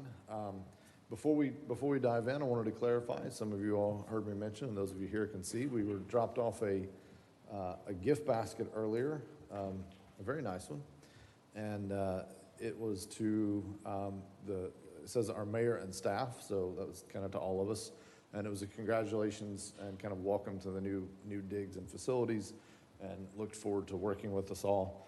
Have no idea what the value of it is, but just wanted to have clarity. That's not going home with me. It's going to stay here for the whole team and staff to enjoy. So I think we're all above board on that, but just for all the conspiracy theorists out there, wanted to get that on the record. And you can come by City Hall and grab a salami slice out there. Well, Michelle should get first pick. I agree. Michelle, you should get first pick on that. It's a good comment. All right, you're up. Well, good afternoon. So I guess it's now departmental administration turn to present. So I will do a quick overview, just like a refresher. This slide I show basically in each of my presentation from the beginning, from when we start our session in June. So overall budget is $87,789,217. Capital equipment, $2.3 million. Capital improvement projects, $10 million. Salaries and benefit. So this year we're looking at 3% increase to all general employees, or 5% increase to all employees whose salary is less than $31,200. And that goes back to our requirement, which is law now, $15 per hour. We specifically call it 31,200 because some of our employees work, like fire, police, they have more hours than 2080. So we also requested new and reclassified several positions. So health insurance at this point of time, we calculated, we're looking at 4.5% increase, and for Blue Cross Blue Shield, it's 7%. Citywide debt, it's $29 million, which does not include line of credit that you approved last year, $14 million. That's line below. Next year in 2022, we're looking at spending $9.5 million out of that loan. And that's based on capital request from the department for those projects. So general fund, we're proposing millage rate at 3.7421, rollback rate 3.5846, and debt service millage, which went down 0.25221 and 0.1319. So city administration, so those departments include city commission, city manager, city attorney, city clerk, finance, human resources, business economic development / CRA, and non-departmental capital project, which is really general government in your book, if you look. So staffing, so we'll go again department by department. City commission, no changes, of course. City manager, one new position, it's front desk.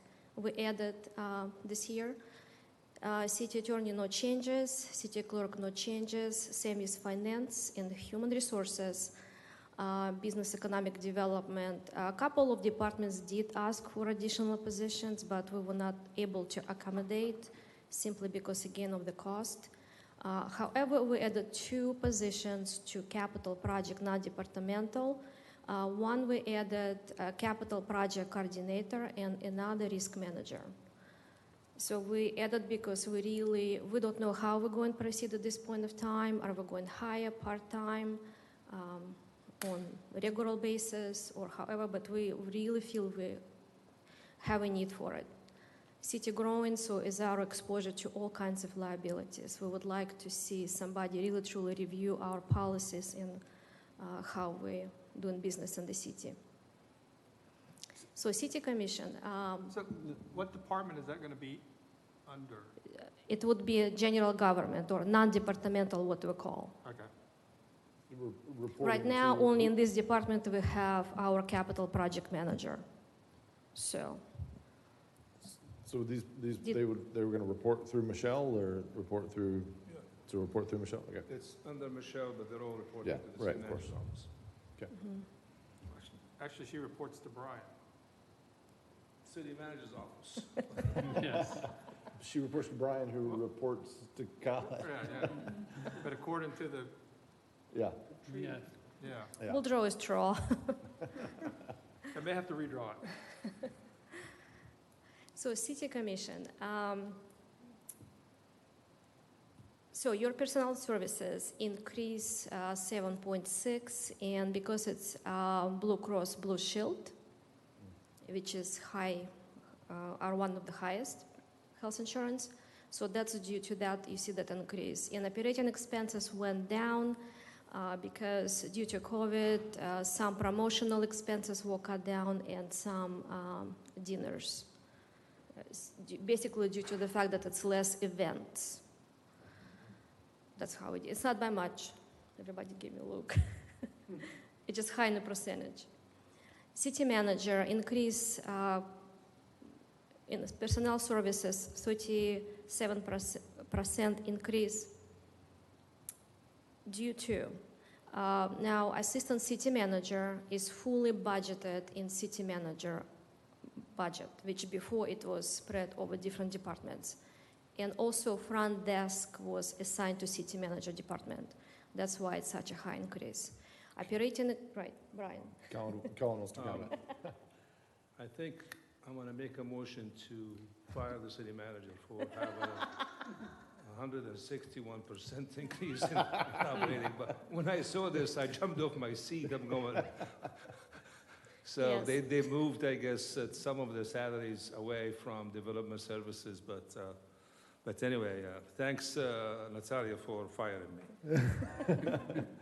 So Yes, these I are, had- to be clear, there are some net new, because we had the new position front desk, but most of this, the vast majority, is simply aggregation of expenses in this department, and so there will be there's a net offset somewhere else. Exactly. for So for cost this. already was there. It's just basically Yeah. we added where it really should be.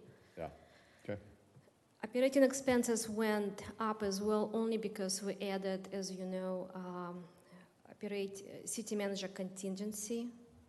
We feel that city manager should have some funds at his disposal. Situations always happen, so he would have some resources to deal with whatever situation he has to deal. So it's $92,000. We wanted higher, but unfortunately, that's all we could come up with. City attorney, very stable, only 0.62% increase, nothing there. Same with city clerk, very little, just normal operating expenses. Finance, personnel services also not high. However, we did increase our operating expenses, and our several annual contracts, we had to really look closer. Our audit, we had to go up because it was not enough in our budget. For each grant, when our external auditors perform audit, it's additional $4,000 to already existing price. And it was not budgeted before. Last year, they selected 2 grants to audit, so it added $8,000 to the cost, which was basically not kind of reflected. So we added money to that. Also, we have arbitrage expenses. APEP, it's what we call other post-employment benefits. It's actuarial report required by our audit. That's usually around $5,000–6,000. Also, we're looking at ClearGov. ClearGov, it's a software that helps us with budget, and it's not a lot, around probably $2,000 this year, a bit higher next year, but it will really help us to create digital budget book. It will cut on our manual hours. Every single book we provide to you, it's enormous amount of hours on my stuff. And we can do it easier, better, and basically there is software exists to do that stuff. As long as it lines things up a little better. I'll make sure, Commissioner It'll Hartman. be even better. It'll be, yeah. You'll be first to review, to approve, first draft. Human resources, also quite a bit increase. Personnel services, and back to your question earlier, Commissioner Hartman, when you ask why we have such increases in insurance, that would be a good example. One person switched to Blue Cross Blue Shields, and that created that in addition to 3%. So when we see those switches from one insurance to higher, it really pulled budget up a lot. Operating expenses also went up. There is several reasons to it. So a lot of charges were moved from other departments to HR, such as new hire. We have tests, physicals to be performed. They're all now in HR department. We feel it should be really directed and paid out of that. Labor attorney we put back there. Employee lunch, we have banquet every year. Education training, also like diversity training, budget management, all types of harassments. So all this training now pulled in HR budget. As you see, that's a result. But again, those departments now don't have that cost. It's same existing cost, but only accumulated in this department. Business economic development. Personnel services, not much increase. Operating expenses, basically kind of same formula. So what we did, we combined some cost was spread in other departments. Actually, you know what? No, it was in department general government. So we put it in business and economic because it really should belong there. So membership, promotions such as Team Volusia, Southeast Volusia Manufacturing Technology Coalition. It used to be in general government, now it belongs here. We moved it because it's really under they, basically they're the one who manage those contracts, and it just makes sense. It's there. Also, what we added is we're updating the US 1 CRA redevelopment plan and creation of USA 1 corridor plan. So all these expenses now are in this department. Non-departmental, or in your book it's general government. Personnel services increase due to capital project coordinator, which would be help to capital project manager and risk manager. That's why you see such increase.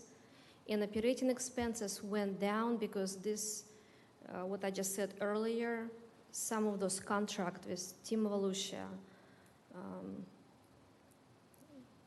what else was there? Southeast Volusia Manufacturing Coalition. So they now moved from this department to business economic development, and that's what that decrease is coming from.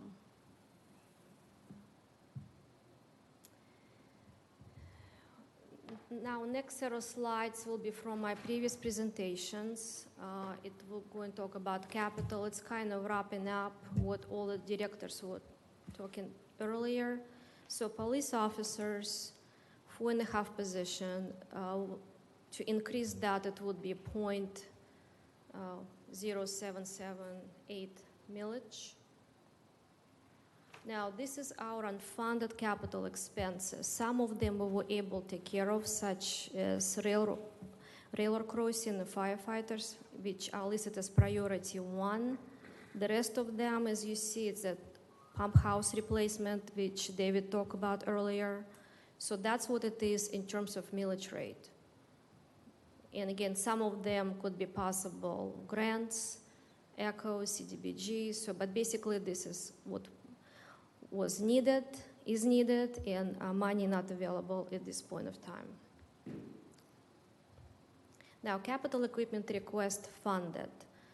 And Commissioner Kolodny, to your earlier note to police chief about those cars, how they listed, we list them as equipment, as you see.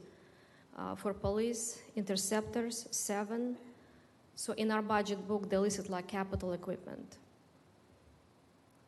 So it's basically, as you see, almost each department had some kind of request. Again, these are items that currently funded and money is available.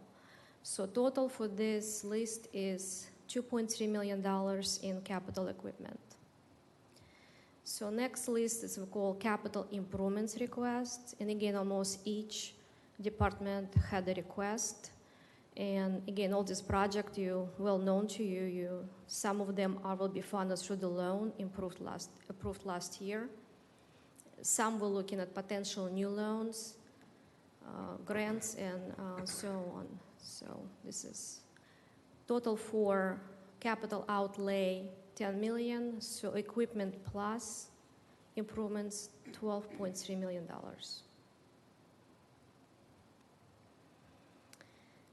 So this slide we always try to include again, just to show what exactly you as a Commission of New Smyrna are responsible for.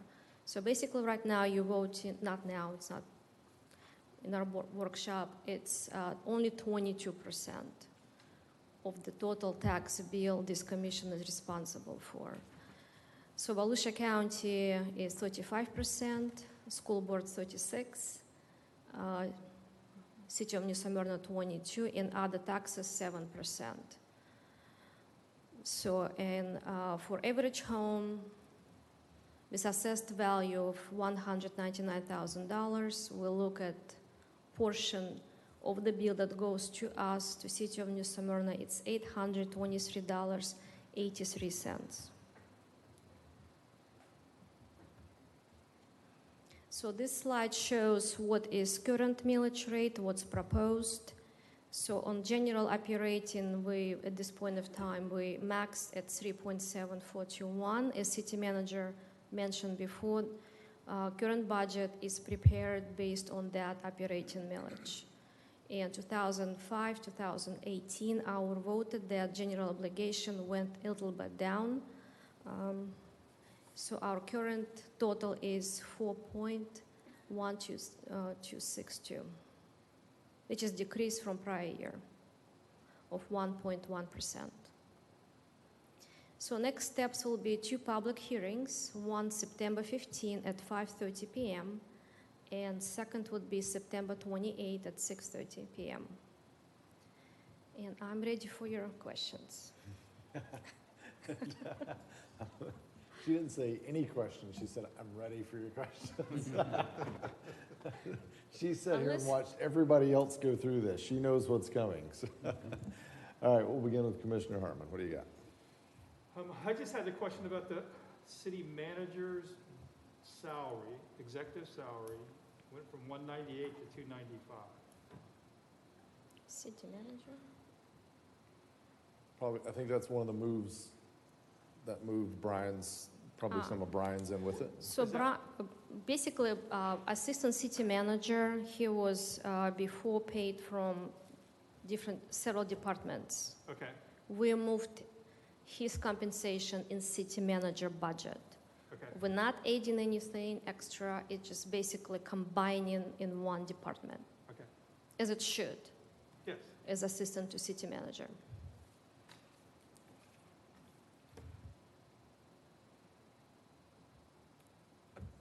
Not a question, but a comment. Same comment I had last year and the year before. Some of these quantities are one cell phone is $700. Some of them are 3 cell phones are broken out per item. If we could consistently put them the same way? You know, we really truly tried with Munis. We were on the call. It's our financial system. We'll see, maybe a new version will provide us. We actually told them, one of commissioners really don't like that quantity one. Right. They said nothing they can do. It's a software. But we don't consistently do it the same way throughout the entire process. Because the police department will list 7 or 8 phones and. We'll look when we have one-on-one. Okay. Let's just readdress it again. All right. That's all I had. I see what you're saying. So the quantity, like 3 unit 138 versus other places, there's be quantity 1 units. Right. Yeah, I got you. Okay. Vice Mayor. Thank you, Mayor. Natalia, I have no questions, just comments. I want to thank you for working out those numbers for salaries. It was only a few years ago that I had hoped that we could build up our workers' salaries to $10, and here we're getting closer to 15. And I think it's only fair that anybody who labors with a pencil or a shovel that works for a municipality should have a decent wage that he can support a family with. So I appreciate you working with Khaled. I know it's been Khaled's quest to have a decent wage in our city, and that's very important for everybody's quality of life. And so you do a very important job for us. But you also are the number cruncher, so if you, and I think we're very close to being able to fund those necessities, the top 3 priorities.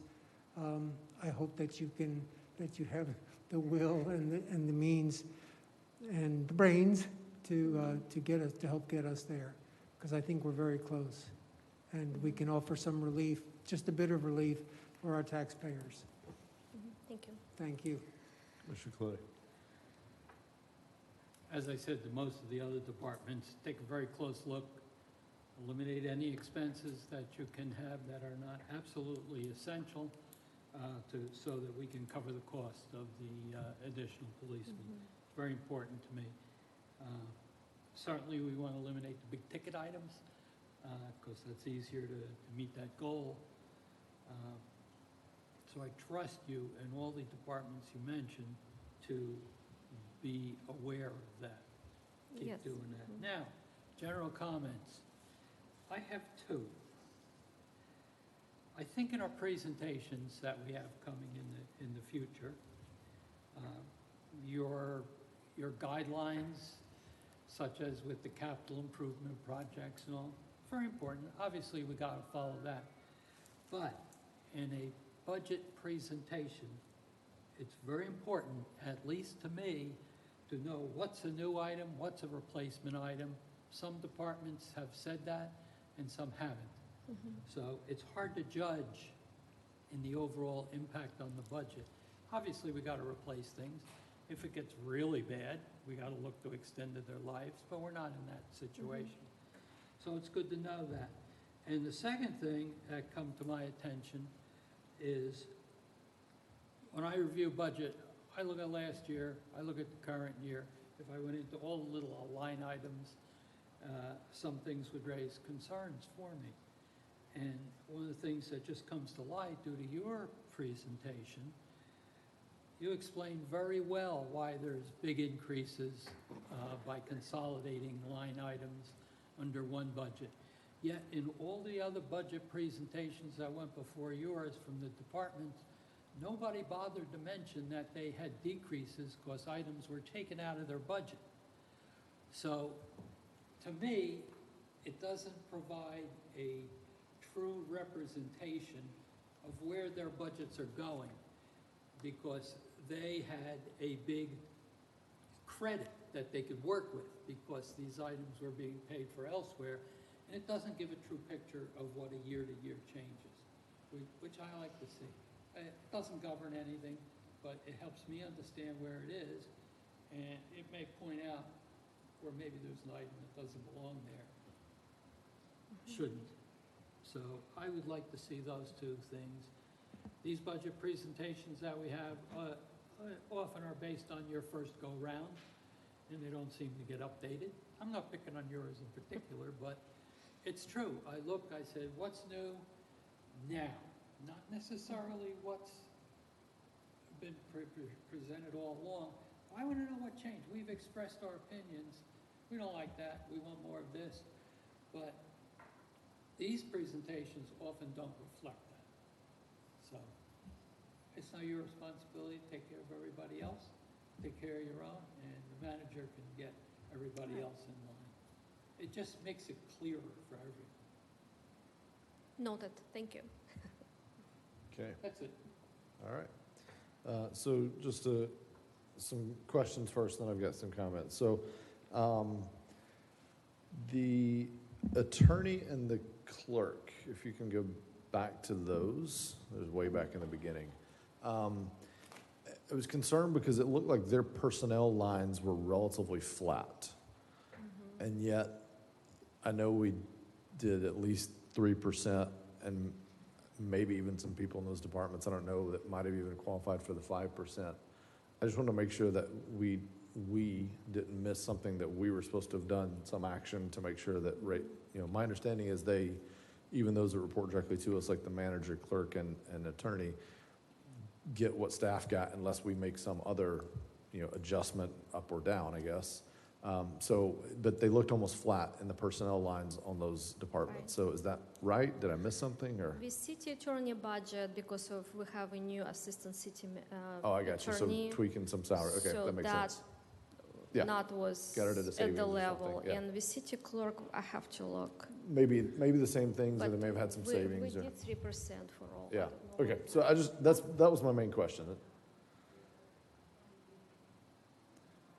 Yeah, probably bringing in somebody at a lower level. So that makes sense. I just want to make sure we hadn't missed something that we needed to take action, because in line with what Commissioner Colodi was saying. Let me say it this way, and I've sat in your seat more than I've sat in this seat, so I can appreciate when you do consolidations, and I think you're making all the right moves as far as lining things up, putting expenses in the right category, so it's clear to us, clear to leadership, clear to the public, what the true expenses of different departments and operations are, be that the Brandon Center, the golf course, the airport, the city manager's office, the commission. I want as a true and accurate and complete representation as possible. Nothing to gain or benefit by trying to do anything differently. That being said, I don't want to see us falling into a trap, because it makes our jobs harder, because we're not in the weeds on this like you all are. It makes our jobs harder if the ball is continually kind of bouncing.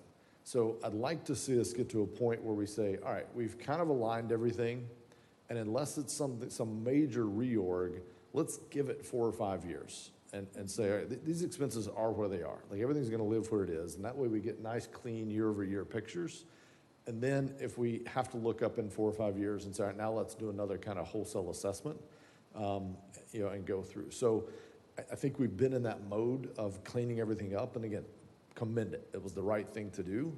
But my hope is that we're kind of on the back end of that, and we can not have so many of those, because it does make, being in this seat now, not having spent the 60-hour weeks literally knowing every detail off the top of your head, as I look at it, I'm going, all right, I'm trusting that when you tell me, hey, this is way up because this went way down, I'm not going to go find the way down. And I agree with Commissioner Clody, on the top of my head, I'm going, I don't remember anybody else saying, well, this is why my ops is so much lower than it was last year. Maybe it was there. It's been a long day. Maybe I forgot it.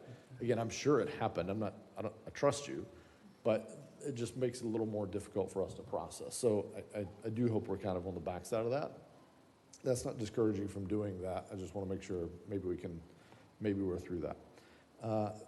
The contingency, the city manager contingency, I just wanted confirmation.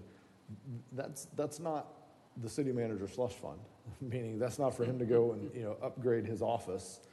Those are requests that come to us. So we have people stand in front of us and ask for the film festival or ask for support for XYZ, and we say, hey, we'd love to do it. City manager, do you have any money? That's the pot that he goes to. So we can almost aptly call it the commission contingency fund as much as the city manager. And would you even go so far, Colin? I don't want to put you in a box, but do all of those requests come to us? Or, I mean, if it's a small, minor $500 item or $1,000 item, you might just approve it out of your contingency. But you would say the bulk of those would come to the commission, right? Just about every request that we get sometimes through the city commission meeting that you guys are looking for, whether to do a project, small project, to do anything. And usually I'm struggling to go back to finance and trying to find the fund somewhere. So they put this contingency in the budget where it's not really for the city manager, it's really for the commission and what the commission direction is. So this way it'll be easy to implement some of the issues that you're facing and you want to try and to make some changes or finding a solution. Yeah. So to me, this is acknowledging reality because it happens. It continually happens. It's not a bad thing. I mean, we can't anticipate every request. We can't anticipate every need or emergency. So it's acknowledging reality. So I support it. Maybe we trim it a little bit and we tighten our belt and we tell more people no when they stand in front of us. But I think it's the right thing to at least aspire to have baked into the budget, because otherwise we're ignoring reality. Because the reality is people are gonna come and ask for something. This body is gonna approve it, and we're gonna turn to Colin and say, hey, can you find it? And he wants to be able to say yes. He wants to be the good guy too, and so we're acknowledging that reality. But I just wanted to be clear that's not his little, take people to lunch fund. So if I may, Mayor, if I can give you an example. Before you this morning, you had the Canal Street merchants. They made a presentation. Maintenance op, they already have starting on some of this improvement. For example, the garbage receptacles that we have right now, they're very small, and they bought a bigger trash receptacles. So there is some little improvements that we could do on an immediate basis to address some of these issues. Well, usually there is nothing in the budget to address, like for example, Canal Street. So having those funds, it makes it easier for the commission when they give direction to the city manager or to the staff to trying to find some solution and come up with some improvements on some of these projects that they're not anywhere in the budget at any point. Yeah. And last, I see I'll come to you, Commissioner Clody. Let me just wrap up my thoughts here. I also agree, and this is just a note kind of for whoever, somebody bring it up in a staff meeting, because this isn't all driven by you or you, but I agree it would be very helpful in future budget presentations at the department level if they were able to identify, is this new or is this replacement? So are we replacing equipment, be it a vehicle, be it a pump, be it whatever it is, or is this net new equipment that we're buying that hasn't existed before? And if we just had that as a standard operating procedure, that everyone identified that or flagged it in some way throughout all the budget presentations, I think that would be very helpful, because that, we did have to ask that numerous times. So that would be, you know, if, again, somebody can bring And we'll that up. include in our presentations going forward as well. Yeah, awesome.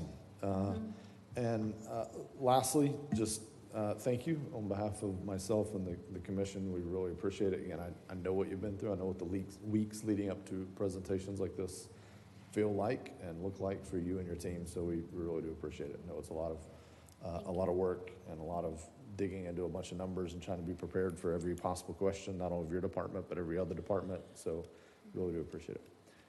Commissioner Clody, you had some more comments. That idea of setting up that fund is actually a very good idea. I like that. This year, if we're looking for monies, we might want to cut it a little bit this time, and we may want to establish some parameters as to a maximum amount that could be given out of that without our approval. But we shouldn't have to give approval to everything in the world that comes here. So I would like some of that stuff to move along.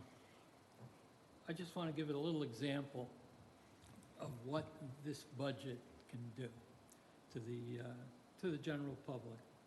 Sooner or later, the newspaper is going to run an article that we've passed a budget, and they're going to give some general things which may or not be based on reality. But they're going to look in there and they're going to say, oh, look, city manager just got $50,000. They're not going to say why. But if we have some of these background informations, when I get stopped on the street, which I will, and say, how come you're giving him all this money? Is it because he's retirement? Is it a little slush fund to go away? We just need the background for that. And that's as important as the actual event that goes on. We can't trust other people to give our message out clearly and correctly. So just, Understood. that's when we make these changes, we really got to be prepared to explain them. Well said. And, That's all. and back to consistency, no one likes consistency more than us, finance, because all these questions will be asked of us on a regular basis by external auditors. That's what they do. Yeah. So our very goal, kind of establish this process and stick to this. Because those variances usually most difficult questions we usually face, just like you. Yeah. We've been asked the same questions, why and based on what? Yeah. And what was the reason for all of this? Thank you. Vice Mayor, you have another comment? Yes, Mayor, two questions. Did this commission give purview to the manager to have an expense account which he could authorize? I thought it was $25,000 comes to mind. Am I Right. correct? Right now, it's Yes. $25,000. Well, to have this contingency, to be honest, it's very common. Yes. My No, previous that's fine. place of employment had it, and place before. It's nothing unusual. Auditors, again, ask for that. Anytime they see contingency, you give them whole activity for Yeah, that account every for the transaction. whole year. Yeah. So, and it will be heavily monitored. But as of now, our approval level, I mean, at commission level, it's $25,000. And actually, right now, around the county, there is a move to increase that because it's not that high.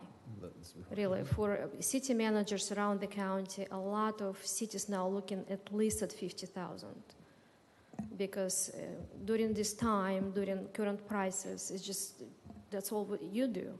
Every time there is $25,000 increase, contract or anything, PO change, we have to be here and let you know why. So $25,000 probably not a bad idea to consider to increase moving forward. And I want to be clear, I think nomenclature is very important on this, and that's why I brought it up, because I wanted to be very clear. You use the word city manager expense account. That to me has a very different meaning. City manager expense account says this is money that he has that he can use to, take staff to lunch, or that would fund if he has to go to a conference or something like that. And he has those lines. He has a travel line and some other lines that are very, very small. And so that's not this. In fact, it probably more aptly could be budgeted almost under the commission, in the commission's line, rather than city manager line. So, and as she mentioned, the scrutiny on those, what are considered more highly discretionary funds by us and by external auditors is very high. I mean, they literally look at basically every transaction versus on most other things, they're looking at, they're spot checking. They're pulling 1 out of 100 transactions. Those they look at every one just to make sure there's no abuse of that kind of thing. But this isn't even the account where that would happen because it's coming to us. And if someone could refresh my memory, did this commission ask for monthly expenditure expenditure and monies in reports? On that fund particularly, or just in general? Because we did ask for finance reports, and we do get them. They're in the city manager report. They're at the. They're monthly, correct? Yeah, we get those monthly. I mean, I can't say there haven't been months where we might not have gotten it, in a month. I mean, as the department has busier times. But yeah, I remember I don't think it was in the last report. I think it was the one before that. But yeah, that finance report is at the tail end of city manager, and it has the high level budget versus year to date, and then it goes into even by department, Brandon Center, different areas. So yeah. Yeah, we do provide those monthly. We're a little bit behind. We did not provide for July yet. Okay. We're working on July. So during, those as we're trying to, monthly. the worst time when you're building budgets is when you're trying to finish out a year and also get the next year done. It's like you got literally double work. So they're a month behind, and I'll defend staff on that one. Khaled, yes. Just a few comments. On the financial report, every second commission meeting of every month, I provide the financial report in my CM report, as well as a development activity report, and also social media report. So look for those in the city CM report, the second meeting of every month. The second note is as far as the contingency with the city manager. Even with the $25,000 today that I have the authorization to authorize, if it's not urgent, 99% I take it to the commission. I mean, just for being transparent. So obviously this contingency, whatever, if it's at $1 or $50,000, that's not something just to spend. Obviously, it's going to come from the commission at some point in a terms of direction as a collectively, and then we could proceed through the purchasing procedures. The $15 an hour with this budget, last year we were at $12.50, and this one we went to $13.13.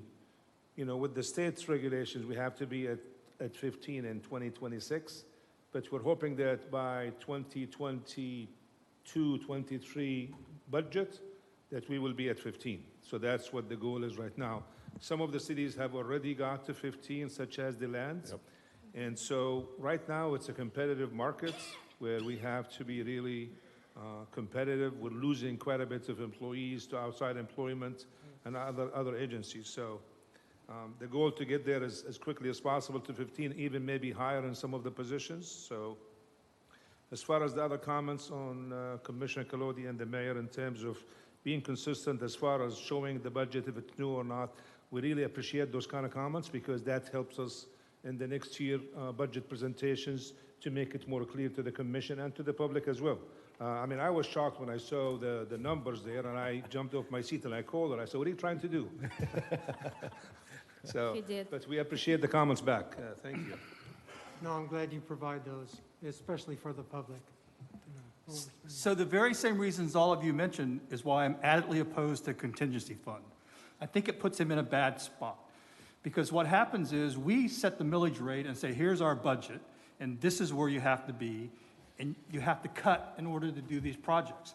But then we afford ourselves the ability to come back at a later date and go, oh, I want $5,000 for this project. Oh, I want $5,000 for that project. And we're not being responsible to ourselves or to the citizens going, where are we going to fund that? So you're making Khaled make that decision, and I can guarantee you that I'll be the first one here October 1 going, I want $10,000 for a park out in Venetian Bay.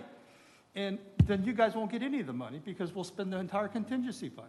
So to me, it creates more problems than it solves the issue. Truly, if we want to have those types of funds, then we should put some cushion in the budget itself and not set the millage rate so low that we can't fund some of those projects that we want to do. That's the whole purpose of this budget process.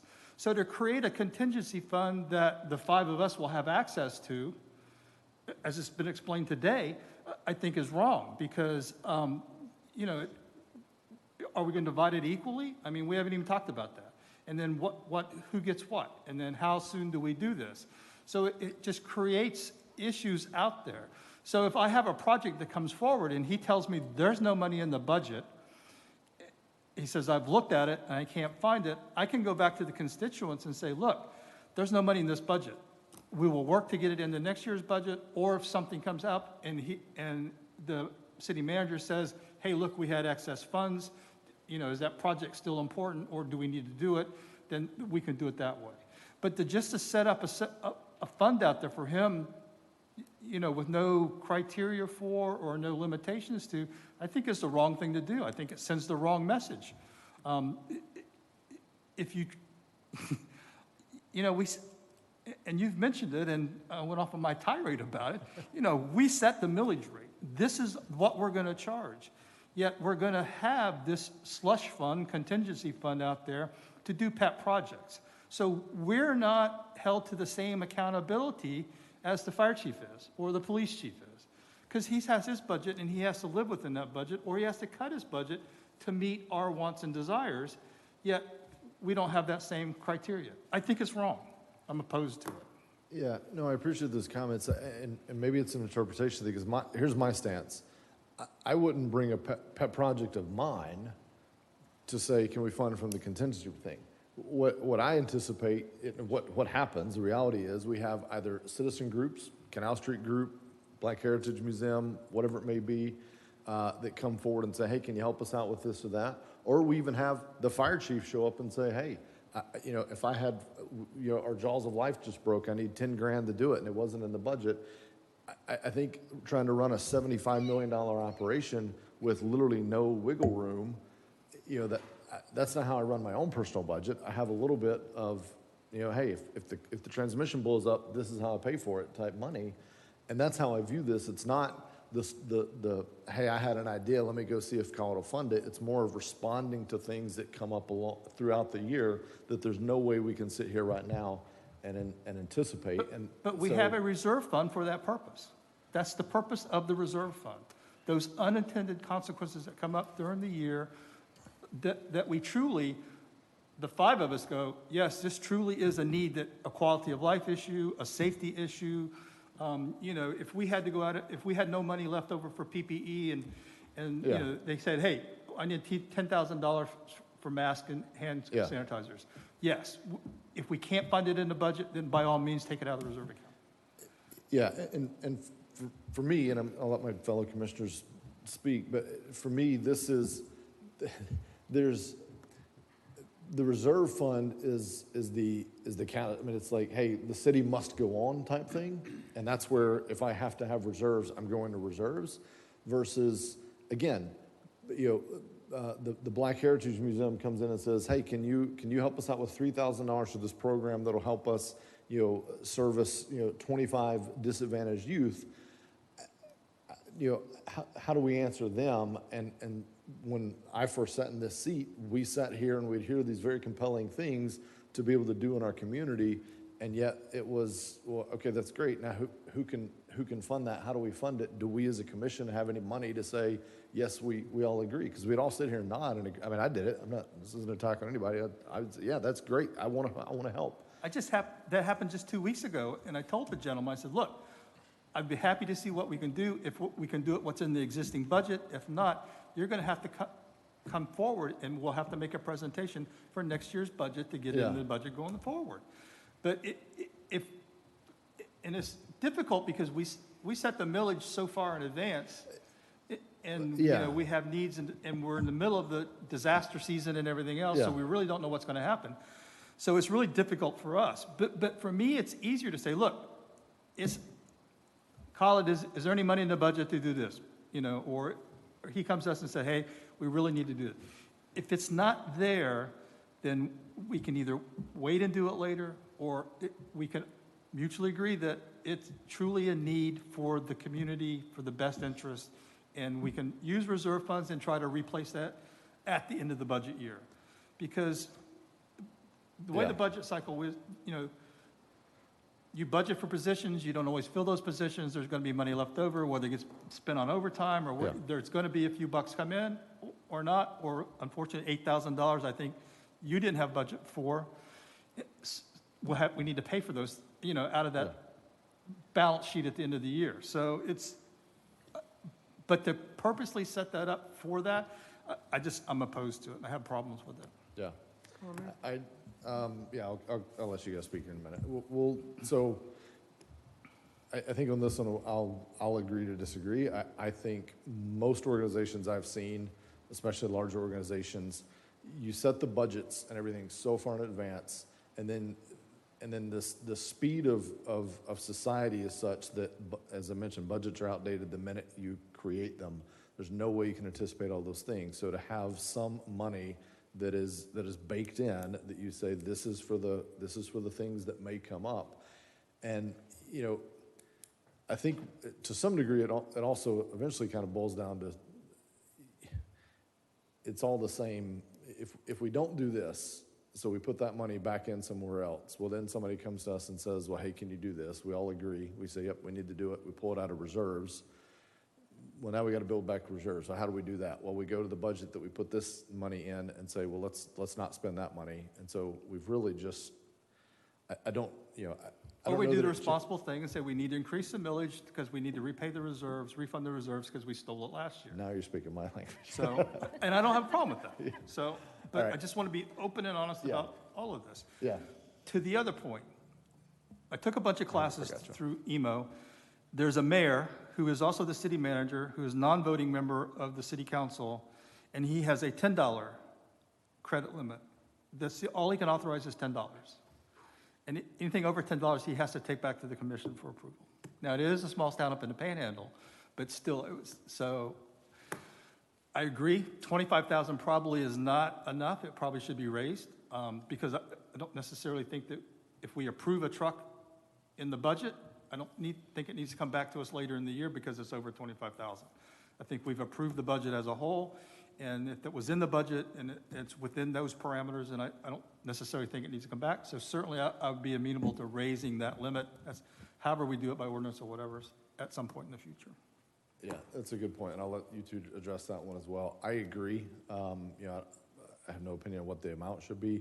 I'm trying to remember what I've seen in the past, but I have seen where if it were a budgeted item, so if it were in excess of even 25, maybe up to 50K, but it were in the budget, like, hey, we plan to buy that fire truck, then fire truck's a big item, but, you know, plan to buy that F-150, it's in the budget, that's within his purview.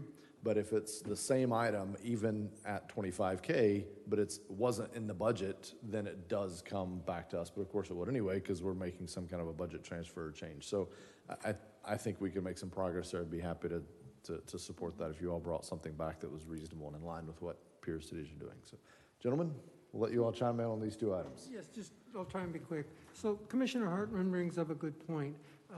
And the previous city manager explained to me that she had an expense account as well of discretionary funds. Is it possible that this commission should monitor and define what those monies can be spent on so that the people know always what those monies are spent on? And I hear the opposite from Natalia, that should be increased. And it seemed to me that you had opposed having that expense account that's discretionary, that he can decide, well, they need a stop sign, they need a pothole filled, I don't have the money elsewhere, this charity needs money for something. No, I'm opposed to that. Okay. So, yeah. But in my mind, he has the entire budget as a discretionary fund. Because he can say, look, we've had these projects come up, or we've had this happened. I'm canceling this pickup truck for this year. It'll have to be on next year's budget. Sorry about that. So I think he has that. I give him that leeway. I mean, I leave it to him. He's the city manager. So if something comes up during the course of the year that requires funding that isn't in the budget, he can't find it, he doesn't think he's gonna get it, and he certainly can postpone a vehicle, wait till later in the year to see if the money shows up somewhere else. I mean, we don't go out in October 1 and order all these vehicles and everything else that's in this capital improvement project. That's not the way it's done. I mean, I ran a several million-dollar budget, EMS budget, and with medication costs going up constantly, I continually was adjusting the budget throughout the year. And it's just, you have to put some priorities on them, but you have to remember that I have to have a very good reason to either go to my superiors and say, hey, I need more money, you know, can we get more money? Or what do you want me to cut because I can't fund this anymore, you know? Commissioner Twillie. Natalia, I think you should make yourself comfortable and sit down while we talk this over here. I was waiting. We're ahead of schedule. We could go on for a long time. The $25,000 issue, I don't think we have to discuss that now. That's really not a budget-related item. The establishment of the fund, I would hate to be quoted in the newspaper saying I've agreed to create a petty cash fund, which some people would look at it as. I do think it should be created. It will then have a line item in our budget that we know how it's operating. I think we should establish a limit as to how much of that fund can be taken out and spent. But I could agree with it. It's in the budget now. Whether it belongs in our budget or whether it belongs in the manager's budget is a discretionary decision. I would just as soon see it in ours to preserve his thick skin from being attacked constantly. And I view it as an example only. Canal Street has come up looking for some improvements. I feel they might have been listening to me at the last commissioner meeting when I said that I thought that would be a good thing that we should be doing. So that's a type of project where somebody comes up here and says, I want to put $5,000 into waste baskets or take my hanging baskets and put them in the containers. We should listen to that. We should look into our line item budget, see if it fits somewhere. And if we like it, do it. If we don't like it, we don't have a place for it, then we could take it out. It's fully trackable, it's fully transparent, and it makes day-to-day life go on a little easier. So for that reason, other than maybe this year we cut it back to save our other thing, but the concept to me is very good. Okay, last question, then I'll make a last comment on this. So it exists, we have this line item, it's just going from 25 to 92, is that what I heard, or is this a brand-new line item? No. What did I miss? This is a brand-new. What was I thought we had this in the past. We had 10K at one point, and then it went to 25. Yeah, the one that was for the commission was a $10,000. That was the commission discretion if they have scholarships or any other project that they want to do. This is... Is that still there? Is that in this budget or no? It's a new item in the budget that they created. It's a contingency. It's under the city manager's budget. Is the 10K still in the commission line, remind me, or that's been taken out? You have it. I think we have it. No, we don't have? No, I don't think it's there. I think that was taken out. Okay. But it would be under the CM contingency. If that's what approved, that would be under that one. Okay. So you've heard the comments here. I don't know exactly where you landed as far as in favor or not in favor. Are you clear on? I'm comfortable with the way things are. I just want it clear. Yeah. And like any of these things, and I've told the public this that have emailed me, I will personally sit down in the finance department with anyone and run a report and go through every transaction on any account they want to talk about. I mean, I can't do that all day, every day, but if someone genuinely has legitimate concerns or questions about some fund, let's plow through it. I'll be the first to do that, all right? So, I have no concerns on that. So, sounds like we had some support. Khalid, my ask of you, we don't know where Commissioner McGurk is on this, and obviously Commissioner Hartman has concerns. So, when this comes back for final vote, let us know if you had to reduce that amount to, if that was part of your reduction, and then let's just highlight it so we can make sure we'll kind of all make sure we're okay with where we land on that. And that's one of the items I want to look at. I might reduce it to maybe a reasonable amount, just to start, since this is a new item, just to see how it goes this year, and then Yeah. we could adjust next year. We might say, hey, you know what, we Yeah. don't need it, or we might say we need some more. So So, we'll use but- some figure for this year just as a pilot and Yeah. see what happens. Yeah, so maybe we scale it back this year, use some of that funding for the police officers, and then, but I just want to make sure there's visibility on it when it comes to the Yes. final vote, so that we can all understand, and so if Commissioner McGurk has comments, he can also make them, because he may say something that changes a mind, so. And obviously, you've been working with you for some time. I mean, I'm transparent, so I'm not gonna, everything that probably goes to the commission regardless of 25 or $5. Yeah. So there is 8,000 under the commission budget. Okay, so there's 8K that is in this one that we're about to approve, So 1,600 each, so somewhere there. which is not how I view it, if I'm totally honest. I mean, I view it as there's different things that have come before us that we've approved that I just assume has come out of that commission budget. I can't even tell you what's come out of it. I have never approached him and said, pay for this out of my 1,600, like, that's never happened, so. They never have either. I assume it's things that comes to us as a collective body, and that's just one other kind of pot. To me, for clarity, I look at those two as the same, though, so, however y'all figure it out, but I don't think we need two different pots, frankly, because it's all kind of the same for me. All right. There's a rabies alert Michelle wants to tell us about. Capital projects. Oh, grand finale. Okay. I'm gonna take this off if that's Yeah, okay. go ahead. Yeah. Suffocating me. So picking up there on the capital projects part that Natalia started with, I'm gonna dive a little deeper with you guys if you're up for it. To get there, I have a huge spreadsheet that I know is really hard to read, and it's gonna be even harder on the screen. I have them printed out below, but wanted to take this beginning moment to remind you that we can access this information through our tablets, through our phones, and you can get there from the city website. So again, I have the app here on my home screen. I can tap into it. I can get into our strategic action plan and any project with a bunch of photos 24/7. So if you go on the city webpage, you go under City Hall, City Manager's Office, and click Capital Improvement Projects, it'll launch the Meister Task app that we are currently using as a team when we meet bi-weekly with the airport engineering, Brian and team. There's 10 of us that get together and we share this screen and we go through all the projects here. And that's It's just flu- for clarity for the public. You went to literally cityofnsb.com. This is the public Yep. website. You're Yep. not logged in. You'll have to log in once. You'll have to create an account. So if you've never done that, go to the Yeah. city website, log into Meister Task. They'll give you a free viewing account and you can Right. see it all. It's at your fingertips. Yeah. So we try to keep it as up to date as possible. Again, we update it bi-weekly, or if the project manager, if it's not me, does any updates between, our meetings, then you'll see those come through earlier. Okay.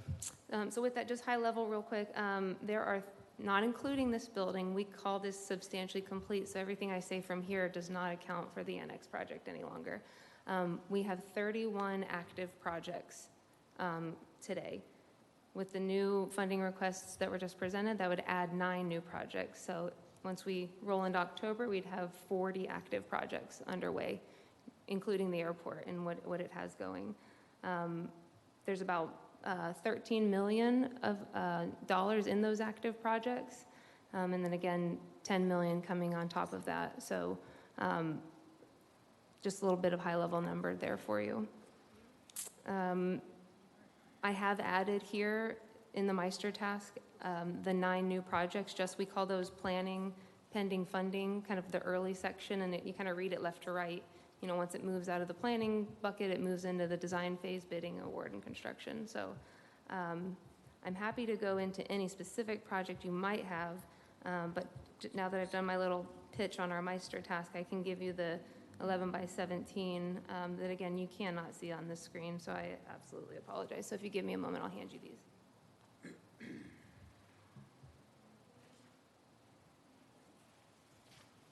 Thank you.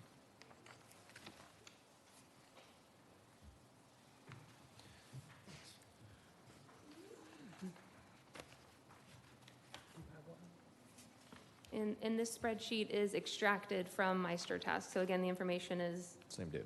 Yeah. harvested. It's not re-entered or retyped. So New projects, again, just to run through them real quick. Again, 2 new things at the golf course. The maintenance ops relocation plan is one of the bigger ones. That's kind of an exciting one. I think for our team, it's been needed for quite some time. Gateway landscaping at 95, some new basketball court, goals at 27th Avenue. We know those are beachfront, so they get a lot of wear and tear. Michelle, can I ask you something really, really quick, just to Sure. jump in, Yep. to avoid confusion? So we're in this weird period right now where the budget hasn't technically been approved. So we have projects that we're calling unfunded, but they're in the budget, so they're sort of, they're gonna be funded as soon as we vote yes, assuming that we approve the budget. So there's a section here in the middle that says planning unfunded on the spreadsheet, but I see items that I think are in the budget. So is that? Yeah, when I say planning unfunded, we have been talking about them internally. Yeah. They're at the staff level desk. We haven't spent any money Right. yet on those projects, but they are. They are in this proposed budget. Correct. Okay. Correct. Yes, if it's not on that worksheet, then if it's considered unfunded, because I know there's a slide in the deck that shows you the requests that did come through right here on your screen that did not make it in. These are not included in the Meister task or the spreadsheet I just gave you. So I don't know if you want to go through any of those, but these are not Well, I think projects the that are recommended. top 2 did though, right? The railway crossing maintenance and the firefighters, which isn't, it's not a capital project, but those 2 I think we did end up getting in, right? Correct. Those already taken care of. We just did not remove them from the slide. We just showed that our effort that Yeah. we took care of it. Yeah. Sorry. No, you're right. Good catch. Any need to talk about the unfunded beyond, again, there's a lot of information. I know you guys have had a long day, so. Yeah, I think could a lot go of these, through a a lot of these we covered with other departments. Does anyone have any questions on any projects we see here? Go ahead, Vice Mayor. I'm sorry, Michelle, I okay. forgot to ask David Ray. At the skate park, the building that supports it, is it dangerously functionally obsolete? Or is it just cosmetic? Do you know? I don't, but we can quickly read. Have you been in there? No, I I have encourage not. you, just if we I get out a know little it's- early today, take a drive over there, because they open up about now in the afternoon, and just have them give you a tour. And go to the restroom there, walk around the facility, walk around the building. I'm assuming it's not good. It's not. Okay. You'd be ashamed to think that that's where our youth spend so much Wow. time. So it's really not anything to be impressed by Good to any know. stretch. Thanks. Yeah. Thanks, Michelle. Apologies. Sorry, I'm having, Okay, before you get back on track. sorry, So- the screen is like Sorry. warped for I know the that. presenting mode. So there's 2 projects planned for the golf course, Correct. one of my favorite places. And we could conceivably take 1 or 2 or both, or any project that's in there that's now funded and we could take out. Correct? Well, we could do whatever we want, basically. With the projects that are recommended for funding, you're correct. There are 2 golf course projects. One is a pole barn and one's a maintenance building. One's more enclosed than the other's just open air. Right, So, right. yes. Yeah, Those aren't approved as of today, they're just recommended for funding. But that we have already included them in there. Right, they're in the recommended budget, yes. Yes. So if we find ourselves with a shortfall, not just those 2, but any of the other ones, we could limit the amount of money to expend upon them or push them off to another year or do whatever. Correct.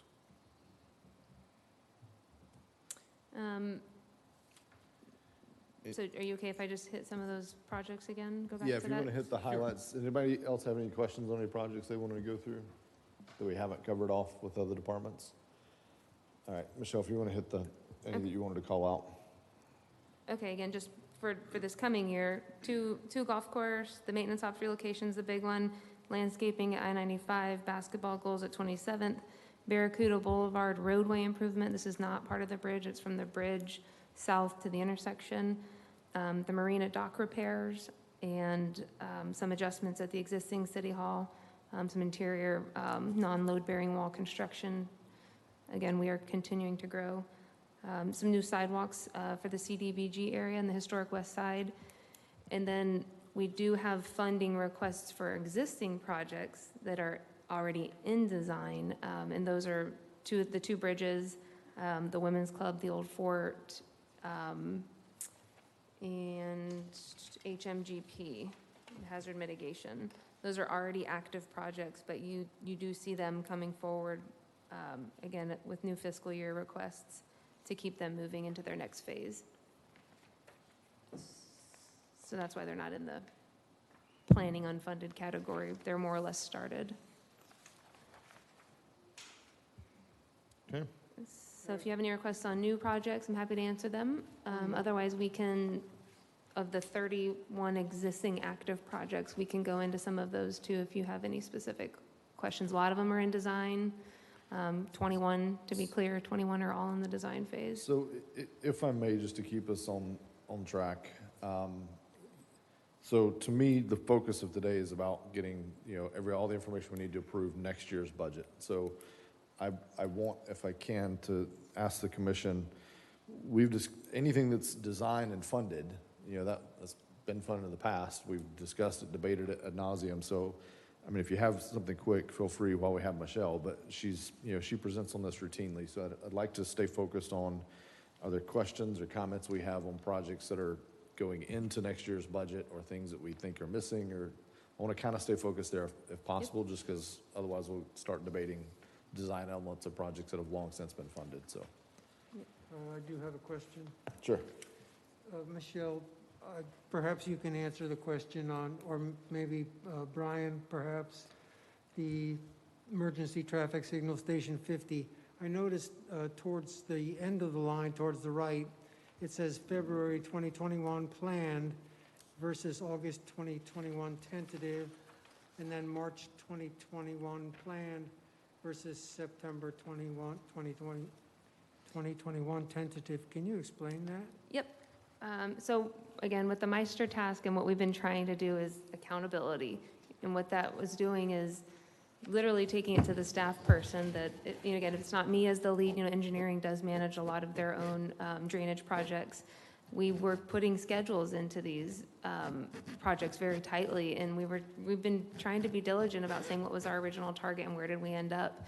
And when you see that, that's what that's trying to show you is those are scheduled dates that you're looking at. It's easier to understand here on the Meister task and not in that, so I can open this up for you to answer quickly. Those are planned dates versus what's really reality. And we're tracking design completion, bidding, and then into construction.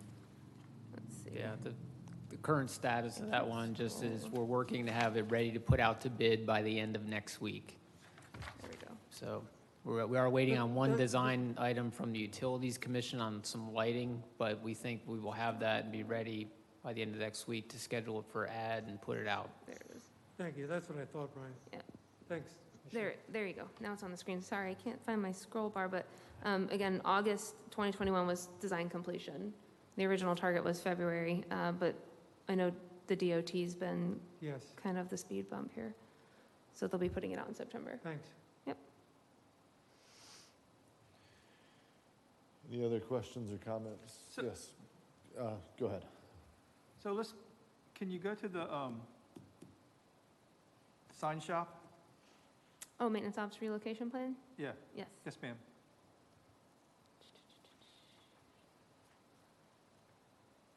Oh, goodness, it's not letting me scroll. I'm so sorry.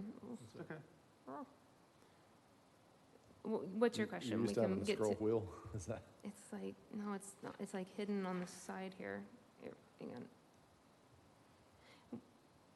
What's your question? Because it may not even be in here. What question you want answered? So we budgeted for the entire amount. There we go. For the building then. It's currently in the budget. Realistically though, how long before we actually are in the construction end of it? Sure. So we got a survey of the property. That was almost a 5-month effort because maintenance ops is part of airport property, and we have the fire station on one side, and then the corner property that I know Chris Edwards is working hard on putting an RFP out. So we got all 3 of those more or less surveyed and boundaried off, and now we had that as an underlayment to do the design on top of, which I'm doing. I have maintenance ops all drawn in. We have our new steel building drawn in, and we have drawn in the fire department's training facility that they would like to have, because they are two projects sharing almost the same fence line, and both have to go through the same process with the airport and getting their project permitted. So I'd say September was where I was going to be ready to have a concept plan submitted to our own staff, TRS, because we had an initial meeting with planning and engineering to kick off the idea, make sure we knew what we had to do. So hopefully we can get back together with them next month. And if there is a need for formal engineering work to be done with stormwater calculations, et cetera, then we would need to go that route. We're trying to keep it in-house. And then we would go out for RFP or just out for bid on it? We have a price from a metal building manufacturer, but my understanding is we would have to bid that out. It was last year. I know Faith's efforts, the dollar value exceeds the requirement to go out to bid unless we were doing a state contract. So breaking ground, you're talking early spring? I'd say that's a safe place to be, yeah. And depending on materials and the contractor, it could be the end of the budget year before you actually complete the project. If I may jump in here, because you got a couple of puzzle components. Number one is they're working on the boundary in terms of where the airport property is for the lease, and then also to get the FAA approval on where the building is situated and the heights and so forth. Now, they have a price on the building, but that does not include everything that it's associated with the work itself. So with the amount, it has to be going out to bid. As soon as they establish the boundaries and they proceed with the design, that we have a design in order for the purchasing agent to prepare a bid and put it out, I don't see that's happening before the end of this year. So I would say that beginning of 2022, that we probably will be either in construction or going out to bid. Okay. Depending how fast we go from this point on. They just finished the survey, and they're looking at some of the other components as well, so. But we have a couple metal buildings that we're looking at. We're looking at that, we're looking at the one at the golf course. Is that something that we could tie together maybe to get a better deal as far as the planning part of that whole process? If you're buying just the metal building itself, I think it's one thing. But when you're going out on a bid to build the project, obviously you're not dealing with the manufacturer who's manufacturing these buildings. You're dealing with the contractor who's in return dealing with them. So it's not like I'm buying a shed that I could say I'm having 3 sheds and I buy them.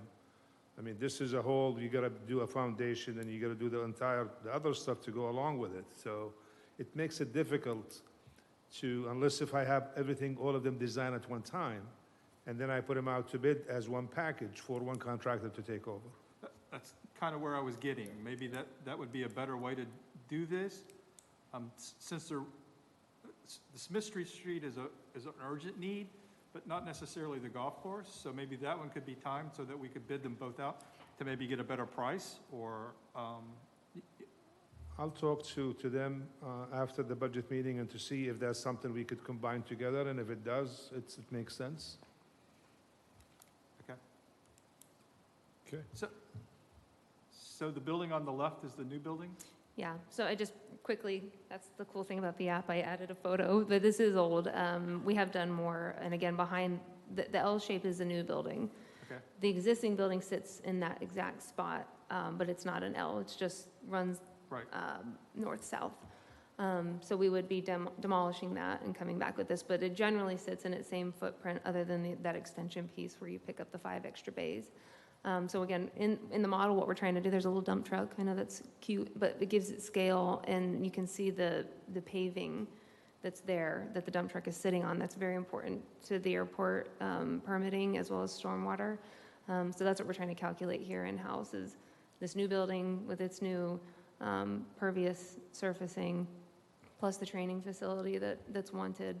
How are we going to offset some of that? And I know the airport shared some good news with us that they're removing a lot of asphalt, so hopefully there's no issue there. Because this is some of the issues that I've dealt with is we talk about a project and we talk about a concept and we think we know what we're talking about, and then when it actually gets in the ground, like the dog park. I did envision the dog park being what it is today.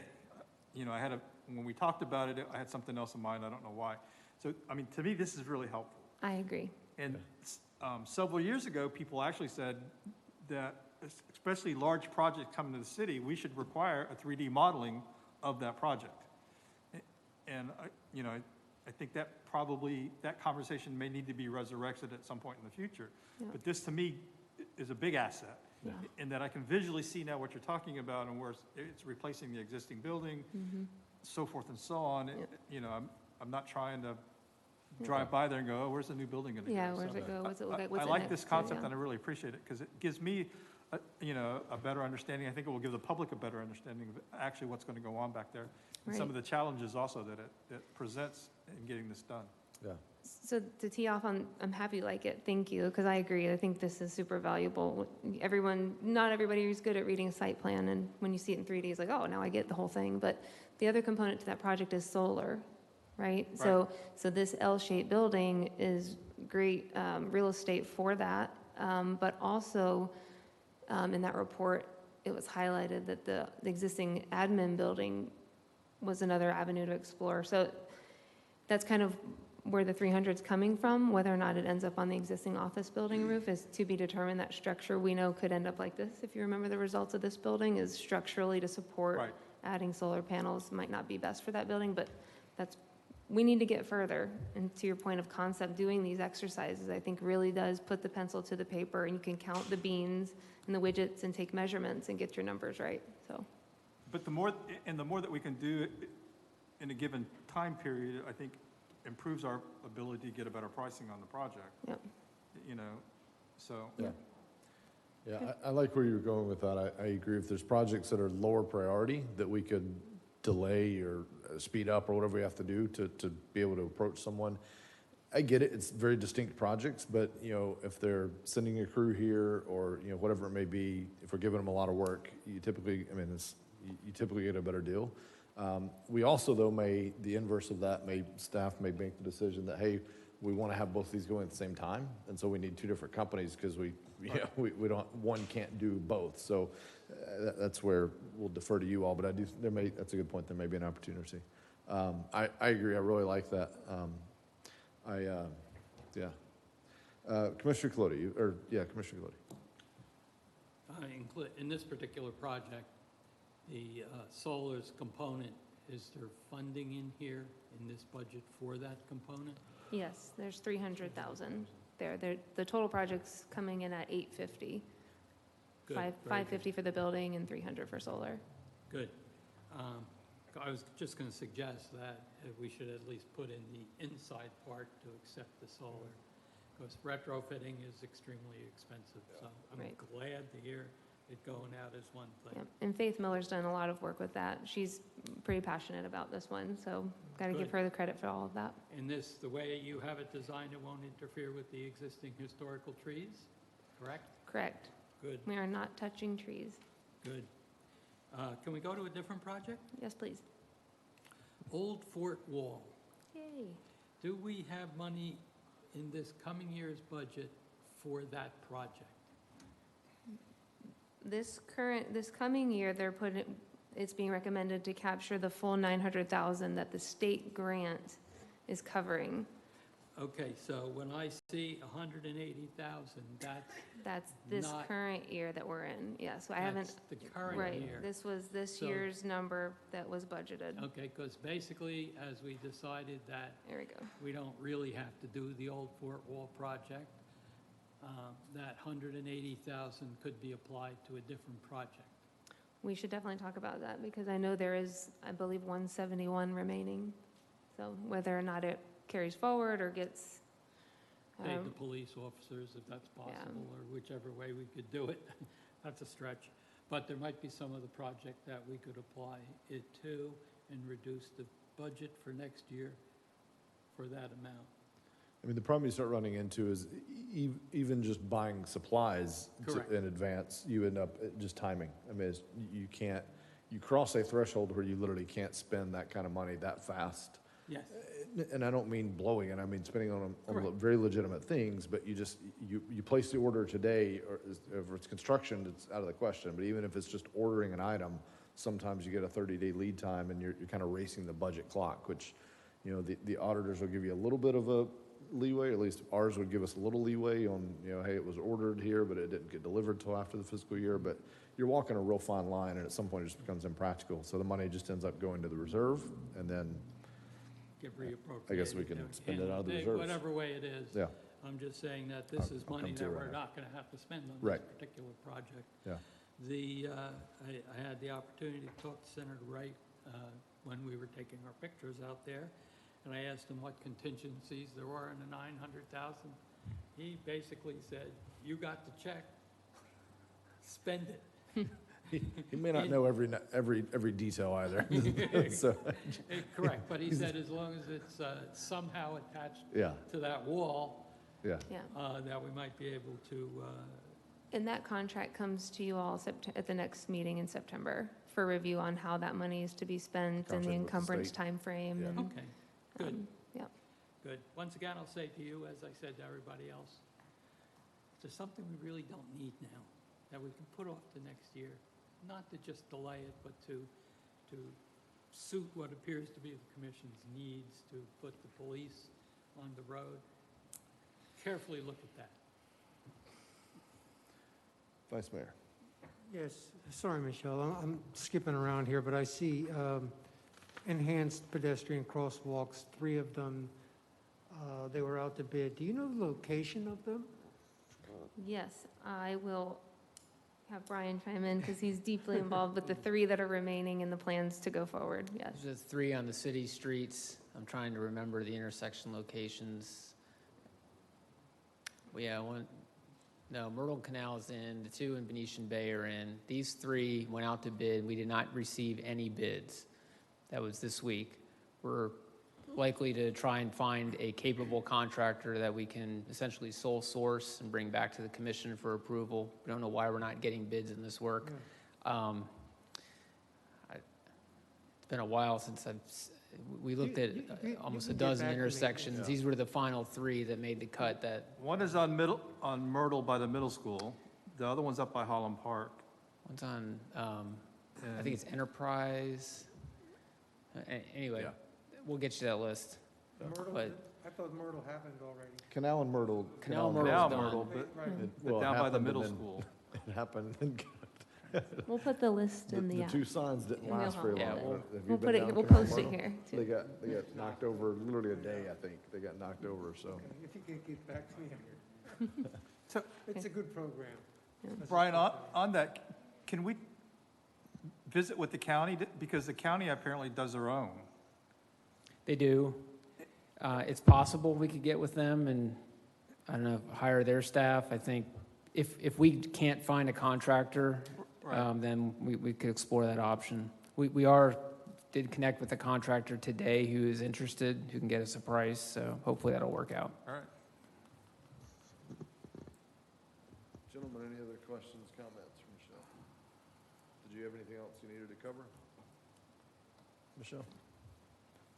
No, if you don't have any questions about new projects or currently active projects. And the lack of deep dive on this much information is, we've had it's this hard, numerous times. yeah. I mean, this isn't our first time seeing this, so we're fairly up to speed. A lot of these we also covered as departments came up. So, you know, it's not that we're taking all this information and just passing on it. We've covered it, so go ahead. The EV charging station. Yes. Yes. For this building?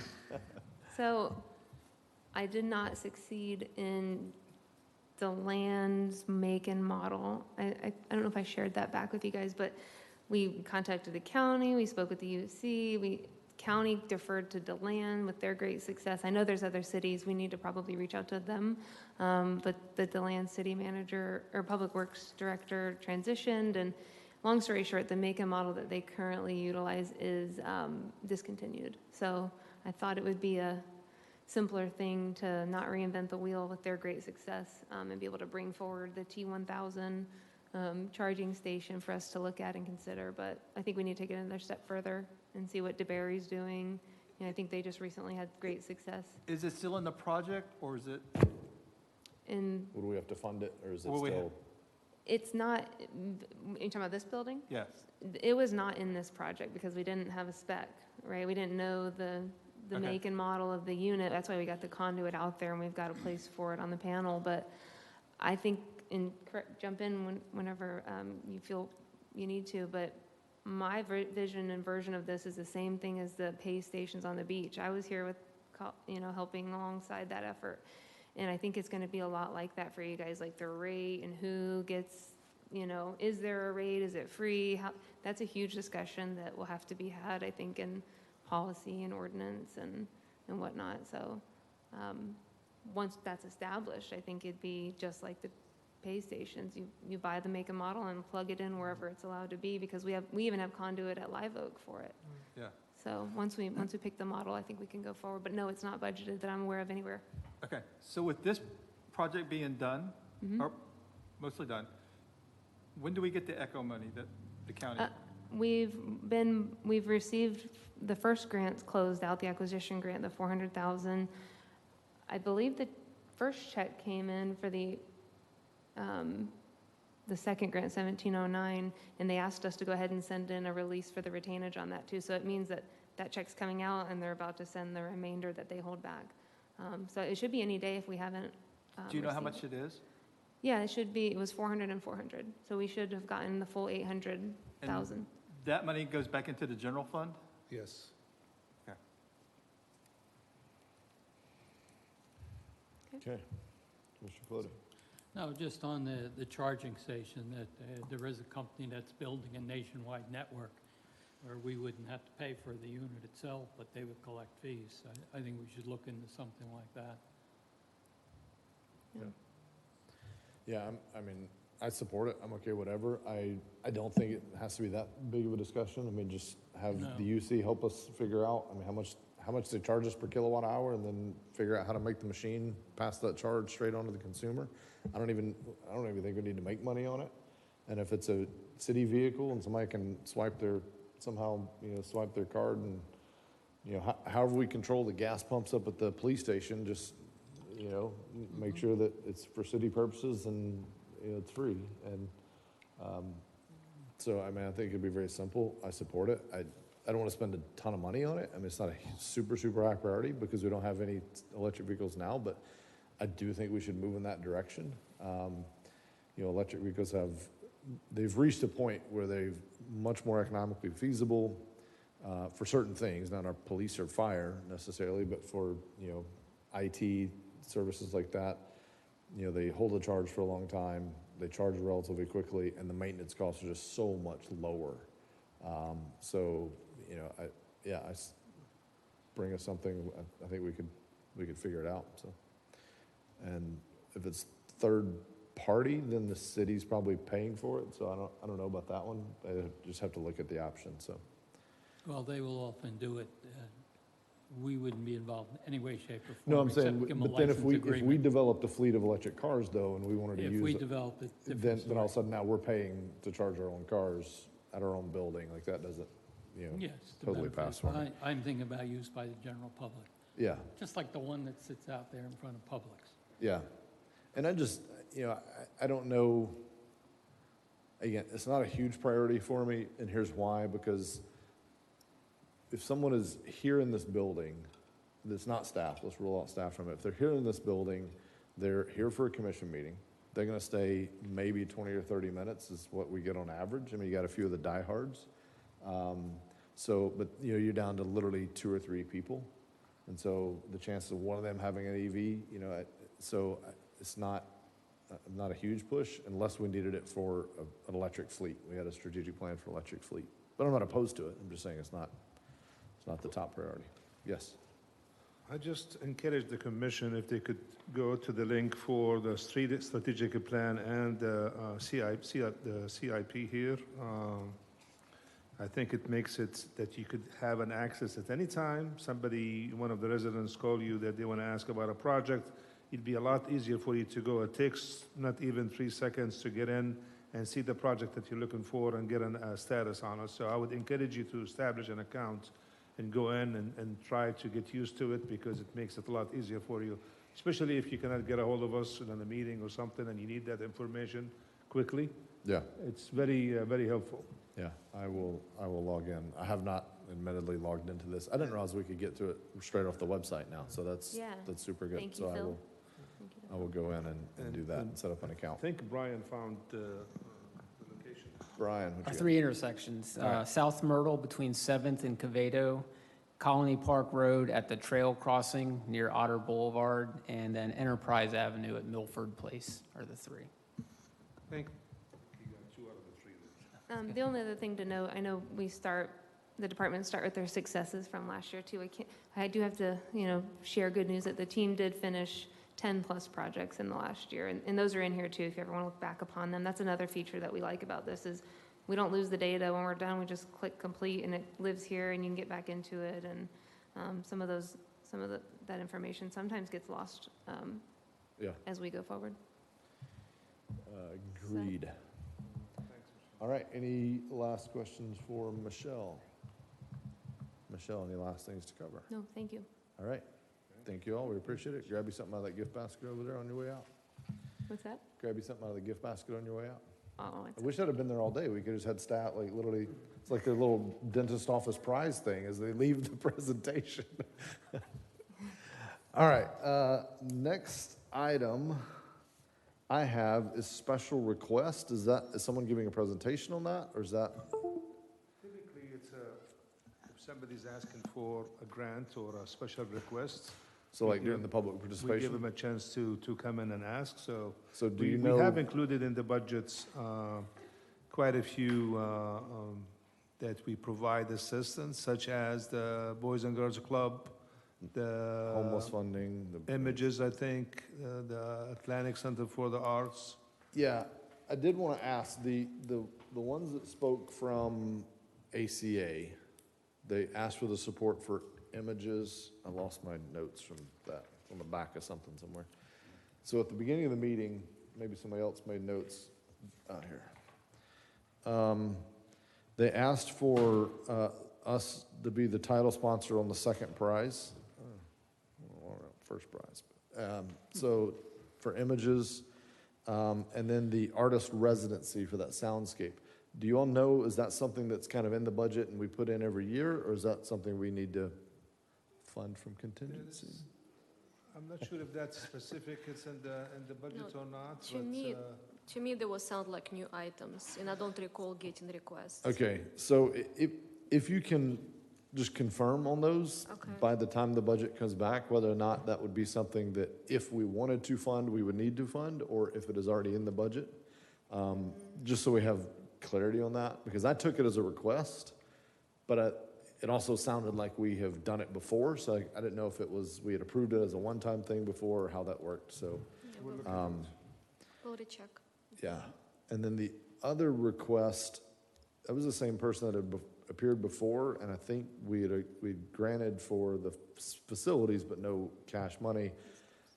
Was she asking for, she's still kind of looking for money, or what was her, anybody remember what she asked for? for the Black Heritage? Yeah, but it was the film festivals, the Real Deal Film Festival. And I believe she was asking for something new she hadn't asked for before. I gotcha, okay. So we know that's not in the budget, so that, we'll just leave that as it is. If someone wants to bring it up and go to bat for that, we can figure out where we're gonna fund that from. Okay, and then the canal event, that's obviously not in the budget, or the support for canal that they asked about, we all just got that, so that's obviously not in the budget either. I think that one is, I don't think they are looking for funding as far as I know, but I'll double check with them, but I think they're looking for. The support for the event, yeah, okay. All right, so with that, that'll kind of clear special request for me, unless staff, do you have anything else you need to cover on special request? We'll go back and just double check on all the requests that we have in the budgets, and then in the public hearing, we'll mention it in the lists for the commission, just so they're aware, and then we'll also. That would be good, yeah. To the people that they always ask for it. Yeah. One, I know we have the $35,000 grant program that we do directed at homelessness, and we give it out in, smaller batches to different entities. As we take this on in a different capacity, is the thought process, I don't know if we've discussed it, so maybe we can now, but is the thought process that let me put it this way. For me, I would say if we're gonna spend money somewhere else towards that, that we take some or part of that money we're spending now and use it in that capacity. But I also don't want to cut the legs out from under some of these great organizations that do so much fantastic stuff. So I don't know how to balance that. What are your? I was going to report to the commission on the 24th of August meeting, but I guess since now you opened the subject, I think I mentioned that we were in contact with the state attorney's office on that SMART program, and we were supposed to use the First Step, and then First Step said, no, we cannot use this unless if you have to be a member.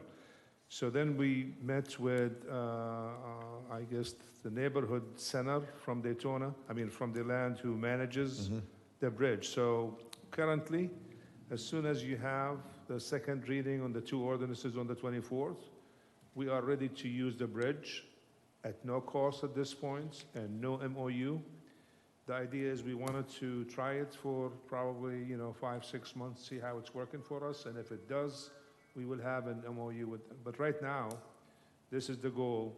It's not gonna cost us anything, so it's up to us if we wanted to still give some of these organizations the $35,000 or not. So, but at least we will have something in their toolbox for the police department to be able to do something. So that's really the good news that we have. Okay. So to that end, then those grants all come back to us as they're approved, right?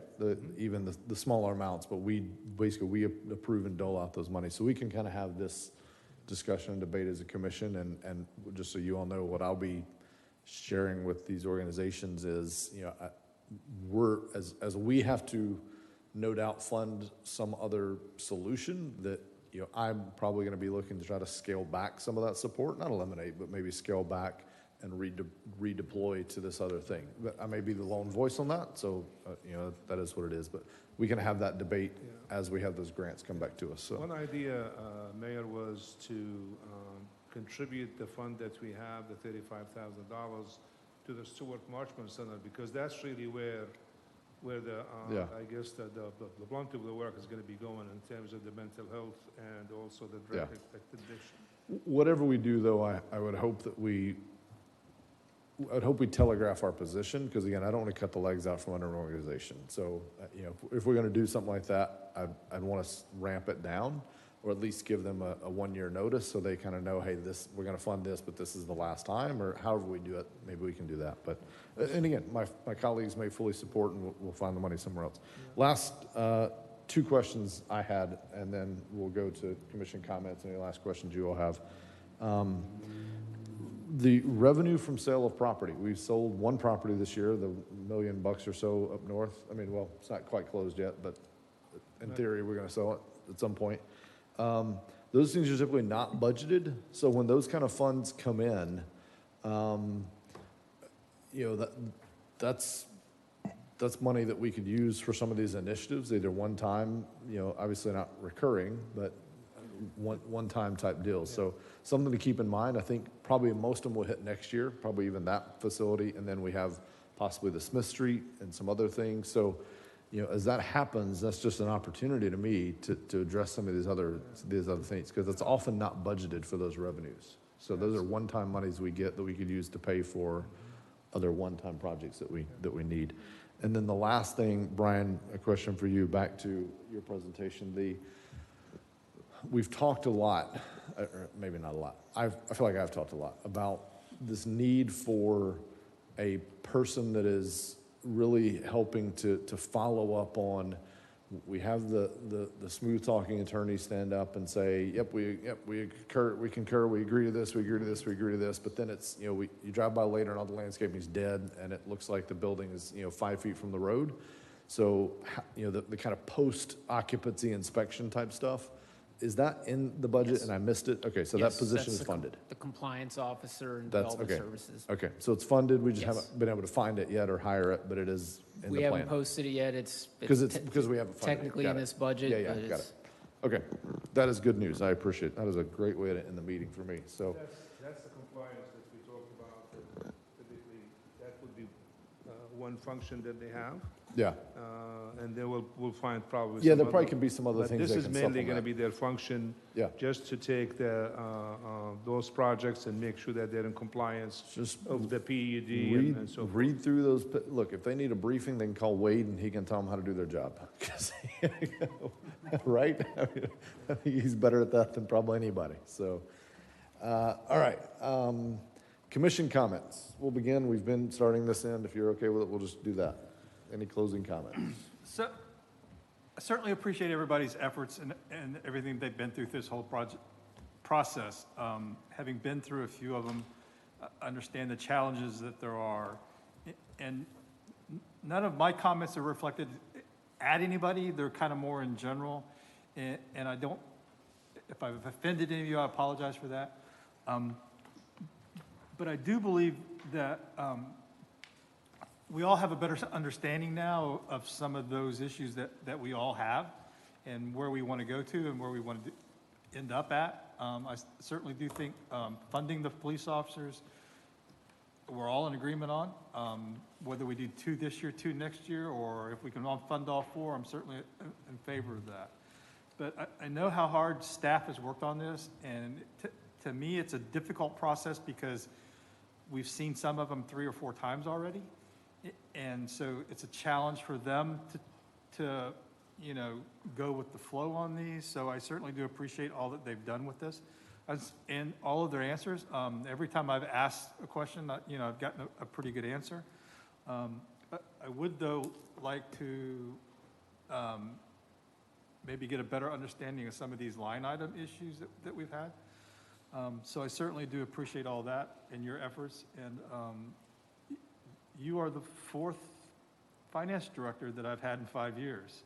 So it's like a comment we had earlier, it's kind of hard to, everybody has a better way to build the mousetrap. I'd just like to see the mousetrap stay the same for a couple of years, you know, so that, you know, once I learn it, I don't have to learn a new process every 18 months or so. So I certainly would appreciate that effort if that could happen.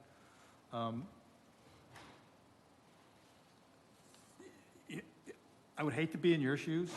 You know, you have a tough job. I think a lot of people don't realize what you and Brian both go through this whole process. So I certainly do appreciate all the time and effort that you guys put forth. So hopefully things will go a lot smoother coming forward. And I hope we're able to, you know, get this budget approved and get through the whole process. I have not heard anything from citizens groups about, oh, you should have, you know, reduced it or gone back to, you know, the previous. So to your comments, I think everybody says, I live in New Smyrna Beach, I don't mind paying a little bit more. So at some point in time, that's going to come, and I don't think we're going to have that. The other thing that has always been an issue with me is 72% of the citizens voted to pay for the Turnbull Creek project. That money came out of the budget. So in essence, we reduced the following year's budget by that millage rate in order to fund that project. So we have consistently either kept at the same millage rate or reduced it for the 4 years that I've been on here. So at some point in time, though, we're going to, like you said, going to have to pay the piper. And so just keep that in mind. Thank you. Vice Mayor. Thank you, Mayor.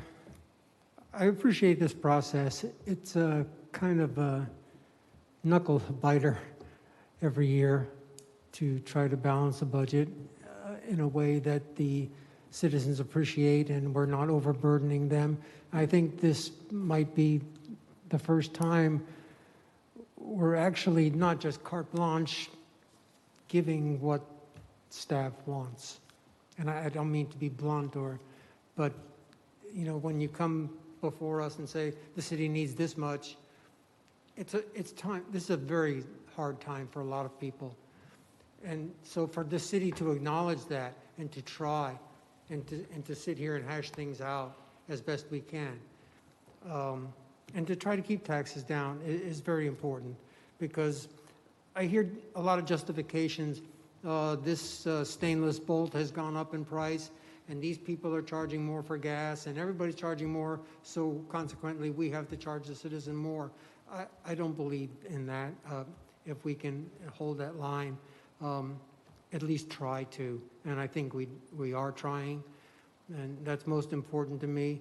I think all the years I've sat here, I can't remember where we've tried so hard to hold that line. Kyle, I appreciate your hard work, and Brian and Natalia and Shaliza. So thanks for being here to support us. You make us look better. Not a good time for politicians nowadays, but if we can be answerable, transparent, and forthright with the citizens and be responsible with their money, that's very important to me. So thanks for your support. Appreciate it. Mr. Clody. Staff did a great job. No question about that. They did their job, and they did it very well. As to the budget itself, I've never voted to approve a budget. I've always voted no. I look forward to being able to vote yes, and I think that the guidelines where I will be able to do that. Even with the changes that we have, that we proposed, the overall millage rate is going down because we're paying our debt off, which means that this year, it always happens every year. I get my little notice from the county that says how much my taxes will be. Mine are going to go up 4.1% next year. Millage rate isn't going up. The values went up because we do such a good job. We make our town so appealing. We got a lot of new revenue coming in from the new construction. But I think what we have is a good balance here, and I look forward to going ahead and being able to approve it for once in my life, my short life here. But that's it. We're going in the right direction. I agree. So, yeah, I got my trim notice just like you all. And my New Smyrna portion, so the portion that this body controls, went up from my particular property, net, including the debt service, $7. Excluding the debt service, went up $16 or so. So debt service went down, general millage went up, net $7. You know, as a percentage, I don't remember if I did the math, but that's an extremely small percentage. But even not as a percentage, just fundamentally, $7 to hire more police officers, to pay them more, to pay staff, to adjust to the minimum wage increase that we're dealing with. You know, there's a ton of factors in the budget that kind of land on us. Like, there's choices we make, and then there's stuff that just kind of lands on us. Like the minimum wage, we don't have a choice on that. We can tweak how we do it, but we got to get there, all right? So, you know, I'm happy. I think we are headed again in a good direction. I made my concerns clear, and it was not meant truly as an attack. I apologize if it came across that way. My wife will tell you I have been known to hammer home a point, though, so duly noted. But, you know, I do have concerns that it feels good to try to hold the line, but the nuts and bolts costs are going up. And we are a pass-through entity to some degree. So we either choose to, you know, use less nuts and bolts or find a way to pay for those. And you can't always, as I said in the beginning, you can't always cut the paperclip budget. You can't just buy one less bolt all the time. So, you know, that's a dangerous position to land in. So I hope we're able to eventually figure out that, you know, I've seen agencies where they hold the line, deferred maintenance builds up, quality of things go down, you end up with a bunch of issues, and all of a sudden to address all of that, they have to make a radical adjustment. And that's when the chamber fills up, because we had to adjust everything. You know, the property bill went up $1,000 versus a slow, steady $15, $20 increase, which is basically in line with an inflationary type environment, you know, because that's what we're in. The cost of things are going up, and that's the reality. That's how the world works. So I'm physically conservative. I want to control cost every way I possibly can, but I'm also physically realistic. And I acknowledge that if I want to keep increasing staff's pay commensurate with the market, I got to find a way to pay for that every single year. If I want to add new police officers, I got to find a way to pay for that every single year. I believe growth should pay for itself. We did a study that said that it did. I don't know if I agree, but we did a study that said that it did. That says that we collect enough property tax revenue with every house we build that in theory pays for the police, fire, and all the other things we need to support those, especially commercial, pays for itself. So last two things I'd say, I would welcome feedback from staff on the process. This is probably one of the more intense budget processes of any city as far as we really hear from the departments twice.